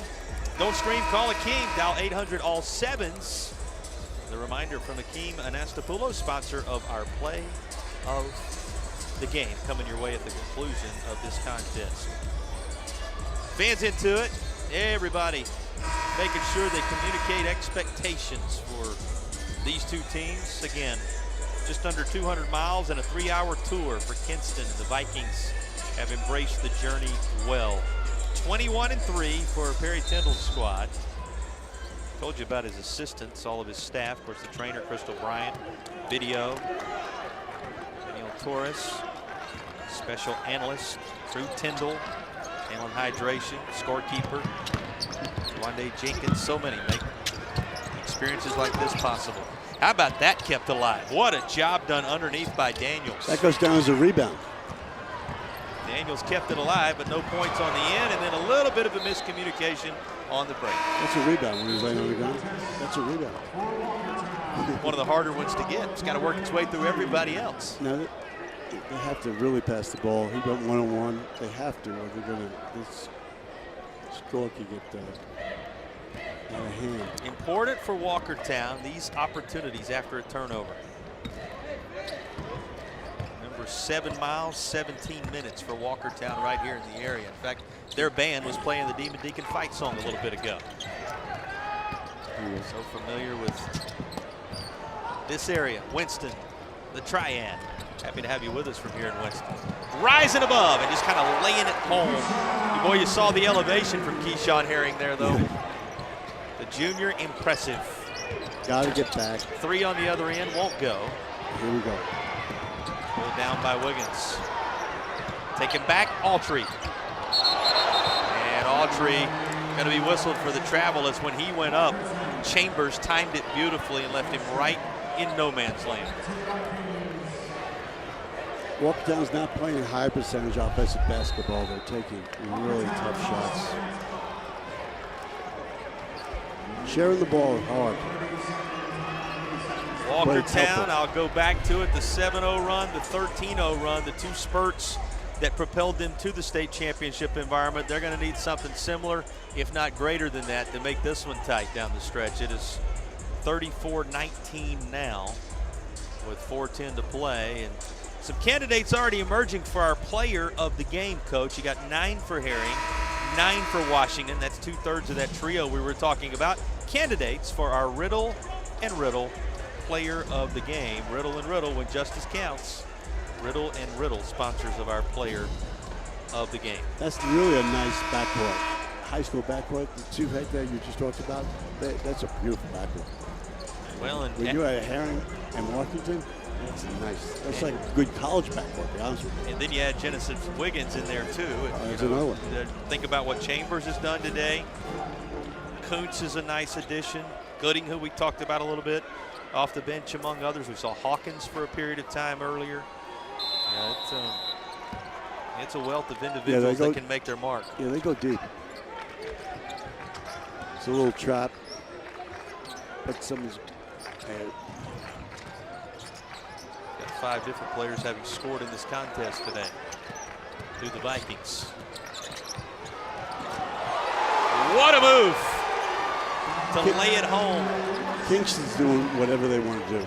That's Washington. He's part of the reason. Yeah, they're doing whatever they want to do. Washington with 11. He's the first to double figures. Answer on the other end from Grady. Grady trying to will his group back now. Transition, good. And Grady with the takeaway, but it's back into the hands of Chambers, who finishes with the bucket. Boy, just when it looked like Grady had done something positive on both ends of the floor, Chambers right where he needed to be. Yeah, Coach. Herring 9, Washington 9, Chambers 8, Wiggins a bucket. That was last check. Washington now 11. Chambers now 10. It just updated. And here's Grady. He's the last 2 trips been the go-to guy for Walkertown. But the gap grows further as Good another pass. one is laid home by Kuntz. And you said it, that was created beautifully. Yeah, the players are in the right position. They spread out. It's hard to defend. Hard to defend. Looking out front to Herring. Has a teammate there. Jammed home by Genesis Wiggins. Kinston making a run of their own. You can't run with these guys. And a whistle staying what looked as if it was shaping up to be perhaps another fast break. One right after another from the Vikings of Kinston. And they're cruising now, 42-23 the advantage as we break away from Winston. Much more of our coverage of the North Carolina High School Athletic Association Championships coming your way, brought your way by Riddle & Riddle Injury Lawyers. After this.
What a day to be enjoying a state championship moment and memory, perhaps one of the earliest memories. Brought your way on the Original Grills Fan Cam. Elevate your grill game. That's Original Grills, sponsors of our Fan Cam throughout the course of this North Carolina High School Athletic Association Championship Week. And it's stretched out to a championship week now. You got the 8 classifications. You got a men's and a women's championship on both sides. So if you're a basketball fan, settle in to Winston-Salem for the week and just enjoy rapid fire championships coming your direction. It's been our pleasure to bring them to you from Sinclair Broadcasting as a part of our hoops packages around the country. We're showing these across the Carolinas. And they're brought to you by Riddle & Riddle. What a joy. Coach, Walkertown not going away. This is a team you know going to fight you right down to the wire, but they've got their work cut out for them. Yeah, they here. do, because Kingston's getting good shots. You know, they're high percentage shots. Chased down by Kinston's Stop. Chambers into the hands of Washington now. Washington, Wiggins, Herring, we've talked about them throughout. That trio, the all-conference performers. You had Chambers to it. Kuntz has been good. Cutting in off the bench has made his presence known from time to time. Did we say Kuntz has been good? There's the junior again. That's sharing the basketball. That's really nice basketball. Kuntz becomes the 3rd in double figures. He joins Washington and Chambers in that category. Then you talk about the 7 boards that Wiggins has pulled down in addition to his buckets in this game. It's been everybody a contributor. Of course, Washington's been there. He leads the way. Give him 13 in the contest. Stop and fire away for Wiley, too strong. Out front, Herring elevates. One more coming as he'll look for 3 the old-fashioned way. The game got out of hand. I mean, this. On the doorstep of a half 100 now with this spurt. Herring and company coming to life. Walkertown is elected just to run with them and just run up and down with them. And that's not going to work. Herring with 11. Washington with 11. Chambers with 10. We talked about Wiggins with the 7 boards. By the way, Chambers 10 boards, 10 points. He's got the double-double out of the crowd right now. Here is Herring to the line. And his double-figure total rises by 1 as he knocks in the free throw. The Tatum and Atkinson free throw is true. Walkertown in some trouble now. Kinston, group that made their punch word coming into this championship environment, as this is laid home by Grady. Boy, Grady putting together a valiant effort here. He's in double digits. He's the only player in double digits on the Walkertown side. He's given full effort tonight, Coach. Yeah, he has. Yeah. Keenan Grady, the senior. The mantra, grateful.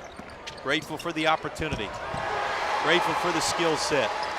Grateful for the chance to play in this environment, and they are showing it. Washington with another, and boy, are they grateful he's wearing those colors in Kinston green.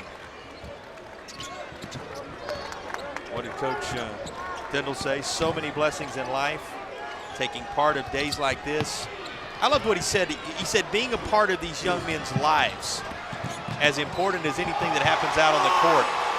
And it makes its hay, it experiences its joy in these moments when you can put a third quarter together like they just did, Coach. Oh yeah, and I totally agree with what he said. It really does. It's much more than that. On the floor, it resulted in a 23-12 clip as they outscored Walkertown in the third to pull away and take command of the basketball game as they pursue a 3A crown.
Now one more glance in this one at the stats through 3 quarters, brought to you by Arthritis Knee Pain Center. Relief without surgery or opioids. Coach, there are the numbers. Let's go ahead and show you the ready-to-roll garage doors, points in the paint as well through 3 quarters. Brought to you by Raleigh's Garage Door Experts. Ready-to-roll garage doors. See the 42-20 split there, and both those numbers kind of speak for themselves. Yeah, turnovers and rebounds really hurt, and they didn't take the bad shots. Looking to lob one to the interior. That's just out of Chambers' reach. 4th quarter underway. Coach Perry Tyndall told his squad, this is as far as you can go in a basketball season. Be your best here. That's exactly what his team is doing right now. They lead at 53-27 as we wade into the 4th quarter. He said he's so proud of what they've become and how they've handled it, how they believe in one another. Of course, the football team had a tremendous run, as you might remember. He said it became contagious on campus. This kind of play is contagious. That was a snapshot of beauty. What a heck of a shot. Remarkable exclamation point in many ways on what that third quarter was to start the fourth here. But isn't that true what happens on so many of these campuses, Coach? You see a football team win a championship, play for a championship, all of a sudden the coaches get to talking, the athletes, some of them cross over, the ones that don't get to talking, and everybody suddenly starts to win. They understand what winning is. Yeah, somebody can win it. They can win where they are. Kinston cruising toward doing just that on the basketball side here. And speaking of Coach Tindall, he wants to take a timeout here and call his Vikings over. He talked so much about how much this community has loved basketball over the years. You know of the talent that's come out of Kinston, the NBA ranks and beyond, and they've provided it over the years. They, with this group, have written the latest chapter. Who can forget the journey to this point? I faced many of those. You got Stackhouse. You have Maxwell, Cedric Maxwell.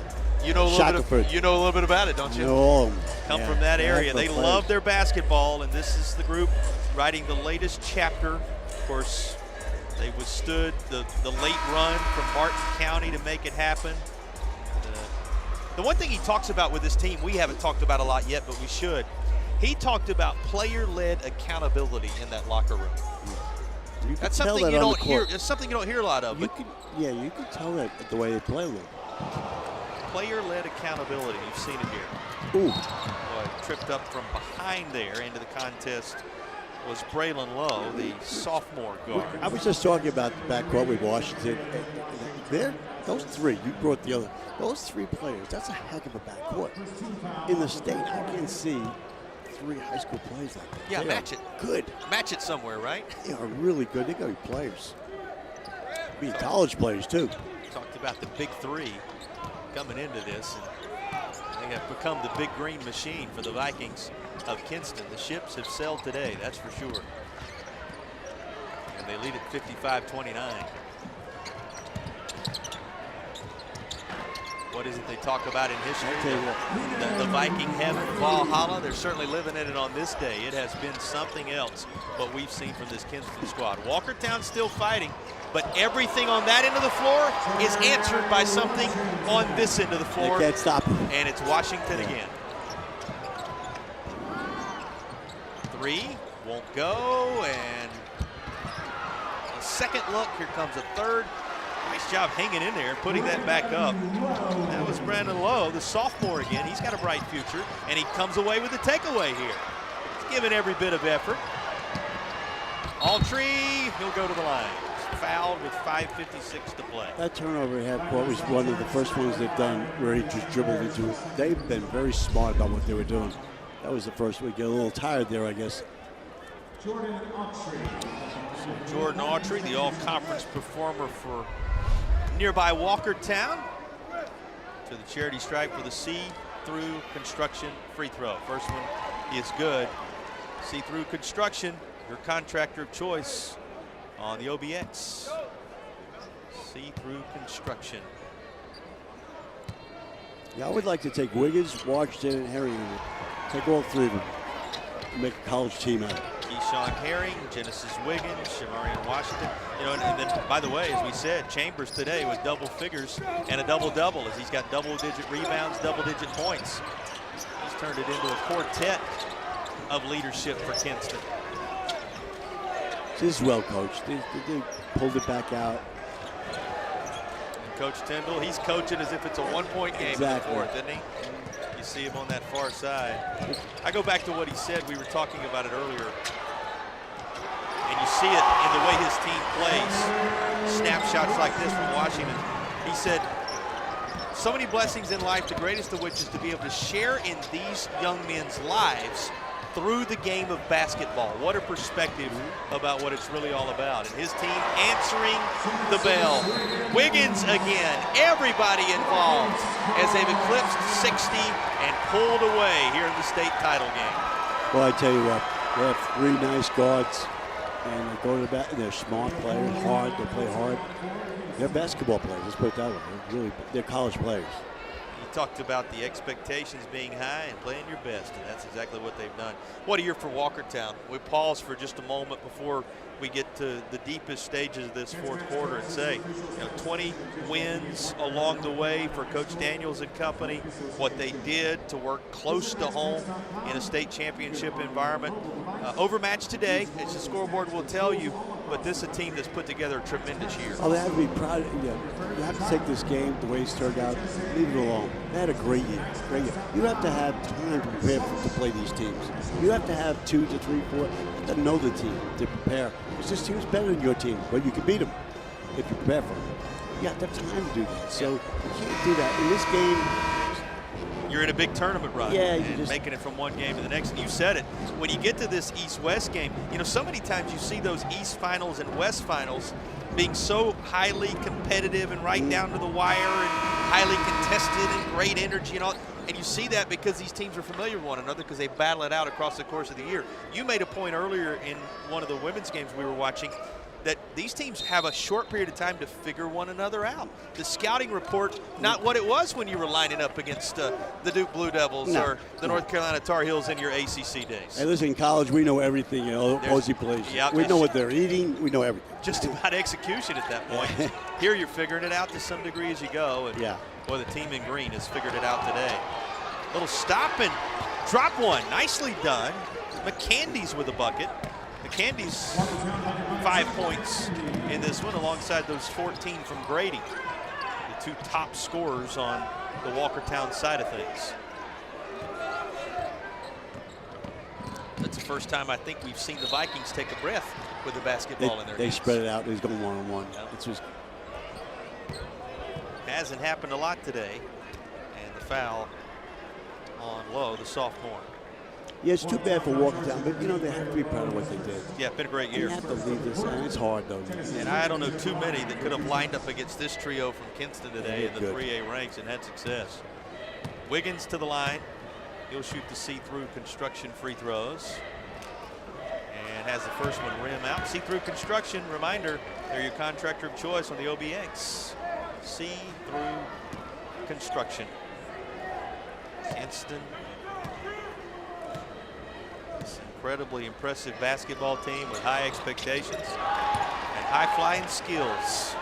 Out front 63-37 now. Or 62, I should say, 37.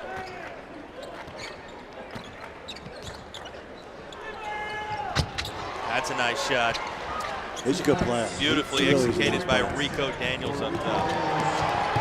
But it's just negated on the other end by Coots. And that was the story early. Every time Walkertown would do something positive, Kinston had an answer. They couldn't stop him, right? Rico Daniels was driving toward the bucket again. Whistle and a foul call. We'll sort it out on the other side of the break. 4 to play in the championship battle between the Vikings and the Wolfpack. Kinston forging toward a title.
The Kinston players at the press conferences this past week, asked to describe their mentality, said, well, we play with it. If we stay together, nobody can stop us mentality.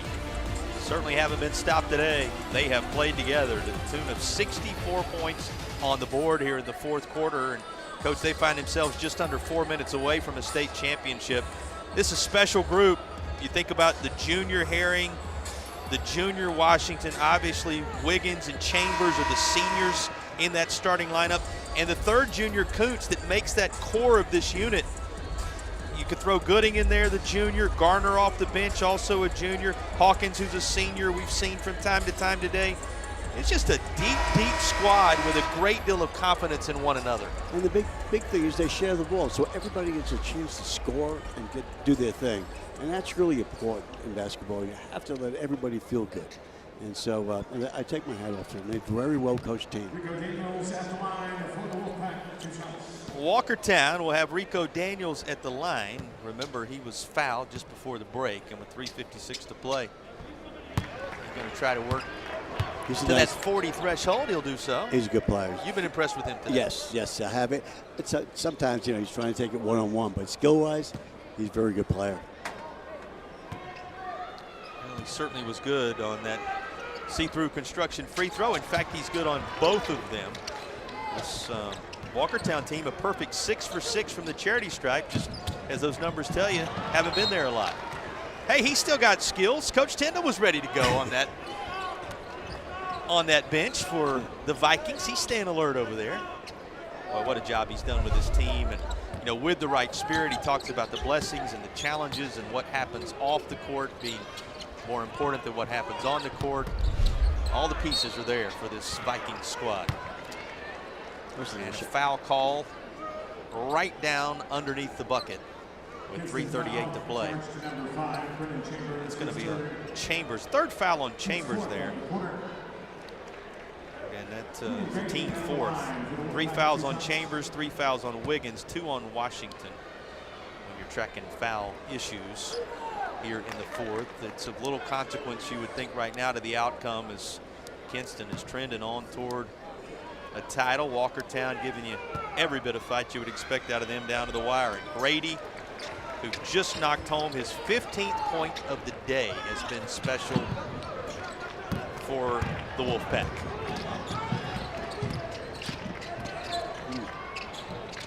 Handed off underneath, blocked by Lowe. But relentless effort has been the story for the Vikings. That's a heck of a possession. That's a lot of good hands right there, because the hands got that thing going. How many times was it disrupted? Here we go, one. Before Herring finishes it. That was his drive through, and he goes to the line for an and one chance. They have not taken many jump shots. Most of them have been drive to the baskets. Well, that'll help you shoot 58% from the floor, won't it? That's what they have done today. 29 of 50 from the field. And the see-through construction free throw there as well. They've only taken, what, 8 3-points? 8 threes? Yeah, it's only they're taking 8. Connected on 2 of them. Yeah, so it's tremendous. Back of the iron won't fall into the hands of Genesis Wiggins. You think about the genesis of this squad, and it comes down to the group that we've talked so much about, a quartet today on the floor leading the way. And I go back to, if folks weren't with us when we talked a little bit about it at the end of the third quarter, the upperclassmen being the leaders in the locker room, receiving praise from their coaching staff for doing so. It's a big piece of the puzzle. Yes, it is. It really is. 3 and change to go. I know from a coach's perspective, and you've been there many times, it has to be nice when you can look up at the scoreboard and see enough separation that you aren't pulling your hair out en route to that championship moment. There's usually not a lot of those days. I mean, a 10-point game, I'm doing it. It has to be like this. There's very few times you have games like this. 67-42 as Kinston has flexed its muscles in this state championship environment. Plenty to be proud of for Walkertown, as we said. What a year they put together, and they continue to battle right down to the wire here. But the guys wearing that trademark Kinston green, looking to do what football has done, looking to do what basketball has done so often historically. And Kuntz etches another bucket onto his scorebook section today, and he continues to write the latest chapter for this Vikings athletic history.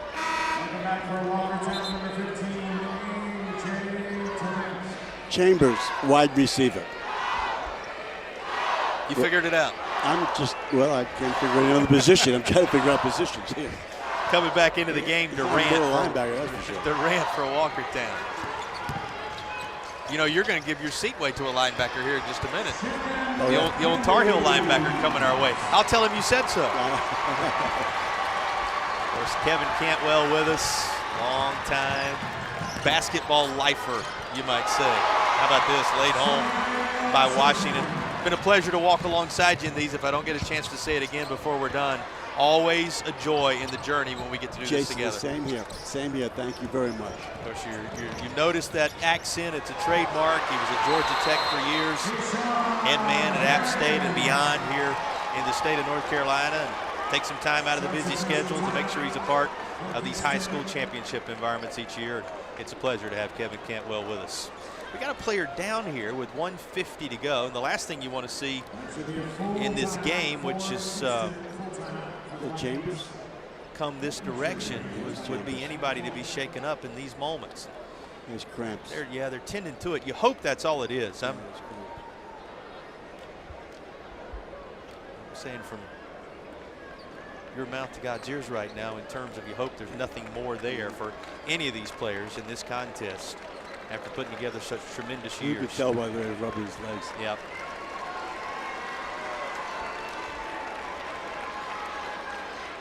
Doesn't make it feel any better at the moment, but he's going to be okay. They bring him to his feet in a nice hand. For Washington, it's Shamarian Washington, the injured Kinston Viking. 1:50 left to play. We remind you, one more contest left to play. A little bit later this evening, we kind of alluded to it a moment ago that there's another coming. You'll see Reedsville and Salisbury, the Rams and the Hornets, going to collide for the 4A men's championship at the conclusion of this one. So this Friday, winding on toward closure. I tell you, Coach, if you're a basketball lover, the way these things spread out now with the 8 classifications and the 2 championships on each side, pitch a tent in Winston-Salem and you're going to enjoy yourself, right? You're going to have the whole week of it.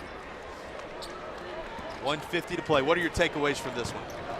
Well, I just think the Kings is, they're a very, very good basketball team. And if you have good guards, you're even extra better, you know? And you saw, and this is what you've done for a living for a lifetime, is spot young talent, develop it, grow it, and turn it into lifetime professional talent. You see a lot of potential in that camp on this floor. Yeah, I see a college player in. And how about a championship moment for this young man? Keyshawn Kenner adds his name to the group scoring in a championship environment. And you know what makes that even sweeter for the Vikings? He's a senior on the floor in the state championship environment. He and Hawkins, the 2 seniors, off the bench, and he has a moment to remember. You'll have it for the rest of his life. With 1 minute to play, there's a bucket for Justin Gooding. We showed you Gooding, the junior, early in this one, and he's going to go to the line for one more.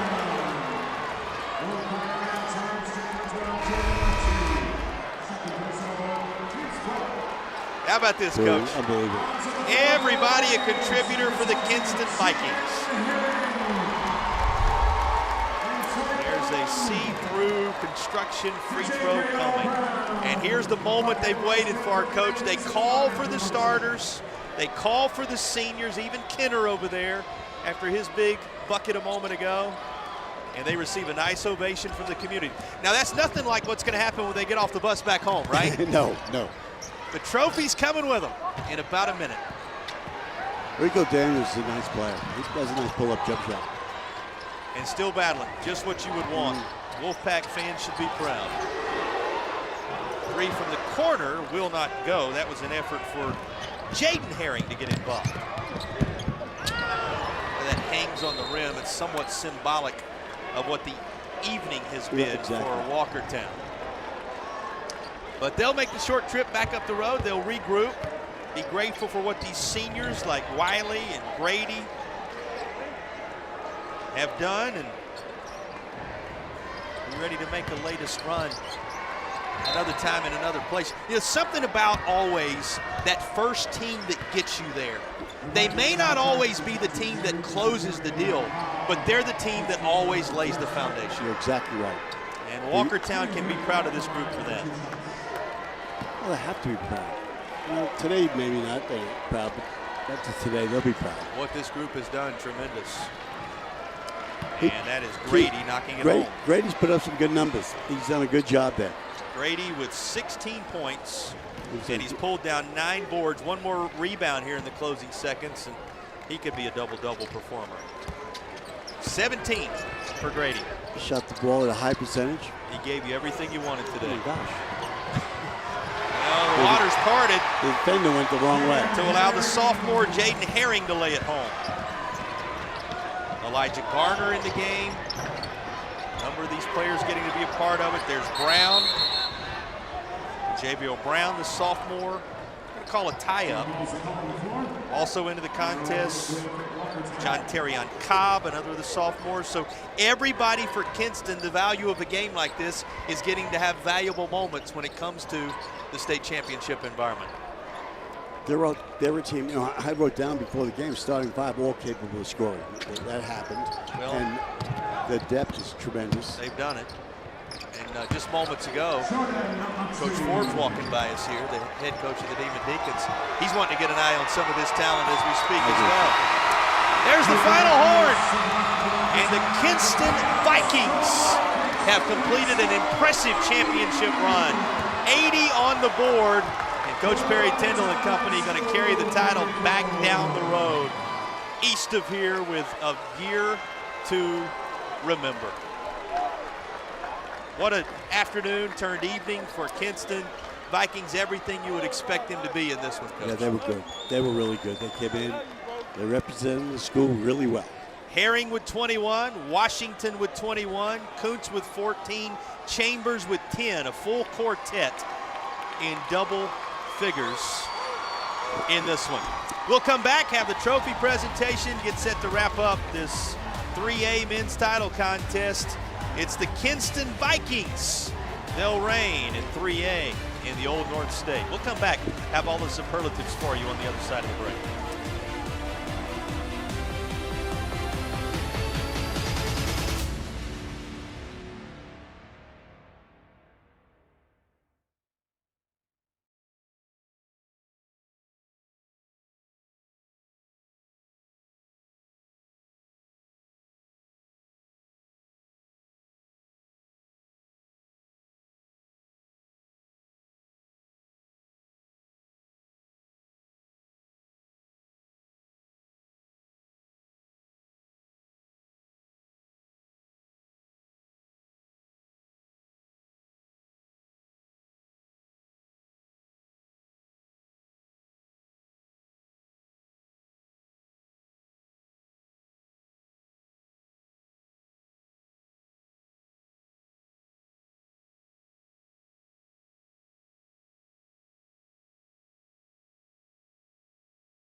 A dominant and impressive performance by Kinston as the Vikings claim the crown, latest chapter in the strong athletic history of one of the great schools in the state. And Coach Perry Tyndall joins us now. Coach, first of all, congratulations. You talked about what a blessing it has been to coach these young men, and what happens off the floor being just as important as what happened on it makes this all the more special. It does.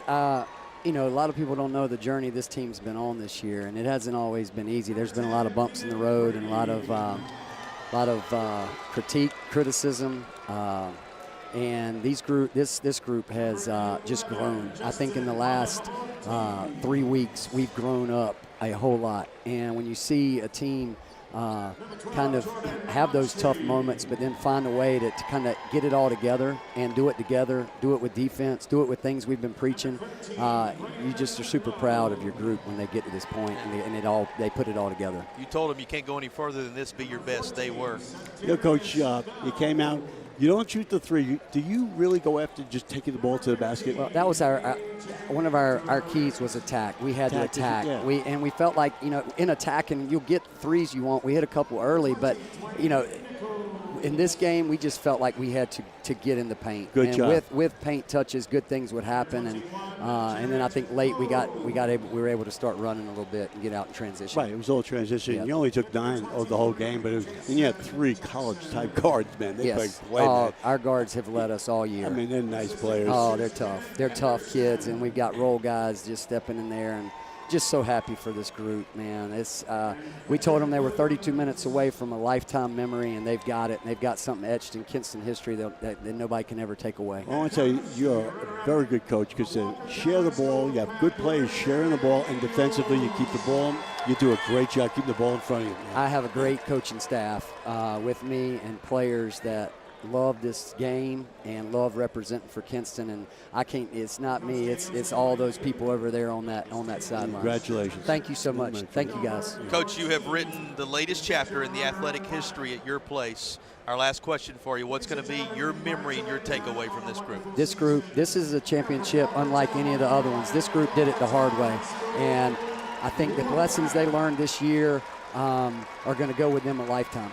Congratulations, Coach. Thank you, guys. Enjoy it. Thanks, What a man. ride Thank for you. his group, that's for sure. They, as he said, did it through some difficulty and did things, from his words, the right way, and that's going to make it all that more sweeter as he now joins his team for this celebration. And, Coach, you can tell in visiting with him and in these moments that you're talking to a great basketball mind, but you're also talking to one of the great gentlemen in this game who understands what he's trying to do with these young men on and off the floor. You know, people don't realize coaching is about teaching the tools of life. That's what it is. And then the kids come back to you, and that's what he's talking about. And so you take ball. And if you're teaching the tools of life, the kids start respecting you. If you're just going to teach basketball, they're going to respect you very well. That's where the lifetime relationship comes in. Yep. Congratulations to a well-deserved champion. All right, we've got some of the superlatives to send your way, and boy, were they hard to choose from on this day. The folks in the truck with some difficult decisions. Here's our play of the game, one of what could have been many. It is the Akeem Anastapulo play of the game. Excellent There pass. was the jam. Kind of served as an exclamation point when they were making that Yes, run. exactly. Nice play. One more time, that's our Akeem Anastapulo play of the game as it was jammed home by Wiggins, one of those trio we talked about. Medals being handed out as we speak. Of course, that was our Akeem Anastapulo play of the game. We turn attention now to our player of the game. And Brendan Chambers put together a double-double. Had the 10 points and 13 boards, Coach. I'll say it again, 13 boards to become our Riddle and Riddle play of the game. And you see some of those rejections as well. The blocks were there. The steal game was there. Chambers did a little bit of everything for this group. And not only that, but amidst of all those juniors, he and Wiggins are the senior leaders. And his high school career is over. He's going to play football from now on. He's headed to Marshall as a football commit, as we told you earlier. Doesn't even have to change the wardrobe. Going to be plenty of green in it moving forward. And he certainly got the green light today in terms of the W that his team put together. Well, we've done it for you each championship game. It's worth doing again. Keyshawn Herring, Genesis Wiggins, Jamarian Washington, Brendan Chambers, Jair Kuntz, Justin Gooding, Elijah Garner, Jalen Hawkins, Jaden Herring, DeJabriel Brown, John Terrion Cobb, Keyshawn Kenner. That's the entire roster for this Kinston team. You're hearing their names called as we speak. And Coach gave a nod to his coaching staff. Tad Parson, Jackson Fink, Carson Shepard, Tigger Clark, Danny Foring. This group and what they have done, just remarkable today, and everybody involved in it. You give Crystal Bryant, the trainer, the video people, Yaniel Torres, special analyst in hydration, True Tyndall, and even the scorekeeper, Dwande Jenkins, everybody is needed, Coach, in a championship moment. And for all those people, including the principal, Kellen Bryant, and the AD, Ryan Geiselman, everybody in Kinston's going to celebrate this one together. They're going to enjoy it. They're going to enjoy it. Well, we're moments away from the announcement of the outstanding player on each side and then the most valuable player for this contest. Again, somewhat hard to pick from. 21 for Herring, 21 for Washington, 14 for Coates, 10 in the 13 boards for Chambers, and they just announced the head man, and you heard the reception that he received. What a job he's done.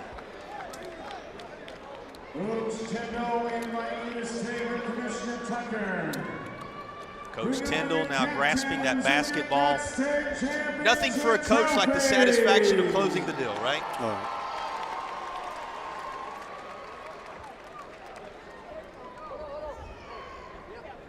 He's still coaching. He still has his coaching. Because coaching is so much more, as you Yeah, said, as he you got said, it. than just what happens Tell you how to during, do it. during a basketball game. Well, he'll teach them how to hang that latest banner when they get back, That's right. too. That's headed for the gym in Kinston.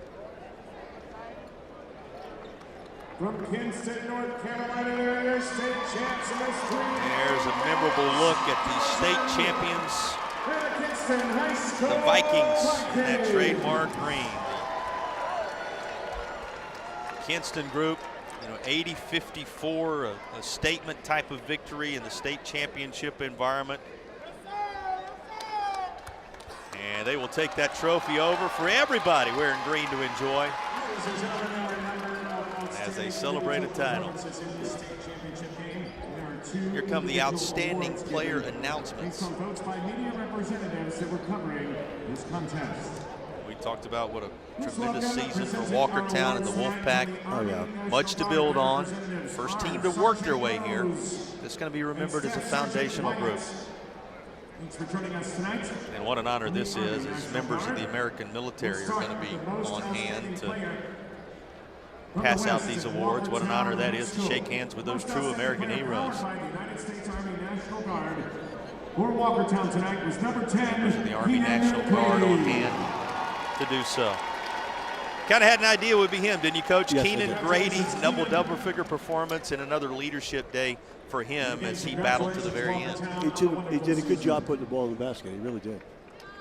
Grady ended up with 17 points, pulled down 9 boards, was one shy of a double-double. He also had a block and a couple of steals today. Outstanding player, powered by the United States Army National Guard. For the Kinston Vikings. The outstanding number 5, player for Kinston. Chambers. Chambers, the double-double. We showed you his numbers earlier.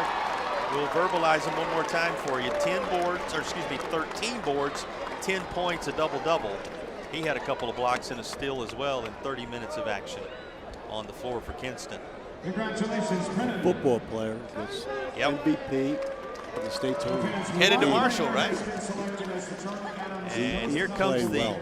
MVP of the entirety of the tournament run, and certainly of what has happened here today. And here comes the announcement. Is from Kinston High School, and it's number 3, Jamarian Washington. Jamarian Washington going to be selected. Washington, who led the way with 21 points. He and Herring both reaching that threshold. He had the 5 assists and also the 5 boards, 4 of which were offensive, that created tremendous opportunities. But a 21-point performer and a leader throughout. The junior, Washington, is the MVP. I'm very impressed with him. He had great teammates, but very impressed with him.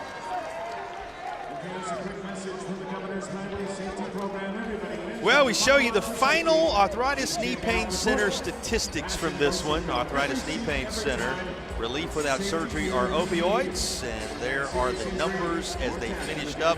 Coach, that shooting percentage tells you everything you need to know, right? In rebounding. Shooting percentage of rebound tells everything. They shoot 60% in the game to the victorious Vikings. And, of course, the ready-to-roll garage door points in the paint. Raleigh's Garage garage door experts. Call them today, 6434. 64 out of 80 in the paint, not too shabby for this Kinston squad when all is said and done. Pleasure to have you alongside. Your final thoughts on what we witnessed here today? Oh, so it was great day. And right now, I really feel good for the Kingston team. I mean, because we got a nice team, got kids coming back next year, so he's looking forward to that. I know he is. Future's bright. They might not be going anywhere. Exactly right.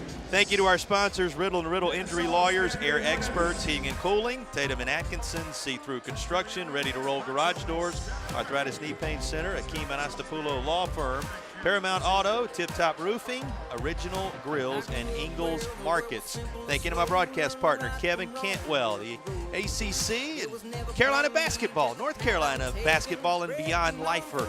We appreciate his work on these shows. And for everybody in the truck, we'll see you in just a bit when Game 4 of Championship Friday continues. This one goes to Kinston in dominant fashion. The Vikings are champions again. This time on the basketball side, this time in a memorable 2026.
Championship Friday in Winston-Salem, North Carolina on the campus of Wake Forest University in the Old North State culminates with Reidsville and Salisbury, two powers in athletics in North Carolina. The Rams and the Hornets set to do battle in the 4A men's title game. With that, we welcome you back inside Lawrence Joel Veterans Memorial Coliseum alongside my broadcast partner, Eric Gash. Jason Patterson with you. And Eric, you know a little bit about these championship moments. There is nothing quite like them. Nothing like it, JP. It starts with tip ball in November and culminates with a 32-minute game to see who's going to hoist that state championship. Well, think about this. We could really pick the sport and these two teams could be here, right? Doesn't matter. They've got that kind of athletic prowess because of the athletes they bring to the table. Let's focus in on a couple of those athletes now and walk you through our players to rely on, brought to you by Riddle and Riddle. Who do you highlight? Take me one side and then the other. Yeah, looking at Deontay Neal, young man is going to UNC Greensboro, averages about 36 points a game, 9 assists, almost a double-double. Everything begins and ends with that senior point guard. That's true for Reidsville. When you flip over to Salisbury and you kind of want to pick a Hornet to highlight, you're going with Braylon Taylor. Braylon Taylor stinging everybody and everything he gets an opportunity to at 18 points a game. Senior shooting guard is looking to bring home that trophy.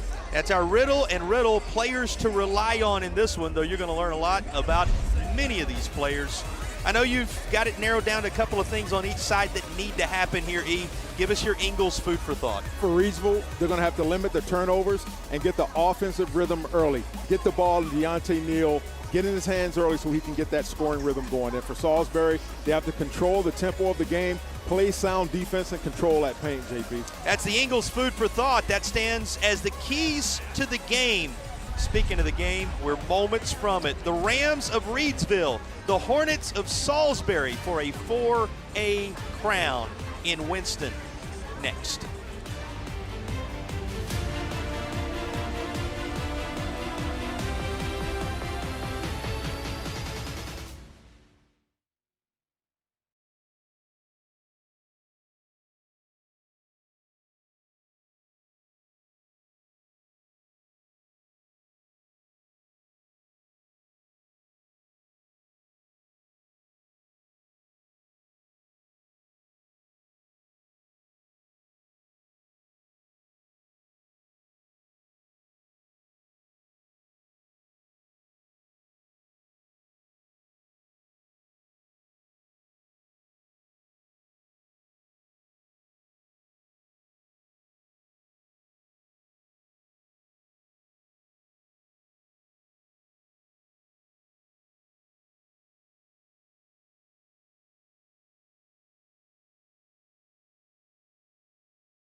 The broadcast stream of these championship games is brought to you by Tip Top Roofing, Faith Family Roofing.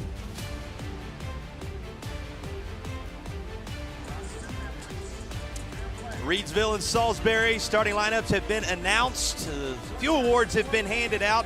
The main award still to be handed out. That's a state championship trophy. There's only room for one. Will it be the Rams or the Hornets? Let's go ahead and take a look at the Rams starting lineup. Going to be Neal, Coughlin Jr., Galloway Jr., Tynes, and Ingram. The Tatum and Atkinson starting lineup for Reidsville. You know, I'd like to highlight Coughlin Jr., number 2. In their championship, Eastern Championship game, he scored 27 points. So we can look for a big night from that young man tonight. See if he can roll it over into the state championship environment. We look at the starting lineup for the Hornets of Salisbury: Perkins, Taylor, Ross, Green, Smith leading them to the charge. And once again, looking at Perkins, this young man scored 12 points, had about 5 rebounds in their championship game. So looking for the role players, JP, to play a huge role in this championship matchup. Just about ready to tip it off. A 4A title to be handed out. This is a primetime game on Friday night. Something about Friday night in high school sports, right, Ian? You gotta love it. You gotta love it. Championship night.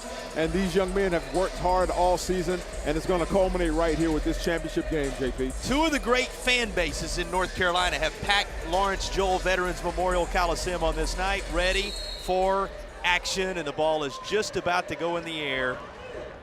One game remains in the 4A season, and we are underway between the Hornets and the Rams. Salisbury controls the tip.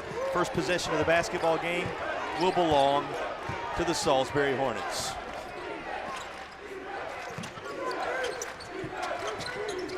Good movement inside, a little turnaround, trying to get it all the way down low. It was there, but a little bit too strong on the delivery from Smith. Here come the Rams. Yeah, something you really have to control in these championship games, JP. It's going to be your emotions, the adrenaline, and what do you do with all that pent-up energy that you've been storing all day waiting for this game? Yeah, you can say you crawl off the bus ready to go, but there's a lot to handle in a state championship environment. It certainly is. You want to keep things as normal and regular as you possibly can to make sure that these young men play at their highest capability. You know what's not normal? Depth perception in this building. You know what else is not normal? Length of this floor. There's a lot to contend with in a game like this. How about this battle underneath? And Tynes tried to put it back. Somehow it ends up in his hands. Third time it won't go. Away to the Hornets. I love the big fella Tynes. He's getting after it, and that's going to have to happen when you control the paint, JP. It gives you a lot of second chance opportunities. And your point about how different this environment is, we're reminded of it in the fact that neither team could score right away. It's a little tougher here right away. It is, and you mentioned depth perception. The goal looks different. The backdrop looks different. Once again, you're controlling your adrenaline, your emotions. Everything is going to take these first couple of minutes to settle in, but best believe these guys will.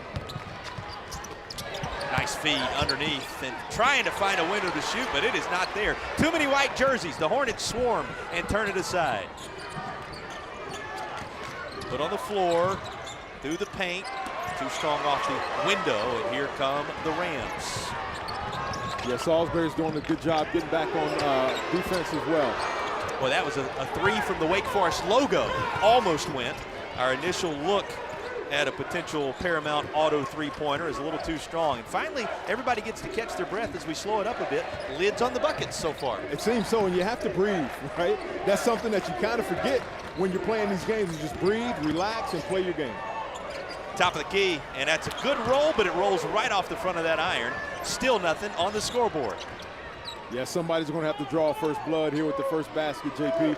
You can see that Neal, number one, he's in range as soon as he steps in the gym, averaging 36 points a game. Yeah, no doubt about it. The senior point guard, something special. He is the 2025 North Carolina Gatorade Player of the Year in the building on this Friday night.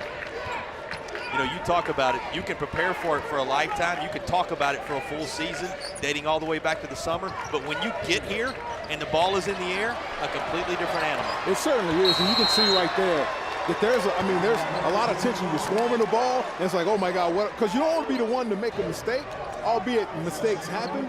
You don't want to be the one to make that mistake, JP, and it's going to take these young men just settling down and playing their game. Sometimes that first bucket will help settle you down. Yep. Coach Ross looking for one right now. He and Coach Perkins, his counterpart on that Hornets bench, both hoping something will fall their way. But that first bucket hard to come by. We're now nearly 3 minutes into this thing, and nobody's been able to find one. There was Neal. They're guarding him closely. Leaves a window for Galloway Jr. It won't fall for him. Back into the hands of Neal. He attacks, and it is disrupted. Salisbury is playing a great game of controlling that tempo, JP. Out front to Ross. He gets it to Perkins. Guess what? First bucket going to belong to the Hornets. And one, it looks like the young man Perkins. Once again, he had 27 in that championship game, and he's making his statement right now, JP. Getting ready for three the old-fashioned way. You know what they're going to love most about him? He's just in his freshman campaign. He is amazing. Amazing. This young man has a bright future ahead of him. I'm sure they're thinking to Salisbury, just stay here.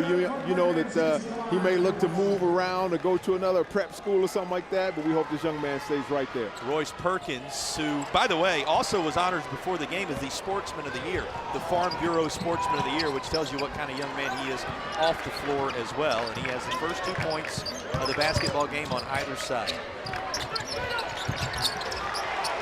Great defense by Salisbury there. They're playing right into their hands. The game plan is to control the tempo of the game, and another and one opportunity. Didn't we just see this? We just saw it. Perkins with a bucket, and he's going to the line for more. Here come Tatum and Atkinson free throws off this effort. Yeah, Perkins is just saying, hey, I'm going to control the tempo. I'm taking it to the basket. He plays through the contact and one. He's letting everybody in the building know that's an and one.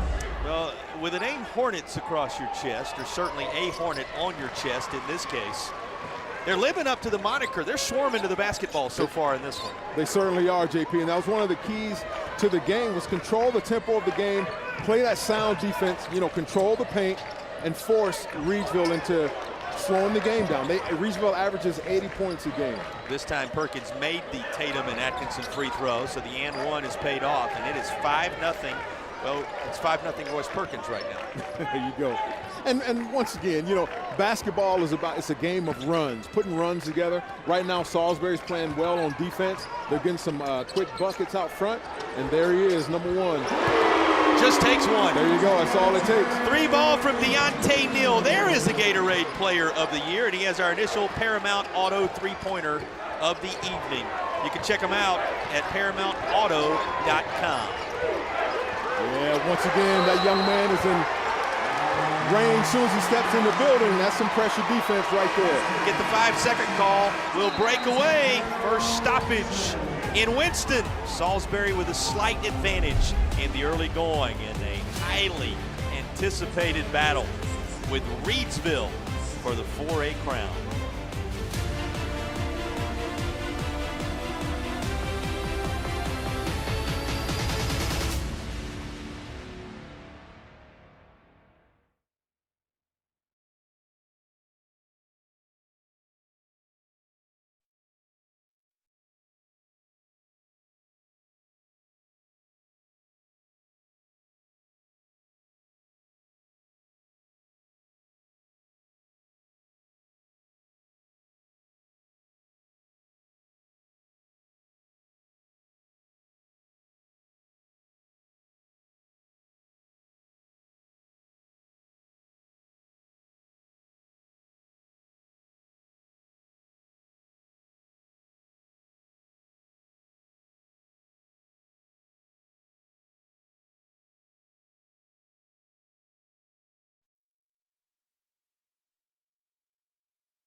Reidsville and Salisbury, 2 of the premier athletic locations in the state.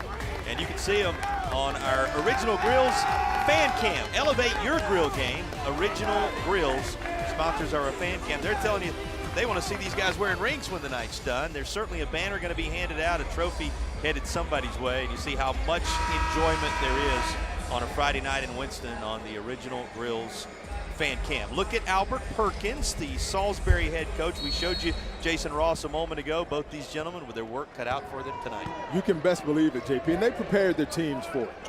Just talking to them during the timeout, I'm sure, just control your emotions, run the offense. If you're Reidsville, you want to get that fella right there in his groove.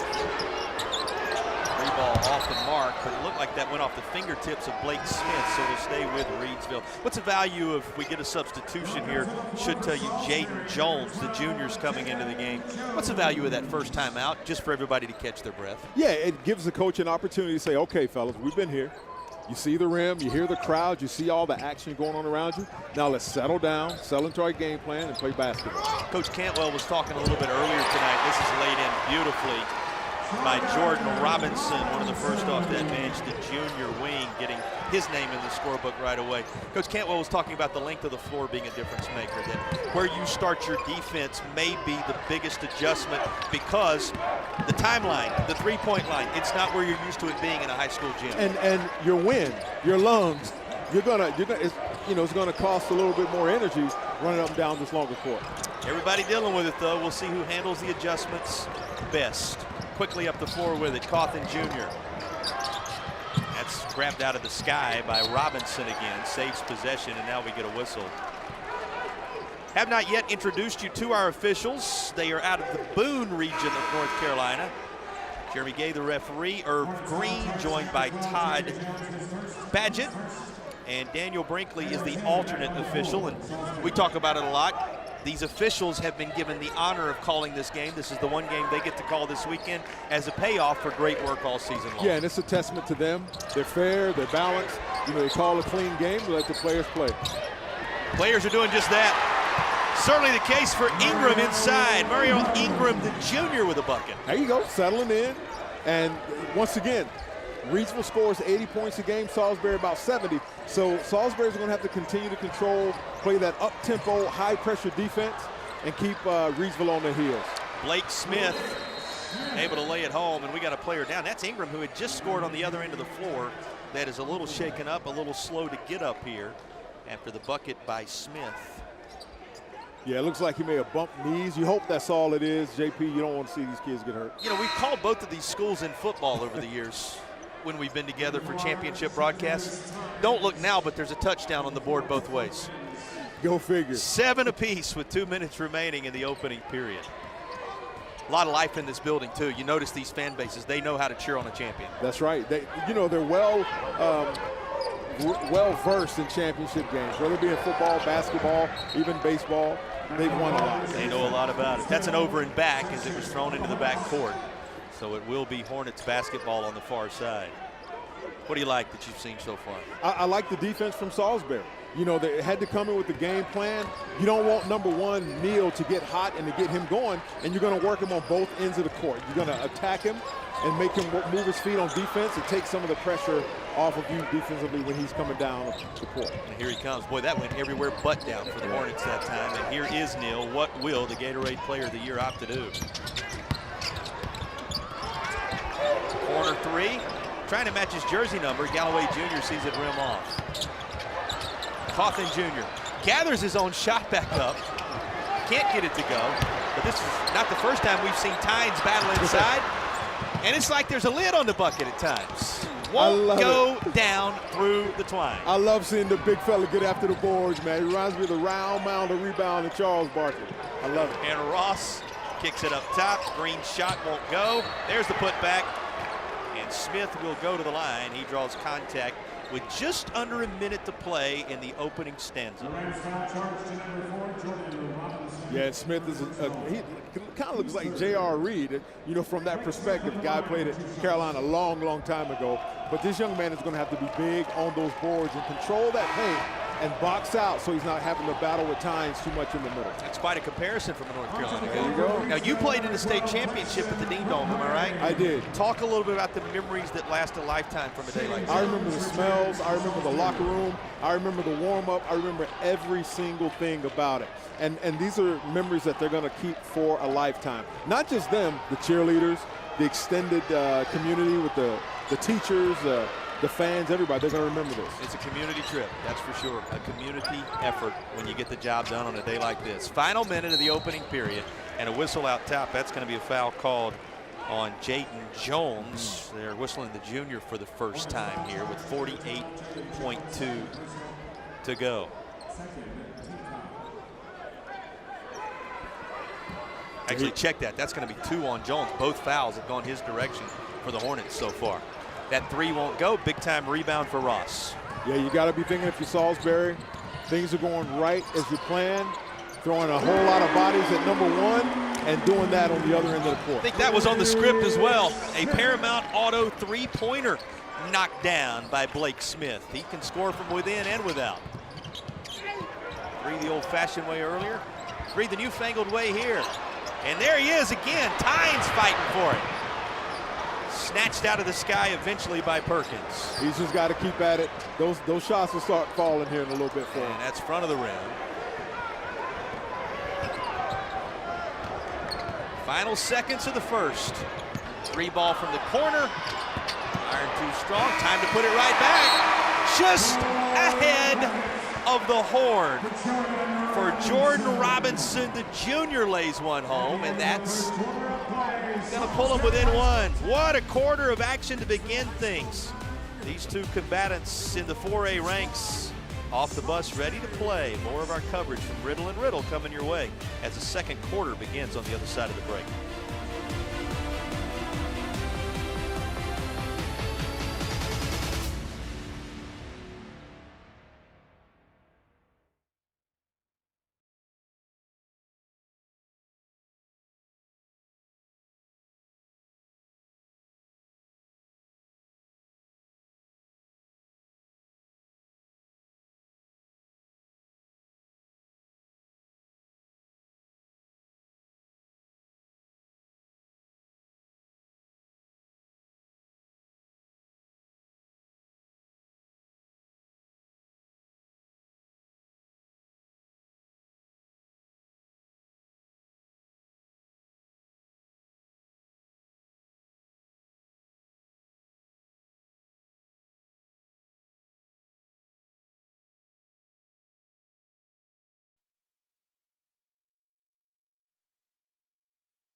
First quarter numbers on the screen for you, brought to you by Arthritis Knee Pain Center. Our Arthritis Knee Pain Center stats come with a reminder that they provide relief without surgery or opioids. That's Arthritis Knee Pain Center. What jumps off the stat sheet at you? I look at the rebounds right there, 16 to 8. That's double the amount of rebounds for Reedsville, and that's the big fella Tynes hitting the boards and giving them second and third chances on the offensive end. Well, his work's been done in the paint. Here's how it's worked out in the paint numbers-wise. Our in the paint, ready-to-roll numbers. Brought to you by Ready to Roll Garage Doors. Call Raleigh's Garage Door experts today, ready to roll. And we're ready to roll into the second quarter of action. This Reedsville team that defeated defending 3A state champion Ben L. Smith along the way this year in the MLK Classic at Reedsville, worked their way here through a talented and challenging playoff run. Same thing could be said for Salisbury. They won the Christmas tournament at Catawba, had that entire playoff run, highlighted by the last-second shot at LR to bring them here. They're here now and separated by a single point as we wade into the second quarter. What'd you notice in that first period that you take away? Well, one thing I noticed, they'll shoot it from anywhere. What else you got on your bingo Number card one right will now? shoot it. Man, he was from the logo almost. Yes, he was. And that's what you're going to have to do is to get in that range. Because, you know, one of the keys to the game was to get him in rhythm early. Get him seeing the ball going through the basket early, because scores like that, man, they're going to get theirs. So far, 1 of 5 from the field in this contest personally. And as a unit, his crowd, 4 of 19. On the other side, Salisbury 4 of 11 in field goals, as you saw through one period of action. So that's kind of how they're shooting it thus far. But that first quarter always sees the numbers skewed a little bit. They weighed in a little more here in the second. He tries one from a floater in the lane that won't go. And now the Hornets have it again. What were your other takeaways from the first quarter? Yeah, the defense from Salisbury. They're saying, all right, number one's not going to beat us. And they're keeping him in check. They're playing it's like a 3-2 zone, and they're protecting that three-point line. And, you know, they're giving up some size on the inside, but they're doing that on the other end, and that's going to keep them in this game. That was your player to watch, Braylon Taylor. He's a Catawba commit. Taylor making some noise here at the 6:45 mark. The lead goes to 12-9. The extent of one possession, the difference right now. Here's Neal. Boy, every time Neal touches the basketball, you see white jerseys converge. They swarm on him like hornets, like we talked about. And that's what they're going to have to do. In order to win this basketball game, they're going to have to keep Neal in check. He scores 36 points a game, JP. They're going to have to keep this young man under wraps because, as we've seen, he will launch it from the logo. Darius Green into the contest for Salisbury. And freshly into things, putting this one up, Jordan Robinson on the Reedsville side. And Robinson going to earn his trip to the charity stripe. The see-through construction free throws are coming. Yeah, I love the challenge. You know, he's going right at the big man, Blake Smith. He's going right into his chest, and we have to watch those fouls. Right now, nobody's in foul trouble, but they're going to have to keep an eye on that, especially for the big fellas in the middle. First shot rattles down. He connects on the see-through construction free throw. Reminder at the half, we're going to have the Air Experts Heating and Cooling halftime report. You'll hear from Q Tucker, the commissioner of the North Carolina High School Athletic Association. First half highlights, stats, a whole lot more coming your way. Air Experts, schedule your tune-up today at airexperts.com, sponsors of our halftime report. The second of those see-through construction free throws off the mark, and here come the Hornets. Yeah, I love it. They're playing, they're controlling the tempo, they're playing their game, hitting the boards when they need to, and making them pay. That was a great retake there by number 5. He'll tell everybody that was a pass, right, to the interior, and Darius Green was there. He earns the trip to the line. There you go. I love the young fella. You know, and they'll teach him, keep that ball high. He's a junior at 6'3", that wing player, but he's hitting those boards hard, and that's going to be the difference in this game, JP. He knocks down the first see-through construction free throw. See-through construction, your contractor of choice on the OBX. See-through construction sponsoring our free throws here in this second quarter. And the roll not there. The rebound is Smith. Makes it a possession after all for Salisbury. Taken away by who else? There's Neal. There you go. Neal is going to have to see the ball go through. Quick as a cat. He found another gear coast to coast to lay it home. My. Like he wasn't even running that hard. You know what I mean? And he just weaved his way through the defense for the easy bucket. That's how you end up with the Gatorade symbol by your name. Exactly right. Deontay Neal, a snapshot of just what he brings to the table on that last sequence.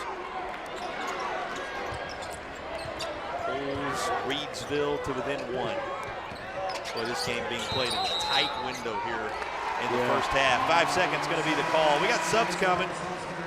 That's going to be Ship coming into the game. Nasarima Ship, the senior, into the contest for Salisbury. And not alone, Tyson Broadway, a junior guard, also going to enter for Reedsville. Yeah, I can't see Neal coming out too much for Reedsville. And if you're Salisbury, you want to keep the defenders fresh and running at Neal. Well, you know what the thought process is for Coach Ross and company. Neal can rest in the offseason. That's right. It's coming after this game one way or the other. I think Mr. Neal would tell you he feels exactly the same way personally. He'll stop and go for it just outside the elbow. That won't fall. Into the hands of Taylor. Reedsville's getting a lot of second chance opportunities there. That could prove pivotal as the game progresses. But right now with Salisbury, they're playing, they're controlling the tempo and playing right into their game plan. Well, you've been watching the game on the boards. It is a +5 advantage right now for Reedsville when it comes to rebounding. His team doing a nice job of crashing the boards to this point. Yeah, I mean, look at it. And once again, you know, you're going to have to slow down number 1 for Reedsville if you're Salisbury, if you really want a chance to win this game. This young man, he can light it up, but Salisbury's doing a great job. Jonathan Ross works it inbound. Decides to go with it. Down the lane, left side, and this is going to be before the push toward the bucket. A couple of shots coming here. That's going to be charged to 12 Broadway, 3rd team foul, but you see the effort as he worked through for Ross. He goes to the line. He's got the see-through construction free throws coming. First one's good. There you go. John Ross, this young man, can fill it up as well, JP. He had 12 points in the regional championship game. One of the senior leaders, by the way. One of 2 seniors along with who else? But Taylor off that Salisbury roster. in a leadership standpoint. Of course, Ship is that off the bench, talking about the two in the starting lineup there, of course, initially. You got Johnson off the bench, Fagan off the bench, a couple of other seniors as well. A disruption right there. Perkins going to be whistled for the foul as he was trying to do something with that playmaker. This young man is as quick as they come, especially off the dribble. Look at him. He's and he almost played through that contact there had he not grabbed his arm, but this young man is quick. When he decides to go, all the best. Absolutely. All the best your direction if he decides to go and you're standing there. It rims off. The first of the see-through construction free throws will not fall. And he's got another one coming. 4.5 left to go in the first half. And Neal, that's his 6th point of the contest as he knocks down this free throw. Come with a little full court pressure. Salisbury handled it pretty well. Oh, the turnover. Guess who has it? Neal pushes it up the floor. Beautifully handled. Cawthon Jr. the finish, and there's Neal's court vision for you. That's exactly right. You see why he was Gatorade Player of the Year. He's quick. He keeps his head up the court and is looking to get his teammates involved. That was the first bucket for Cawthon Jr. He's going to return the favor. Cawthon Jr. to Neal this time. Same result. There you go. This young man is like, he doesn't get tired. He's continuing to run. He's playing on both ends of the court, and he's helping his team win so far in this championship match. He can distribute, he can score. It's the reason why he's the Gatorade Player of the Year. He sees it go, and this is a whistle that will send us to our timeout in the second quarter. Just under 4 to play in the half. Reedsville and Salisbury trading blows in the title game.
Several superlatives to hand out before the day is done. The Akeem Anastapulo play of the game is coming your way. Don't scream, call Akeem. Dial 800 all sevens.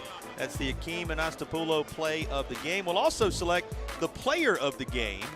Our Riddle and Riddle Injury Lawyers player of the game. When justice counts, Riddle and Riddle. And they will be the sponsors of our player of the game. Inbound with just under 4 to play. One possession basketball game. Hasn't that been the case the majority of the way? It certainly has been. Everywhere, and then down it goes. Braylon Taylor gets the roll, and he'll go to the line for more. I love it, JP. They are attacking the basket, right? And they're running right downhill. Look at that. I guess that's a Euro. What do you call that? Is that a Euro step or Euro hop? Whatever it is. It's effective. The result's an and one, That's whatever right. the case. Call it what you want. He goes to the line for the see-through construction free throw. You know, you look up, and just as it looked like Reedsville may be pulling ahead, all of a sudden, here are the Hornets at the line, a chance to reclaim the lead. There they go, and there's Braylon Taylor right there, making his presence felt in the paint and at the free throw line. Braylon Taylor getting the job done by knocking down that see-through construction free throw. Taylor already with 7 in the contest himself. 3.5 to go, opening half. It's been highly entertaining first half of basketball between Reedsville and Salisbury.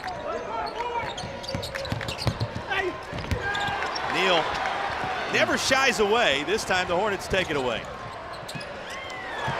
all the way up there and just laying it home is Smith. I thought it was going to be a flush, JP. I think for a moment he thought it was going to be as well, but he just lays it in for 2 points and a 20-17 lead. It's coming the Hornets' way again. Here's another look at this. It's working. I love it. They're running the floor. They are creating the tempo, and up goes a big fella above the rim.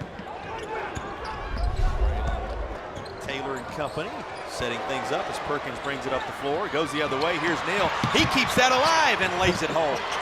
How about that from Deontay Neal? That's next level right there. Can't disrupt him.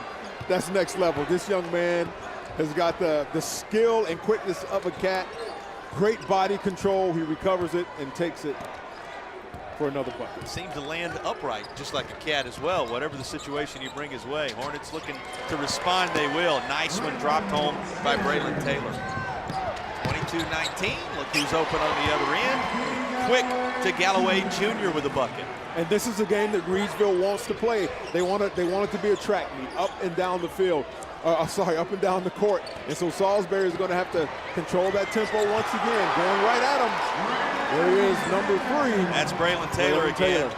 Taylor now pushing toward double figures with his work in this last sequence. It is 24-21, a one-possession basketball game with 2 and change to play in the second. A little push as Cawthon Jr. was trying to work his way to the interior.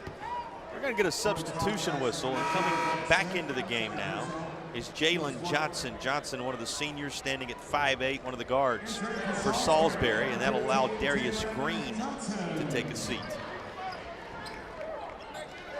What do you expect from this last 2 minutes of the half? Well, you know, with that substitution, they lose a little bit of length on the wing on defense, but they add some quickness with the fresh legs.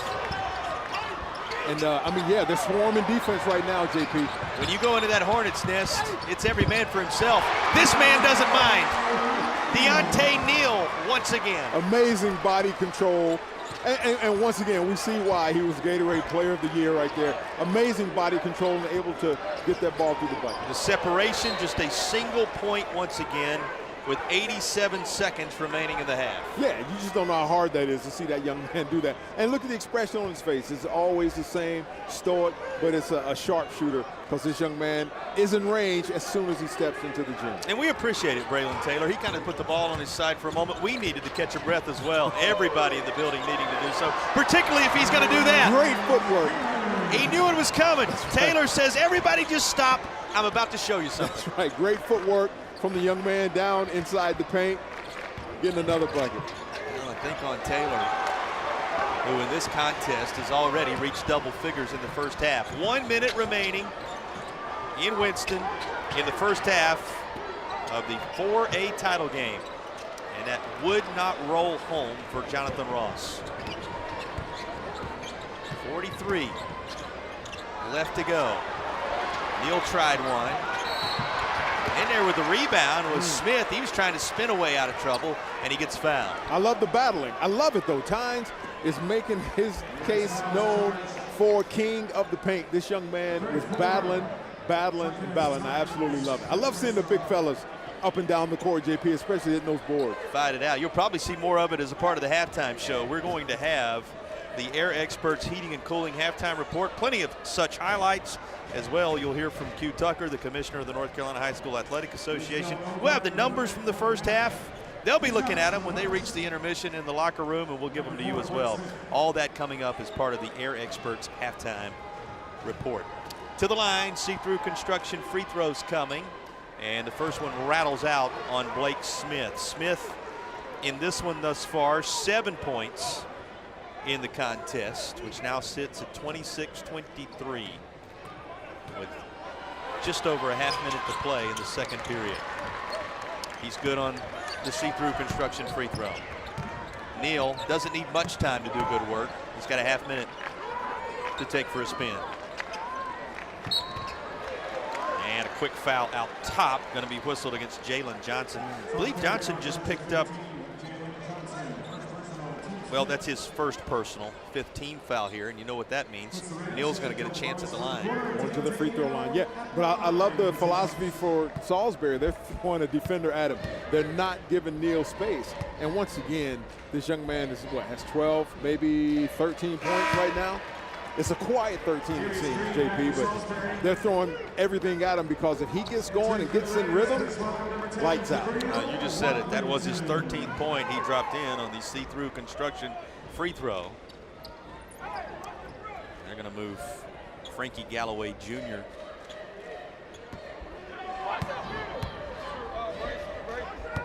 into the scenario with 26.6 to go. And Neal knocks another home, giving 14 points in the first half. They're full court pressure. Broken by the Hornets. And it's going to be player control. They're going to call an offensive foul. Yeah, just kind of got overextended there as Smith was going to the bucket. Great defense by Reidsville. But just, stopping them and moving your feet on defense.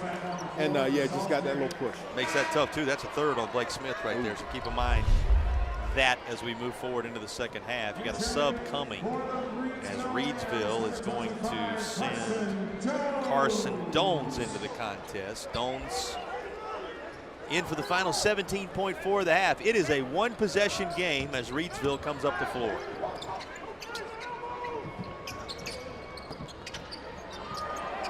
Looking for the corner, disrupted. Boy, that was all Jones right there. Jaden Jones, the disruption. Hornets trying to hang on to it. Reidsville takes it right back, just ahead of the horn. A pretty good heave from an off-balance scenario. It had them on the edge of their seats here at Lawrence Joel, but it ended up running just shy of the hoop. 27-25 going to be our score at the intermission. Salisbury leading. What an entertaining first half. It certainly has been, JP. Salisbury hanging in there with the Gatorade Player of the Year in Neal with the bucket right there. The Air Experts Heating and Air halftime report coming your way next.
You're watching the Air Experts Heating and Cooling Halftime Report. Air Experts. Schedule your tune-up today at yourairexperts.com.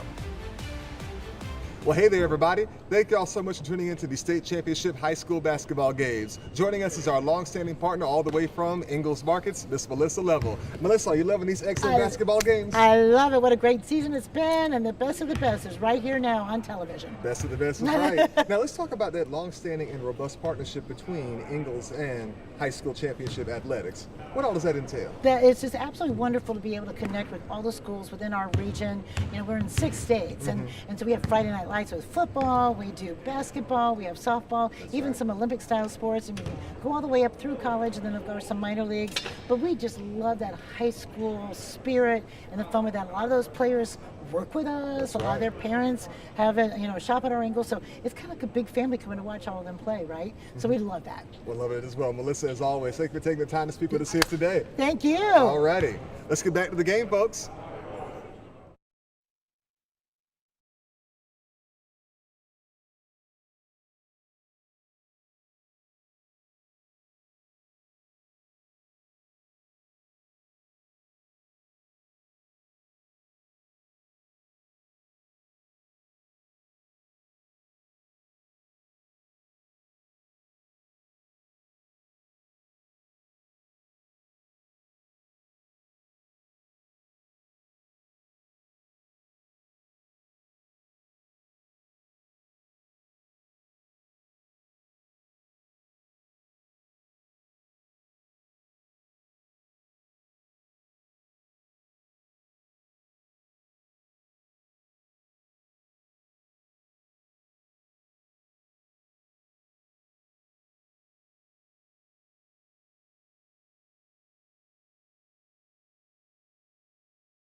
You're watching the Air Experts Heating and Cooling Halftime Report.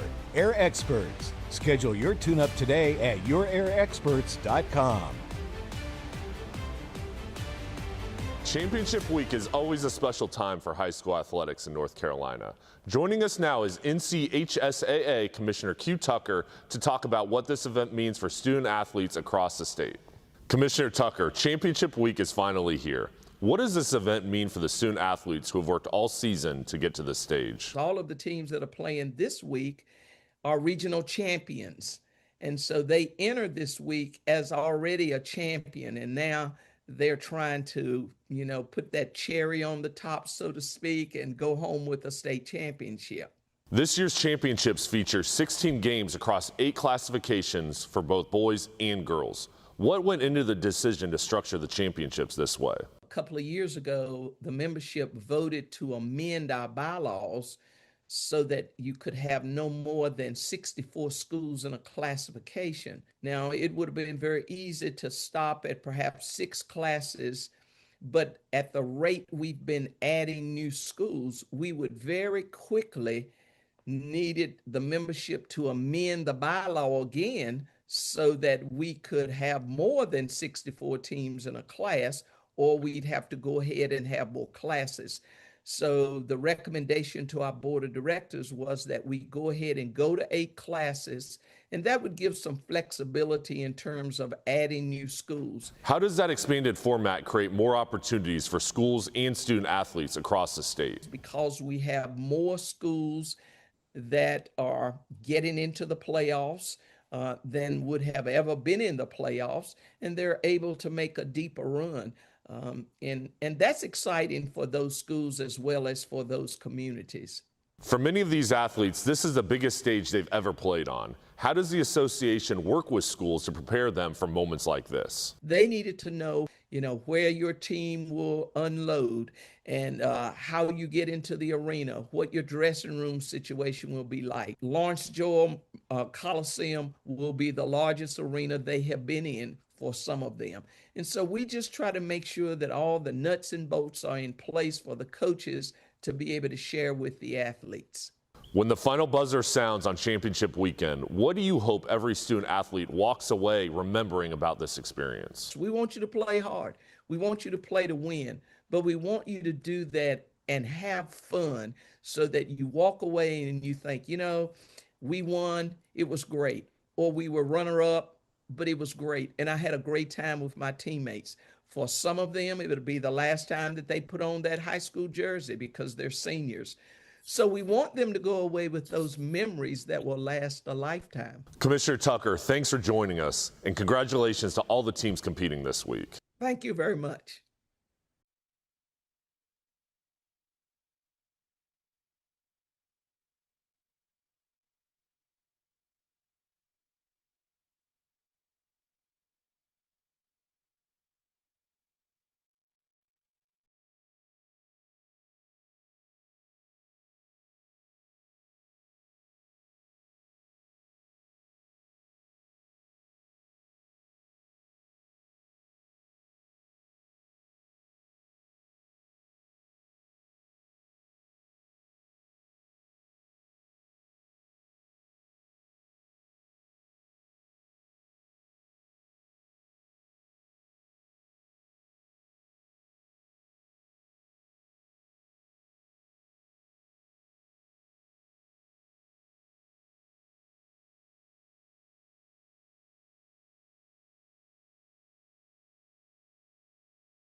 You're watching the Air Experts Heating and Cooling Halftime Report.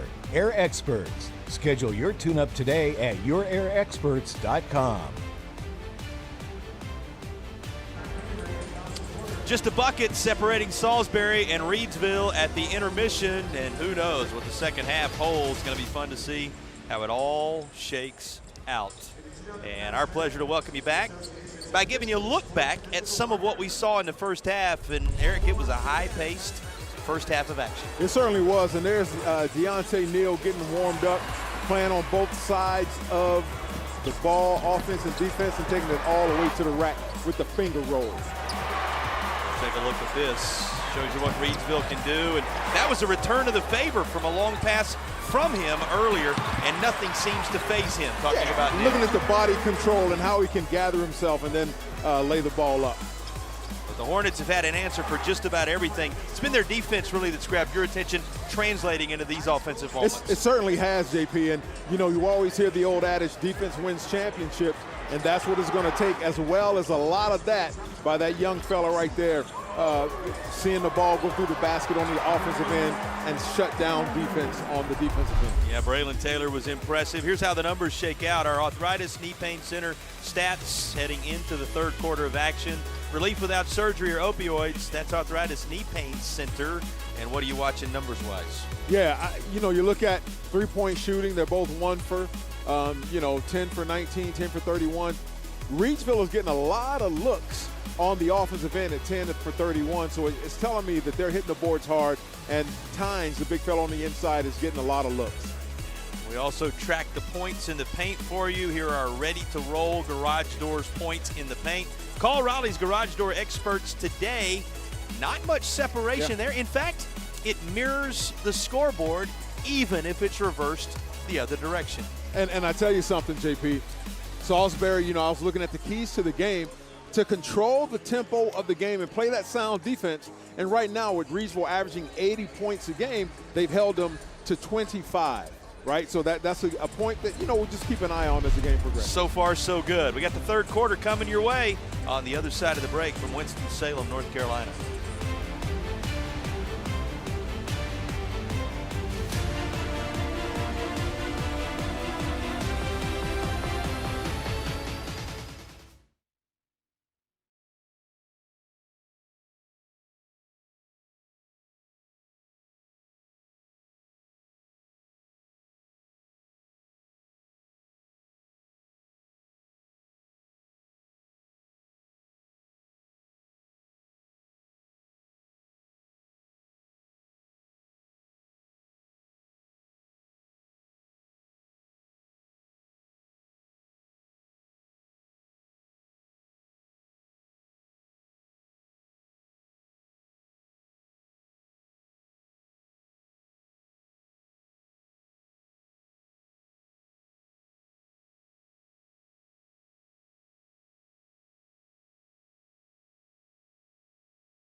Teams breaking the huddle, getting ready to hit the hardwood for one final half of action in the 4A men's season.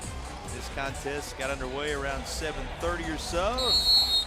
We're an hour in time-wise. We're a little deeper in than that when it comes to trying to win a championship. Just one half left to settle it. And the Hornets going to have first possession this time around.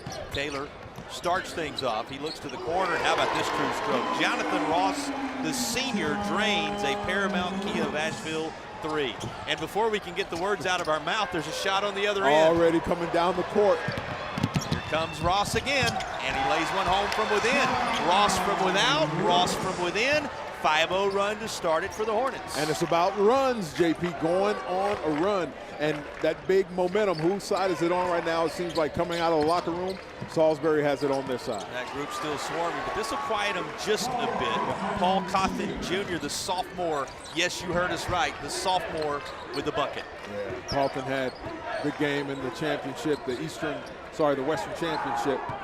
Looking to have another one. Sorry about that. He matched his first half total right there with the bucket. He had 2 points in the first half, has a couple here to get things started in the third. Here he comes up the floor. If you're wondering about Deontay Neal, 14 points in that first half. He had an assist and a couple of steals as well. And on cue, he fires away from the top of the key, has it rim off, but it stays on this end. Looking for his first points of the second half. Won't fall yet. He wanted a whistle there, didn't get one. And Royce Perkins comes away with it. Albert Perkins looking on, seeing what a good job he's done in this one today. Just underway in the third. Got to ask you about halftime adjustments in this one. What did you expect to see from these two teams? Well, first things first. Look, it's getting a little wild here. Good chance now we've got a gap. Walk me through your halftime adjustments. Well, if I'm Reedsville, I'm saying, if I'm Coach Ross, I'm like, hey, fellas, we need to pick up the pace. And we see them coming out. They're running the floor a little bit more with Neal pushing the pace, coming down on offense. And Salisbury, it's like, hey, let's keep doing the same thing that we're doing, which we're shutting them down on defense. We're playing the game at our tempo, continue to hit the boards, be patient, find your shot, take your time, and see if you can frustrate them a little bit. Happening at the Tatum and Atkinson free throw line right now. Injured in a car wreck. Call the heavy hitters of Tatum and Atkinson, sponsors of our free throws in this third quarter. Advantage at +5 for the Hornets. It'll stay right there as these Tatum and Atkinson free throws won't fall. And that comes down to the end game, JP. Those free throws, layups and free throws is going to be the difference in a heavyweight bout such as this. Such a great point. He comes down to that so often in the state championship environments. Baseline's wide open. Can't leave Neal with that kind of space. No, 5'9", but he plays like he's 6'2" sometimes. He's fearless. He's going to the basket with that great body control, great ball control. He needs to see the ball going through the hoop. Reigning North Carolina Player of the Year. As 18 in the contest, and here's a 3 on the other end to answer it. And there's a great look from Blake Smith again. Speaking of ball going through the hoop, this young man is feeling it. Paramount Kia of Asheville three-pointer. Check them out, ParamountAuto.com. Neal slows things down just a little bit. Yeah, looking to find some space, probing that defense. Ooh, turnover. Taken away. Taking care of business himself. And one coming for Braylon Taylor. You know, Taylor charging to the bucket already in double figures from that solid first half, and he's got more here. Playing pressure defense, playing through the bump, body control, laying it up. There he goes. That's what a senior leader looks like for the Hornets. And he's got a Tatum and Atkinson free throw coming on the backside of this to match his jersey the old-fashioned way. And think about Taylor to this point. Mentioned the double-digit total in points, 13 of them. He's got a couple of assists. And he's pulled down 6 boards, all of them on the defensive end thus far. And he's good on that free throw. There you go. Neal's going to have to find his range and start shooting. My philosophy when I coach JP, shoot to get hot, shoot to stay hot. It's Coffin Jr. doing the shooting right here, and he's going to go to the line for an and-one chance himself. Had to have it as well, Lee. When you look at the scoreboard, Hornets were trying to slide away a bit. This is a valiant, much-needed effort. Yeah, good plan through the bump. The ball bounces off the top of his head, but you love the enthusiasm from these young student athletes. Good job, young fella. Right back on the noggin. You don't see that every day. He will go to the line. Tatum and Atkinson free throw coming. And Coffin will hold steady at 8 points. That sets it up for an even larger trip down the floor. That would have been huge had Neal got that to go. That's your defense. And screaming for the basketball was Perkins that time. Just couldn't quite get it to him in time. There you go. They're settling down, playing their offense. Taylor, nothing but the twine on a Paramount Kia of Asheville 3. Throwing his name in the hat for player of the game, JP. Big-time players make big-time plays on big-time stages. And that gives him a big-time lead. That's double digits now at 41-31. Tossed up into the hands of Taylor. Now they'll have potentially 3 in the other fashion. This young man here is saying, come on, fellas, jump on my back, I got you. Braylon Taylor's going to be looking for a 20-point contest after this effort, which will get him to the line. Yeah, JP, what was interesting, he's running down the court smiling, looking at the defender saying, come on, young man, let's go to the rack. I love it. Knew exactly what the outcome was going to be, and the Tatum and Atkinson free throw, again, to underscore it, would give him 20 points alongside those 6 rebounds tonight. What a third quarter he's put together. Yeah, it's looking like Reedsville may need a timeout here as his lead continues to grow, JP. Twine only needed for this Tatum and Atkinson free throw. He's got 20 tonight, does Taylor. Largest lead of the night for Salisbury. You're wondering, he leads everybody as well with those individual totals.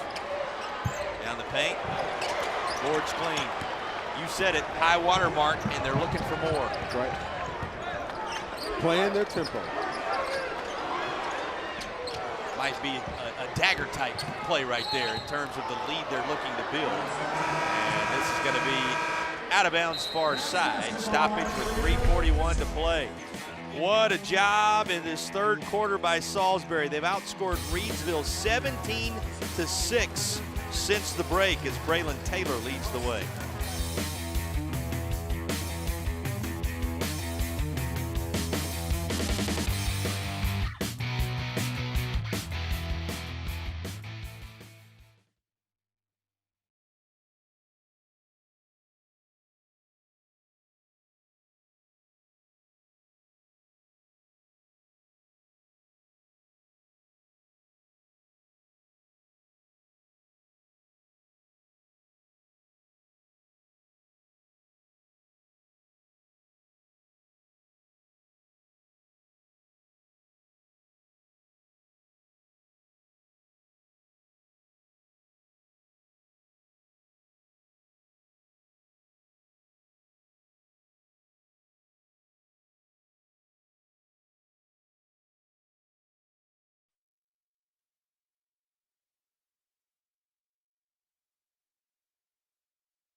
Here's a look at our original Grills Smile Cam as we welcome you back to Lawrence Joel Veterans Memorial Coliseum in Winston-Salem at the state championships. And all the pageantry you would expect from a high school state championship game on the original Grills Fan Cam. Elevate your grill game. That's original Grills. And you know, also in the building, Juke Harris. He's got to love what he's seeing from the familiar Salisbury Hornets colors in this building, right? That's right.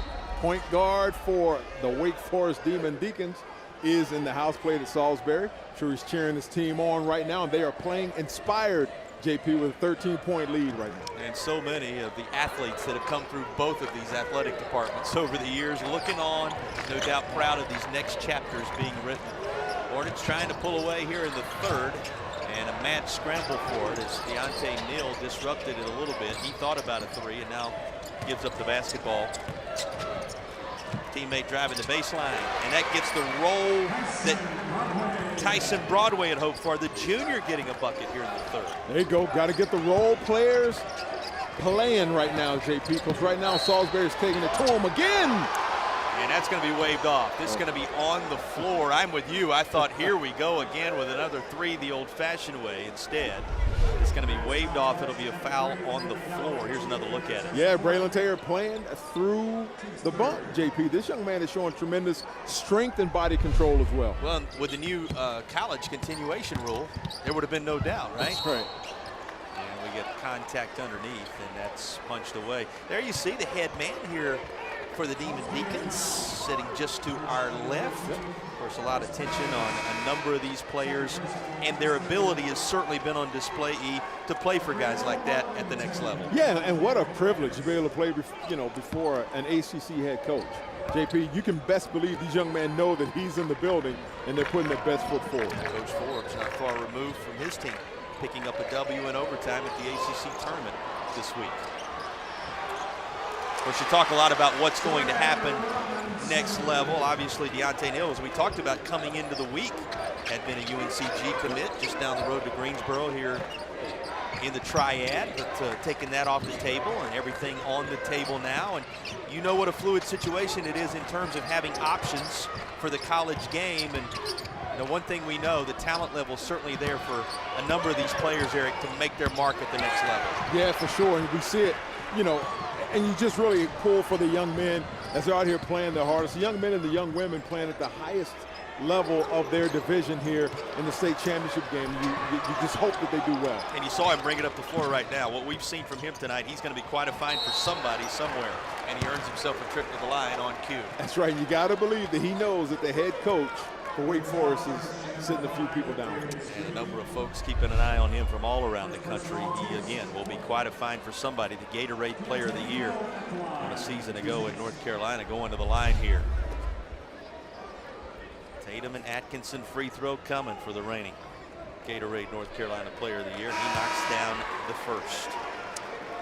Well, a reminder, we're going to have the play of the game coming up at the conclusion of the contest, brought to you by Hakeem Anastapulo. Don't scream, call Hakeem. You see the number on your screen, and he's a sponsor of our play of the game. Reedsville's Deontay Neal, just as we're talking about the future for so many of these young men. At the line, showing his ability.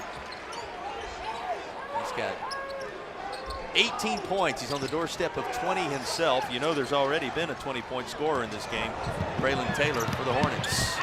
Adding to his own total this time is Jaden Jones, who lays one off the glass. Yep. Salisbury pushing the pace in their own way. It's a college three. That might have been an NBA three when all is said and done. Out front it goes. It's amazing when the line is on the floor. Sometimes you just spot that line. You may not know which one. Particularly with the floor length being a little different for you in a championship environment than a high school gym. Floater in the lane. Everything Braylon Taylor is putting up is falling, and that rattles home as well. It's like he's shooting into a swimming pool. You know, everything is going in. This young man is playing. You are correct. 22 points for Braylon Taylor. Now, you saw what happened right there. A whistle. And here comes the foul call. Look at this contact in the lane. That's going to be on Pagan to first whistle his direction. I think they're going to be shooting here, JP. I think he's in the bonus. Well, while they look through this, we'll remind you that the player of the game will be selected at the end of the contest as well. It's brought to you by Riddle and Riddle, when justice counts. Riddle and Riddle, the sponsors of our player of the game. Good candidates for that one already on both sides. You think about the 22 points for Braylon Taylor if it goes Salisbury's way when all is said and done. And then who can forget what Neal has done? He's now a 20-point scorer on the other side with one more bucket in this one, if things go well. And so many individuals who've made their mark on this one, candidates also. And speaking of making their mark, he goes for broke here, and then the foul's going to be called on Cawthon Jr.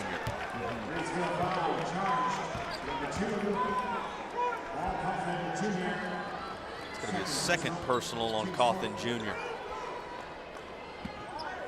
It's been a little bit of a different sequence these last few moments.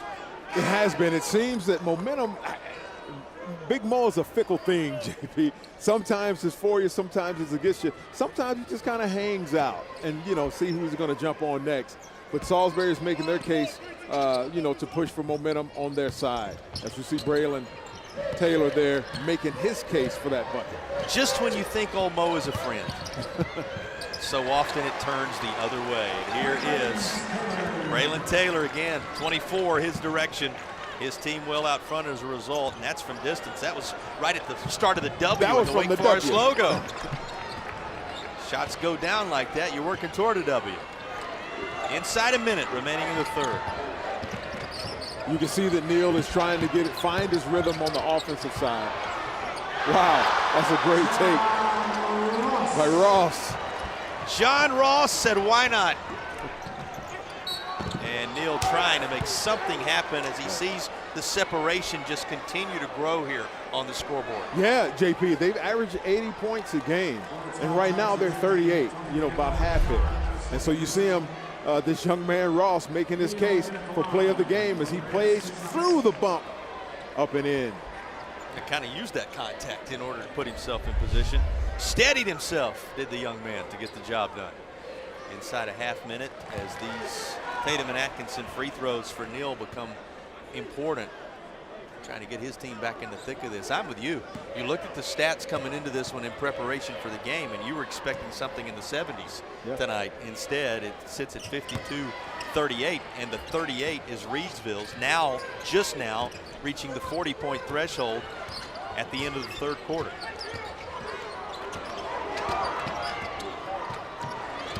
Three ball, answers it on the other end. John Ross down low, John Ross downtown. Doesn't matter. That's right. Point over here, just maybe the Wake Forest coach and players. He's pointing at them, letting them know we are in the building. He knows the contingencies here, That's right? Has a Paramount Kia of Asheville three-pointer to remember there. Check them out, ParamountAuto.com, sponsoring our trays in this game. And that was the fourth three ball that Salisbury's, it just updated, the fifth three ball that Salisbury's hit on in 12 tries in this one today. And compare that or contrast that, however you choose to take it, with just 1 for 16 from beyond the arc for Reidsville in this game. Ooh, JP, and that could prove to be that in free throws. You know, back in the day, it used to be layups and free throws. Now it's three-pointers and free throws, with Reidsville shooting 1 for 16 and Salisbury 5 for 12. I'm not going to give you the percentages on that, but you know kind of where that sits. Yeah. And the point is, if just a few of those had gone down, you're looking potentially at a different ball game. Yeah, and all year they have gone down, but Yes. this is the biggest stage that they played on. Gathered up, quick turnaround ahead of the horn, and it's off the glass. Setting the score after 3 at 57-40. How about this third quarter for the Hornets of Salisbury? They double up the Rams, 30-15 in the third, to surge ahead.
Look at the numbers from the first 3 quarters of action before we head into the fourth. And boy, the field goal percentage tells the story as we look at the Arthritis Knee Pain Center statistics. Yeah, Salisbury's doubled them up. They're shooting 60% from the field, and Reidsville's shooting 30%. And most importantly, 41% from three-point percentage, JP.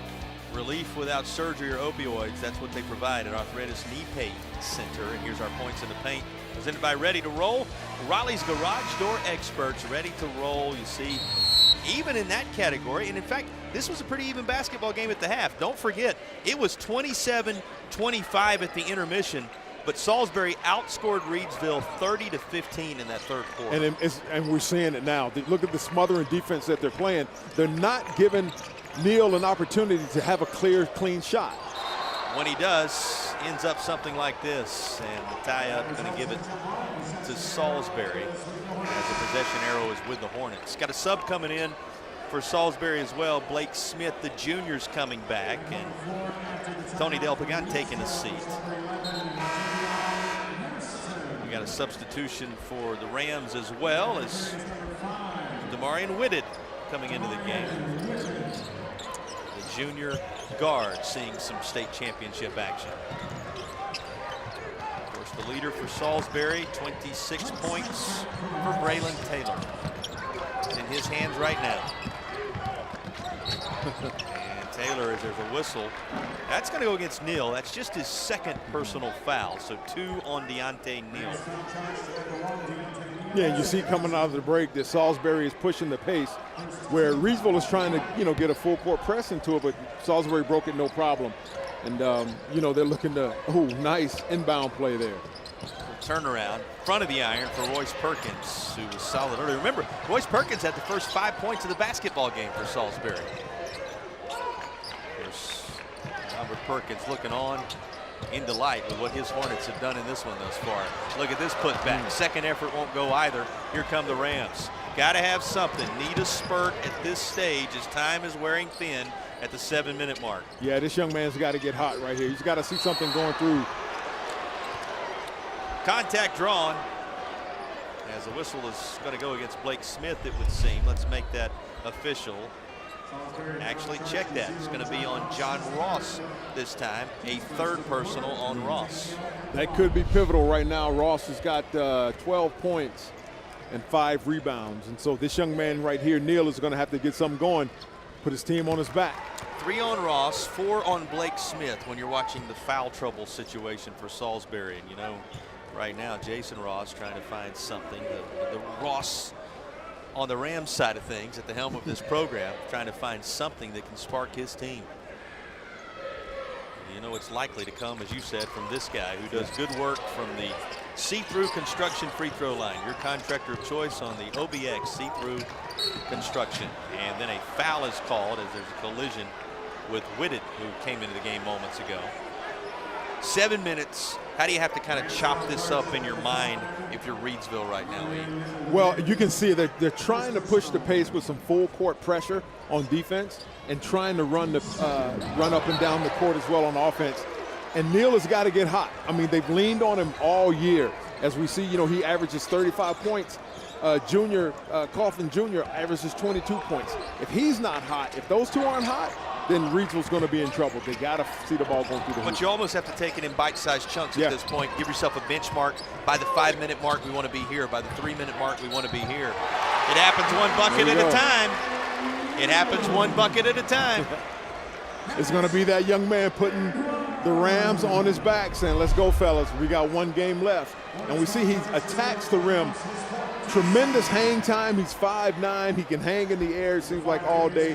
Cat-like quickness, great body control. He puts the ball in the hole. At this point, they've got 6 minutes and 40 seconds left in the season. He goes to the line for the N1 opportunity. A see-through construction free throw. Got to have them, every one of them now, and he nails it. Takes it to 12. The lead 12 with 6:38 to play. Yeah, they got to get some stops, Reidsville, on defense, or at least try and turn Salisbury over, because Salisbury's playing their pace and their tempo right now. Neal just hit the quarter-century mark, by the way, if you're keeping track. 25 for him, 26 for Braylon Taylor. Those two have been special for their respective teams. They certainly have been, and here we go right now. We're getting down to the end game.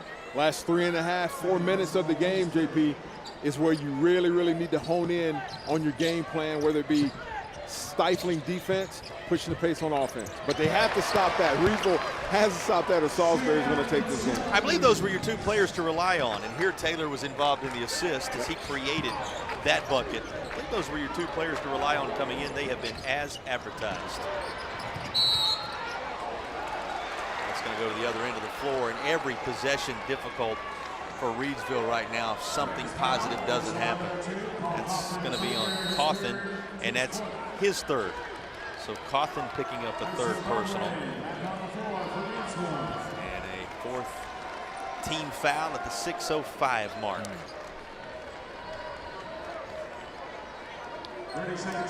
59-45, and a timeout taken by Reidsville to talk over the hill they must climb the rest of the way. Yeah, and you can see Neal really trying to insert his dominance on this game by taking the drives, and he's getting pretty good looks. Salisbury has him well outside of that arch, and we saw it. When they're going the opposite with the way of the F from the Wake Forest, he's taking shots from the F. Coming back, he's taking them off the W. They're just not going in right now. But JP, let me tell you something. If those shots start to fall, watch for Reidsville to make a run. Yeah, could be the difference maker down the stretch. 6 minutes and change remaining. Plenty of pressure from Reidsville. Hornets breaking. Left side of the lane, and nothing contacted there, so it will be Reidsville ball. That's a positive for the Rams, but they've got work to do. They do. They're going to have to, you know, get half a dozen more stops, but they have to see the ball going through the rim on the other end. Neal has got to get that going.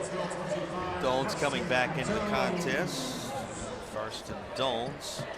That inbound by Broadway, who looked like he was dodging a bullet there for a moment on that pass coming right by him.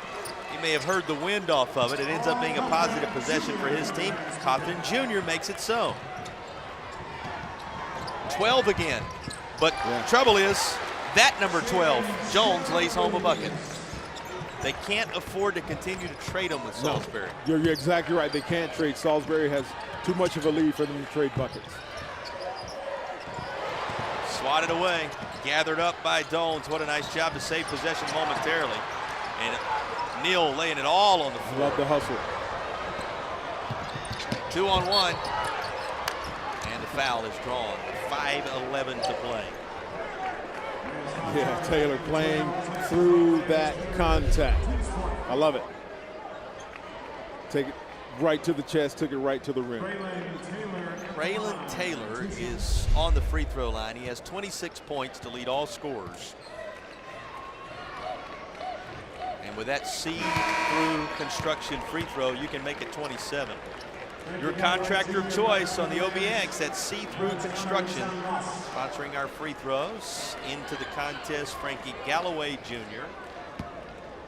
John Ross also into the contest as Jones takes a seat. And Reidsville looks up the floor. Closing in on 5 minutes to go. Cothran Jr. He's going to attack. Little stop, pop, a little too strong. Boards clean by John Ross. Yeah, they're going to have to get some more turnovers. That was disrupted by Robinson, and here's Neal to lay it in. Just like that, they pull a little closer at the 4:40 mark. Boy, nearly a turnover. You saw the eyes of Tyson Broadway get larger and larger. He just couldn't quite grab the handle before it went out of bounds. Yeah, you're starting to see a little bit of fatigue. You know, some lazy passes there and good cut through the lane there for the Rams. Timeout. Of course, the advantage at 62-49 with 4:36 to play. Rams utilizing the opportunity to talk it over. He's been talking it over with a number of folks surrounding him. There's the head coach of the Wake Forest Demon Deacons. Yeah, look at that. He's just making his case known, just talking basketball. And you can, the coaches absolutely love it. Talking to some of his players right there, just into the game, watching. Sure, he's not coaching any sort of coaching, JP, but, you know, he's really in tune as to what's going on. Possibly he could be seeing some of these players on his team next. And he coaches a guy who once wore those colors, That's right? His field general, his court general, his point guard, hailing from Salisbury, has to be pleased with what he's seen. We saw Juke Harris a little bit earlier tonight. Of course, Deacons successful in an overtime thriller at the ACC tournament a little earlier this week as they advance past the Virginia Tech Hokies. Of course, ACC tournament action continues. And, you know, connections to this building in that vein tonight as well. Dave Odom's name hangs in the rafters. His son, Ryan Odom, the head coach of the Virginia Cavaliers, now going head-to-head with Miami as we speak, trying to punch a ticket into the championship of the ACC. Just down the road in Charlotte, Clemson and Duke play a little later tonight for that second spot in the ACC championship tomorrow evening. Of course, we got a full day of high school championships coming your way, and a busy basketball weekend in North Carolina all day tomorrow as well. This guy's been busy. That's the latest of Braylon Taylor's buckets in this game. And he is closing in on 30 in the contest. Certainly is. You want to have your biggest game in the biggest moment. This right here does not get any bigger than this championship game. where you think about all the great players. You invoke some of those Demon Deacons connections and numbers, and you look up and you see the names in the rafters, and you think about making your mark with a 3 like this in a place like this. It's something these kids remember for a lifetime. That's the latest of our Paramount Key of Asheville 3s. I mean, you look up in the rafters, you got Tim Duncan and Randolph Childress and Rodney Rogers, Muggsy Bogues, Chris Paul, Howard. I mean, it goes on and on. Yeah. Those who made their mark on this Wake Forest program. How special for these kids to play in this environment tonight. For sure, and to have their best game. And Reidsville's trying to make their case for it as they push the pace and almost an and one, playing through the contact there. Boy, the Hornets have had an answer for everything Reidsville has provided tonight. They certainly have. Timeout is on the floor with 3:31 to go in the 4A championship game. We'll take it as well. Hornets of Salisbury, they're closing in on it. Still a lot of basketball to be played here in Winston-Salem.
Well, an advantage of 12 with 3:31 to play. Salisbury using a dominant third quarter. You know, Reidsville has won the fourth here, 12-7, but it was that 30-15 split when they doubled up Reidsville in the third quarter that has put the Hornets on the doorstep here.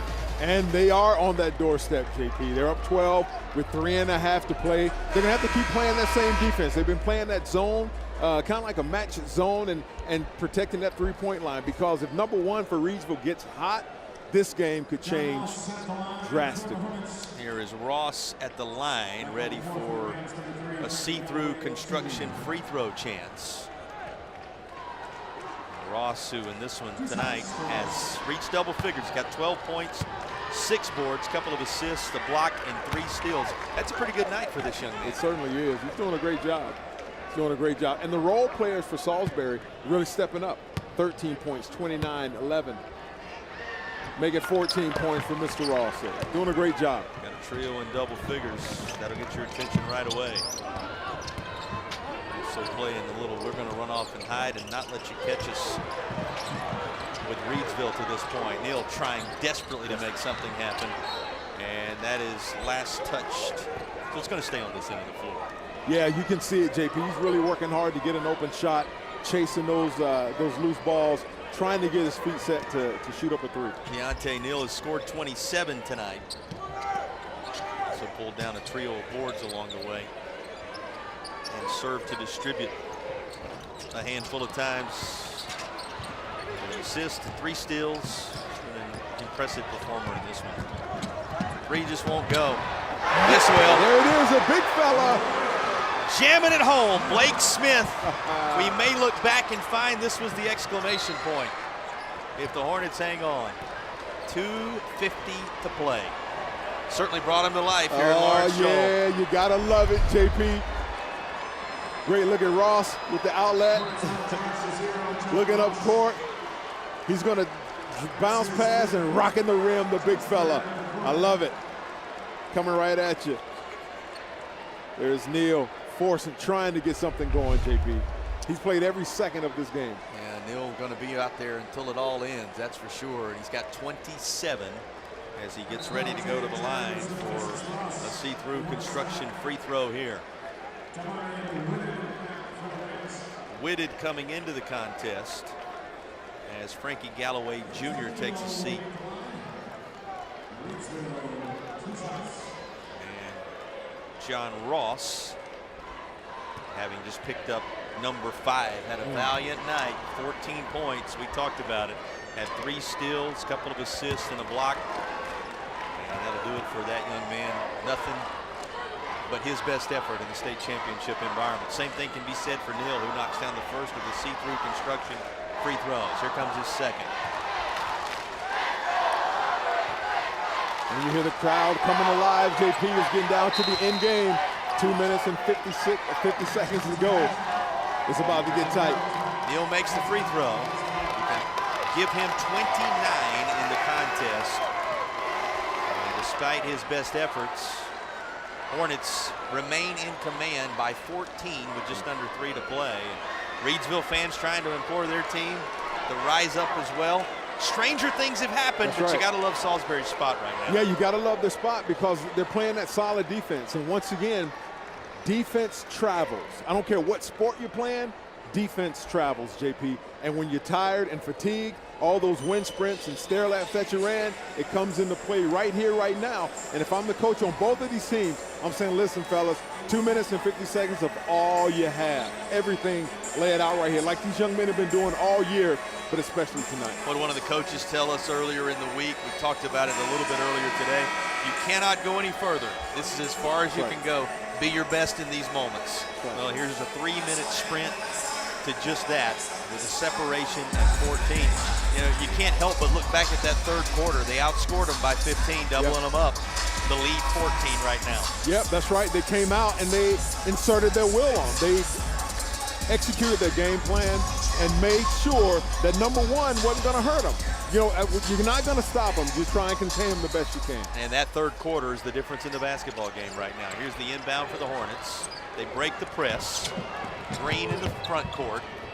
Smith slicing through is Perkins, and Royce Perkins has got an and one coming. Remember, Royce Perkins got it all started when scoring was so hard to come by early. He had the first 5 points. He's got the latest as well. Yeah, I love it. Big fella running the floor, just putting the ball in that square, it goes in every time.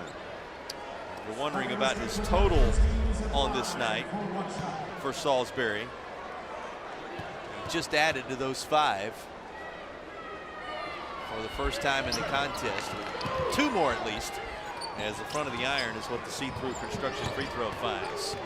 Just over 2.5 to play. And the lead 16. Oh, wow.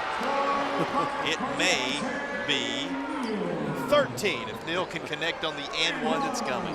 He switched that in midair with his left hand. Look at him as he's attacking the rim. He jumps through. That was almost Jordan-esque, dare I say, JP. Great body control. Once again, we're seeing this Gatorade Player of the Year doing. Well, just look on his right shoulder there. Just got to look no further. You see the insignia. He's keeping his team in it with a 32-point performance tonight, but they trail by 13 with 2.5 to play.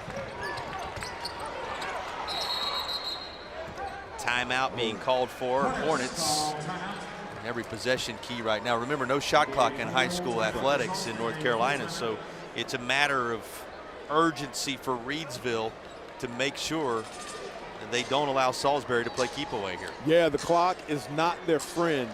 And, you know, being down 13 with 2:25 to play, JP, you can almost feel that tense time saying, hey, we got to pick it up right now. We've got to stop them being the Hornets on the offensive end and translate that in. I know you want some threes, but you got to see the ball going through the bucket.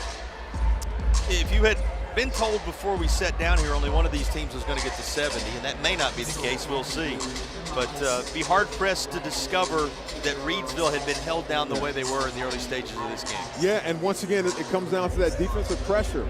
You know, playing that fundamentally sound defense, staying disciplined, staying in front of the ball, running through the passing lanes, boxing out on both ends of the floor, limiting those second chance points for Reidsville, and they've done a great job doing that. 25 to go in this fourth period.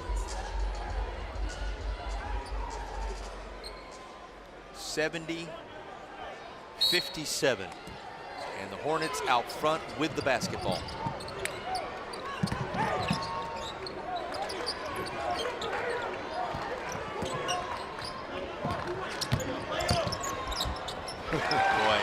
Nice movement through for Darius Green. And the junior, that's his first field goal of the night, picked quite a time for it. That was a nice floater. And that ball went halfway in for Neal and came right back out. He's doing everything he can to see the ball go through the hole, JP. Just not falling for him right now. Dips inside, 2 minutes to play. Hornets poised for a celebration. And they keep on firing on all cylinders. There's Royce Perkins again.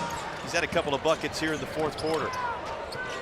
And it keeps Reidsville at arm's length. There's going to be a foul called here on Jones.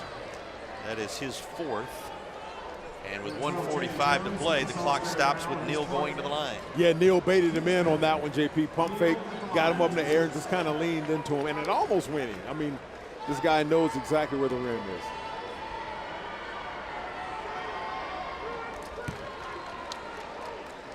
And a short trip on I-85 may be all that's required with this championship trophy. You think about 74-58, things looking really strong for Salisbury right now.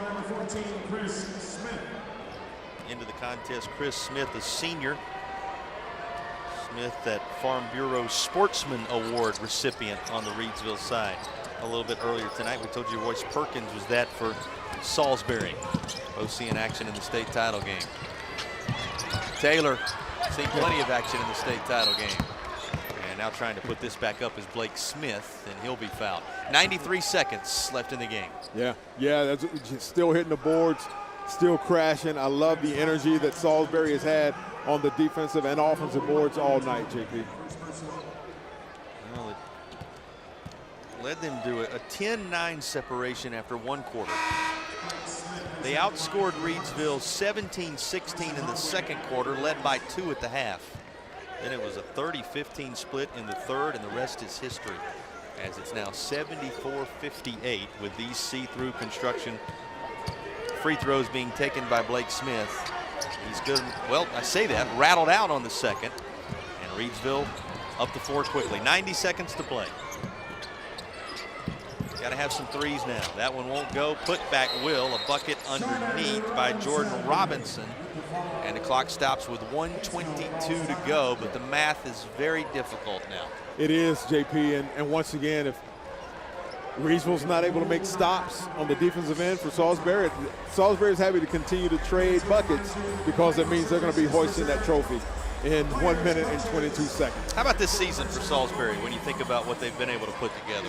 This Hornets team this year coming in here 23-7. We talked about, you know, they were able to win the Christmas tournament at Catawba, the entire playoff run highlighted by, you know, it took a last second shot. Won't require that kind of magic here. It did at LR. This time around, they have quite the celebration created with 1:22 to play, but the championship moment is the culmination of a pretty special year. It is, and you know, you work so hard for it, and you start out at the beginning of the year. Like I said, that first ball tip is in November, and you work toward this time, this stage, the biggest stage in our state, you know, for this classification, 4A men's, and this is what you live for. These seniors will remember this for the rest of their lives, and the juniors, sophomores, and freshmen, they'll fight to get back to this moment so they can make their own memories. 1:22 separating the Hornets. It's the right kind of mascot in this state, right? From what would be a championship. Quickly up the floor. Perkins, he gets the roll. Had one thing on his mind. Pays off. Certainly was. They can't continue to trade. Yeah. Well, high off the glass for Neal. He's just trying anything right now. And he's stepped on the out-of-bounds line. That'll be a turnover, going to be into the hands of Perkins and company again, as we're about to close in on 1 minute to play. I love it. Taylor says, give me the ball. I want it. Perkins pushes it into the front court. And that is a picture of what the night has been for the Salisbury Hornets as this one rolls home with inside a minute to play. Yeah, you can almost taste it, JP, as they break the press coming down the court. Yeah, just a little alley-oop, unconventional, but hey, it equals the same 2 points as if it were a dunk, a layup. Jaden Jones, he knocks home the see-through construction free throw to complete the three-point play. And it is Salisbury now on the doorstep of 80 points with just under a minute to go. This rolled out into the grasp of Neal. Neal, been what you would want tonight, 33 points in the game. And he tries to add to it. He'll do so from the charity stripe. As the foul, no, looks like they scored the bucket, so an and one chance coming. Let's give another look at this. Yeah, just drive down the lane, playing through the contact. Little old school finger roll there for the young fella. And, you know, he's at the free throw line once again. High score of the game. Royce Perkins said, "You got to be kidding me." A lot of people around the state have said that with this guy on the other side. Indeed, they have. Over the last couple of years. Gatorade Player of the Year from 25, giving his very best effort in Carolina. But that is the exclamation point. Yes, it is. Blake Smith jams it home with just over 40 seconds to go, and the Hornets are poised to celebrate a title. That was awesome exclamation point on the night. Great enthusiasm, great hops by the young fella. Neal has 38. He may very well get to 40 depending upon what happens on this trip down the floor. But it's this group of Hornets making noise in Winston-Salem. Yep, Taylor with the assist to the big fella Smith, the 6'5" junior, slamming it home right there as he hangs on the rim and gets a little excited for his teammate. Look at that. Yeah, I love it. Swarming out of the hive from the very beginning in this one. The Hornets have Taylor with 29.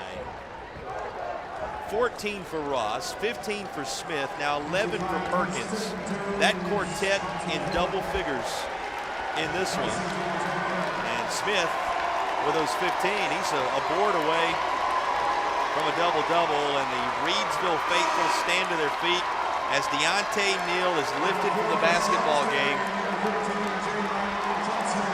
with a 38-point effort. He left everything on the floor to the senior. Yes, he did, JP. You can't fault him for that. You know, the emotions are just now starting to sink in. And you know what you love?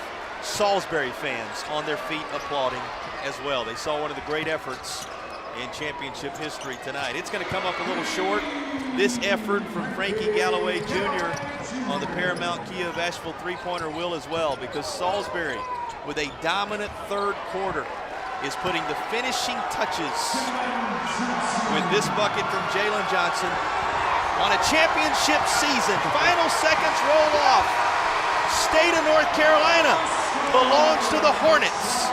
Salisbury, your 4A champions for 2025-2026. Oh, you love it, and there he is. You see the former Salisbury point guard, now the Wake Forest point guard, Juke Harris out there talking to his team. I love it. He's made his marks in their building, in this building, and his team, his teammates, his comrades making their mark in Lawrence Joel Veterans Memorial Coliseum now as well. It's a Hornets championship in 26. We'll be back for the trophy presentation, put the finishing touches on this one. 83-68 the final. Salisbury, your champions.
The Salisbury Hornets were swarming from the very beginning of this one, but it was their dominant third quarter in which they doubled up Reidsville that allowed them to pull away for a 4A state championship. And Coach Perkins joins us now. First of all, congratulations on a tremendous night and a tremendous championship season. Thank you so much. Walk us through what you will remember about this group. What is it that made this edition of Salisbury's basketball team so special in your eyes? Well, part of it is I had Braylon Taylor with me. He's been one of the main guys for 3 years now. It's great to see him, his development, the way he has grown as a young man, and then to do it on this stage.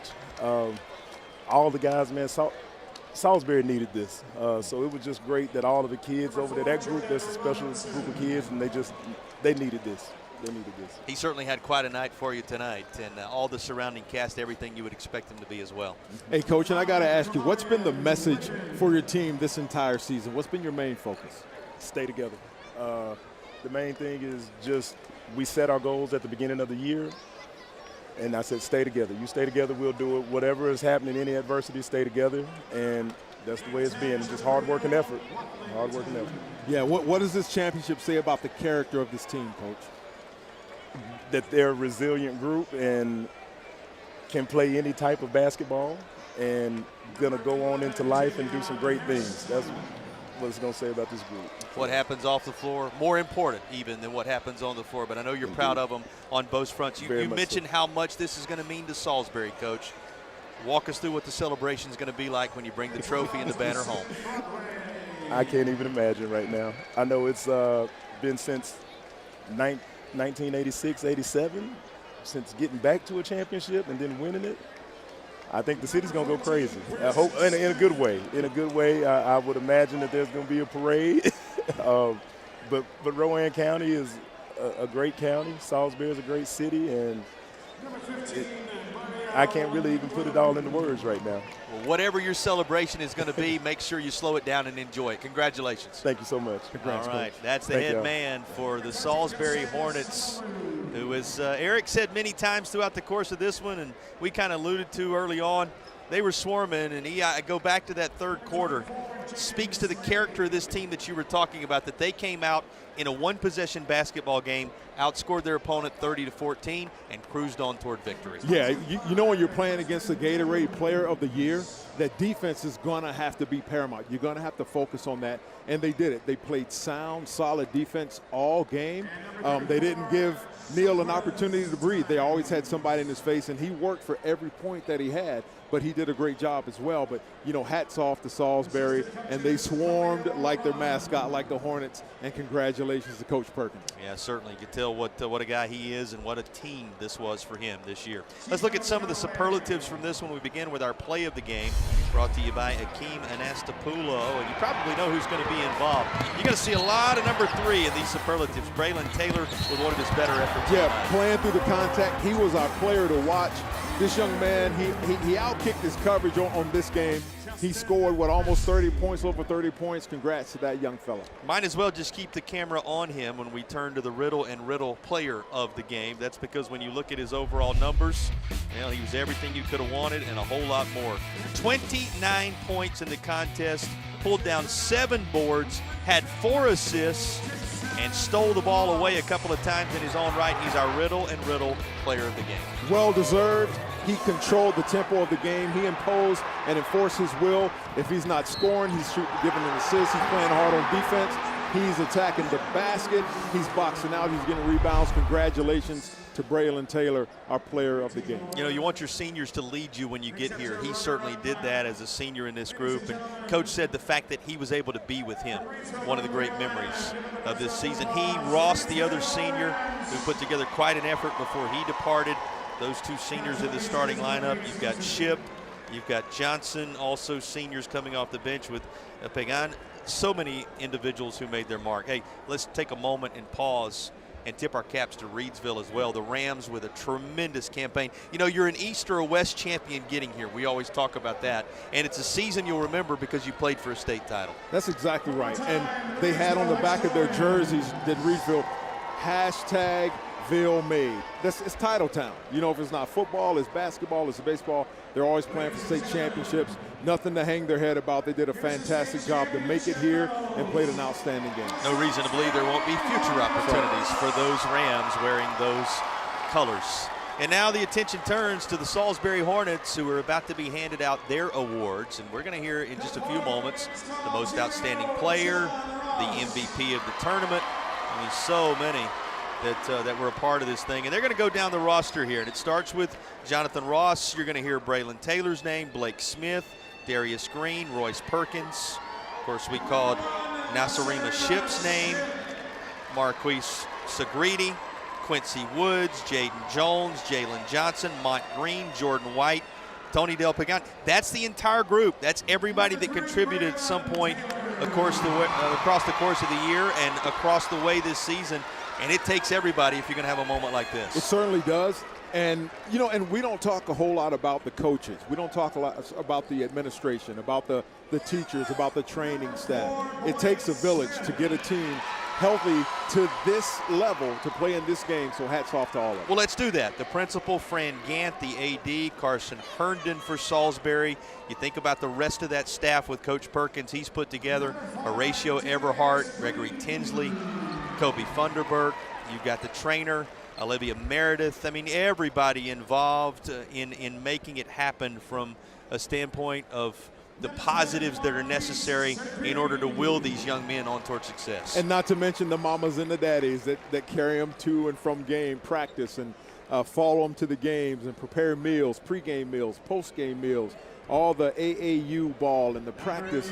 Hats off to moms and dads all around that community that carried these young men and supported them to get them to this point to win a state championship. We also talked to Azariah Walker, one of the managers, a little prior to the game. So many individuals who do so many things to make it possible. And a 24-win campaign for Coach Albert Perkins and his squad.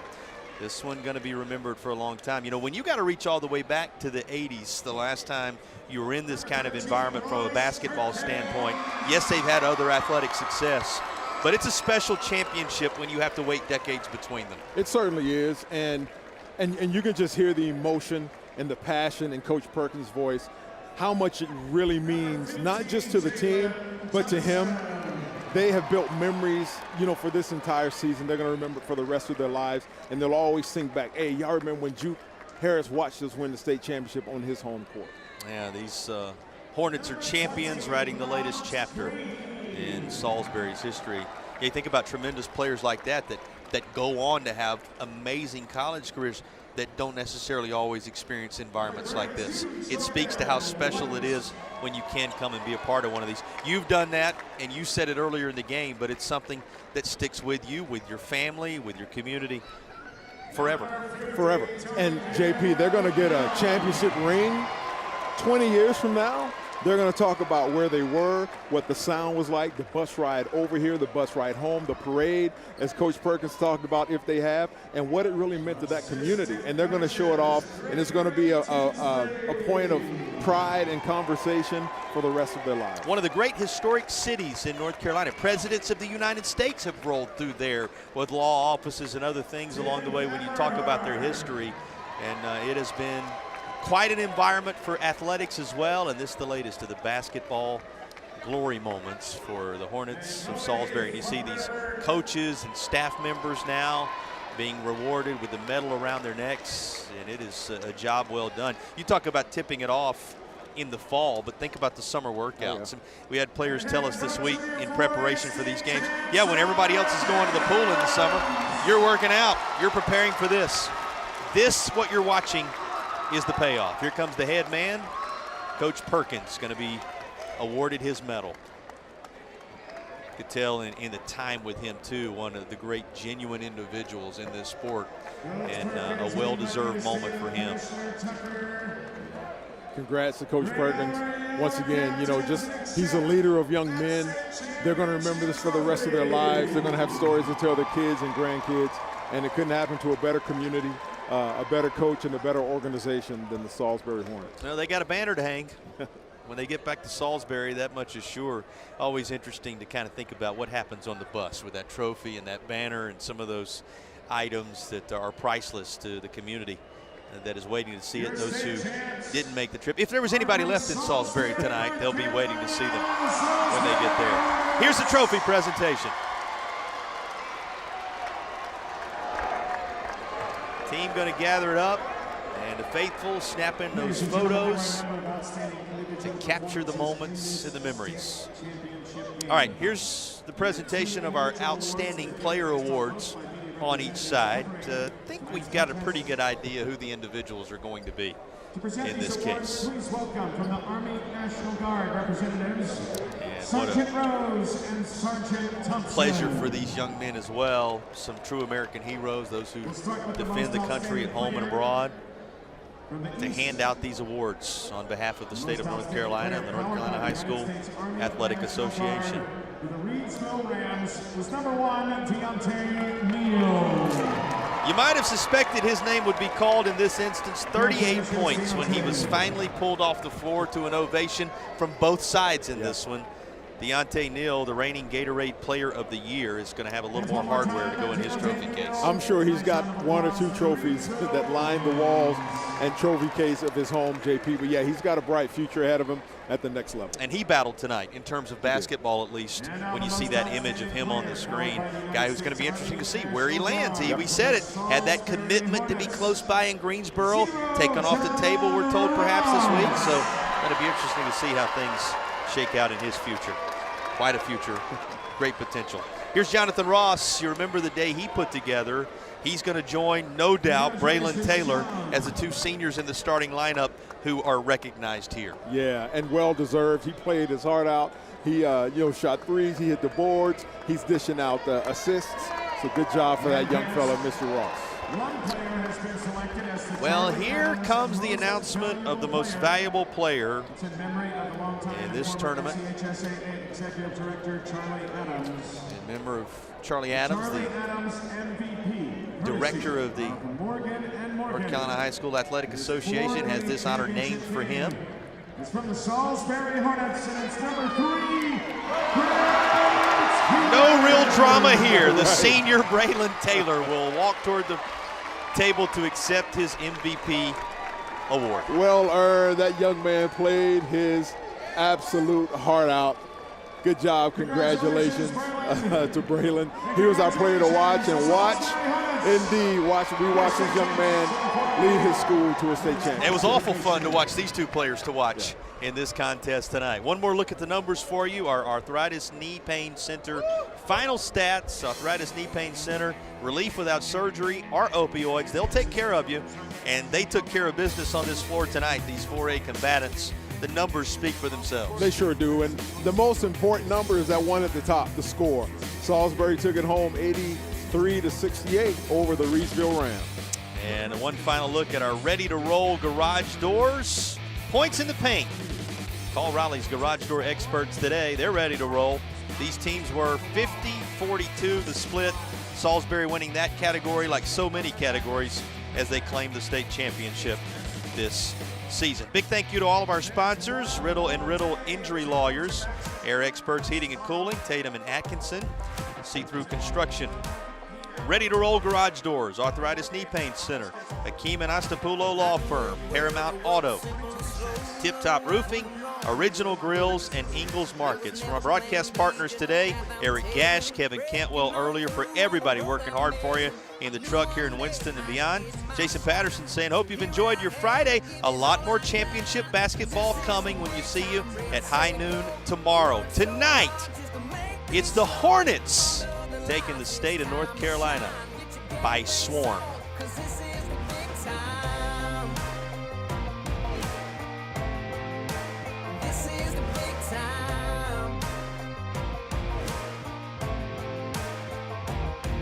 Ever since my boots first hit these streets, had to scratch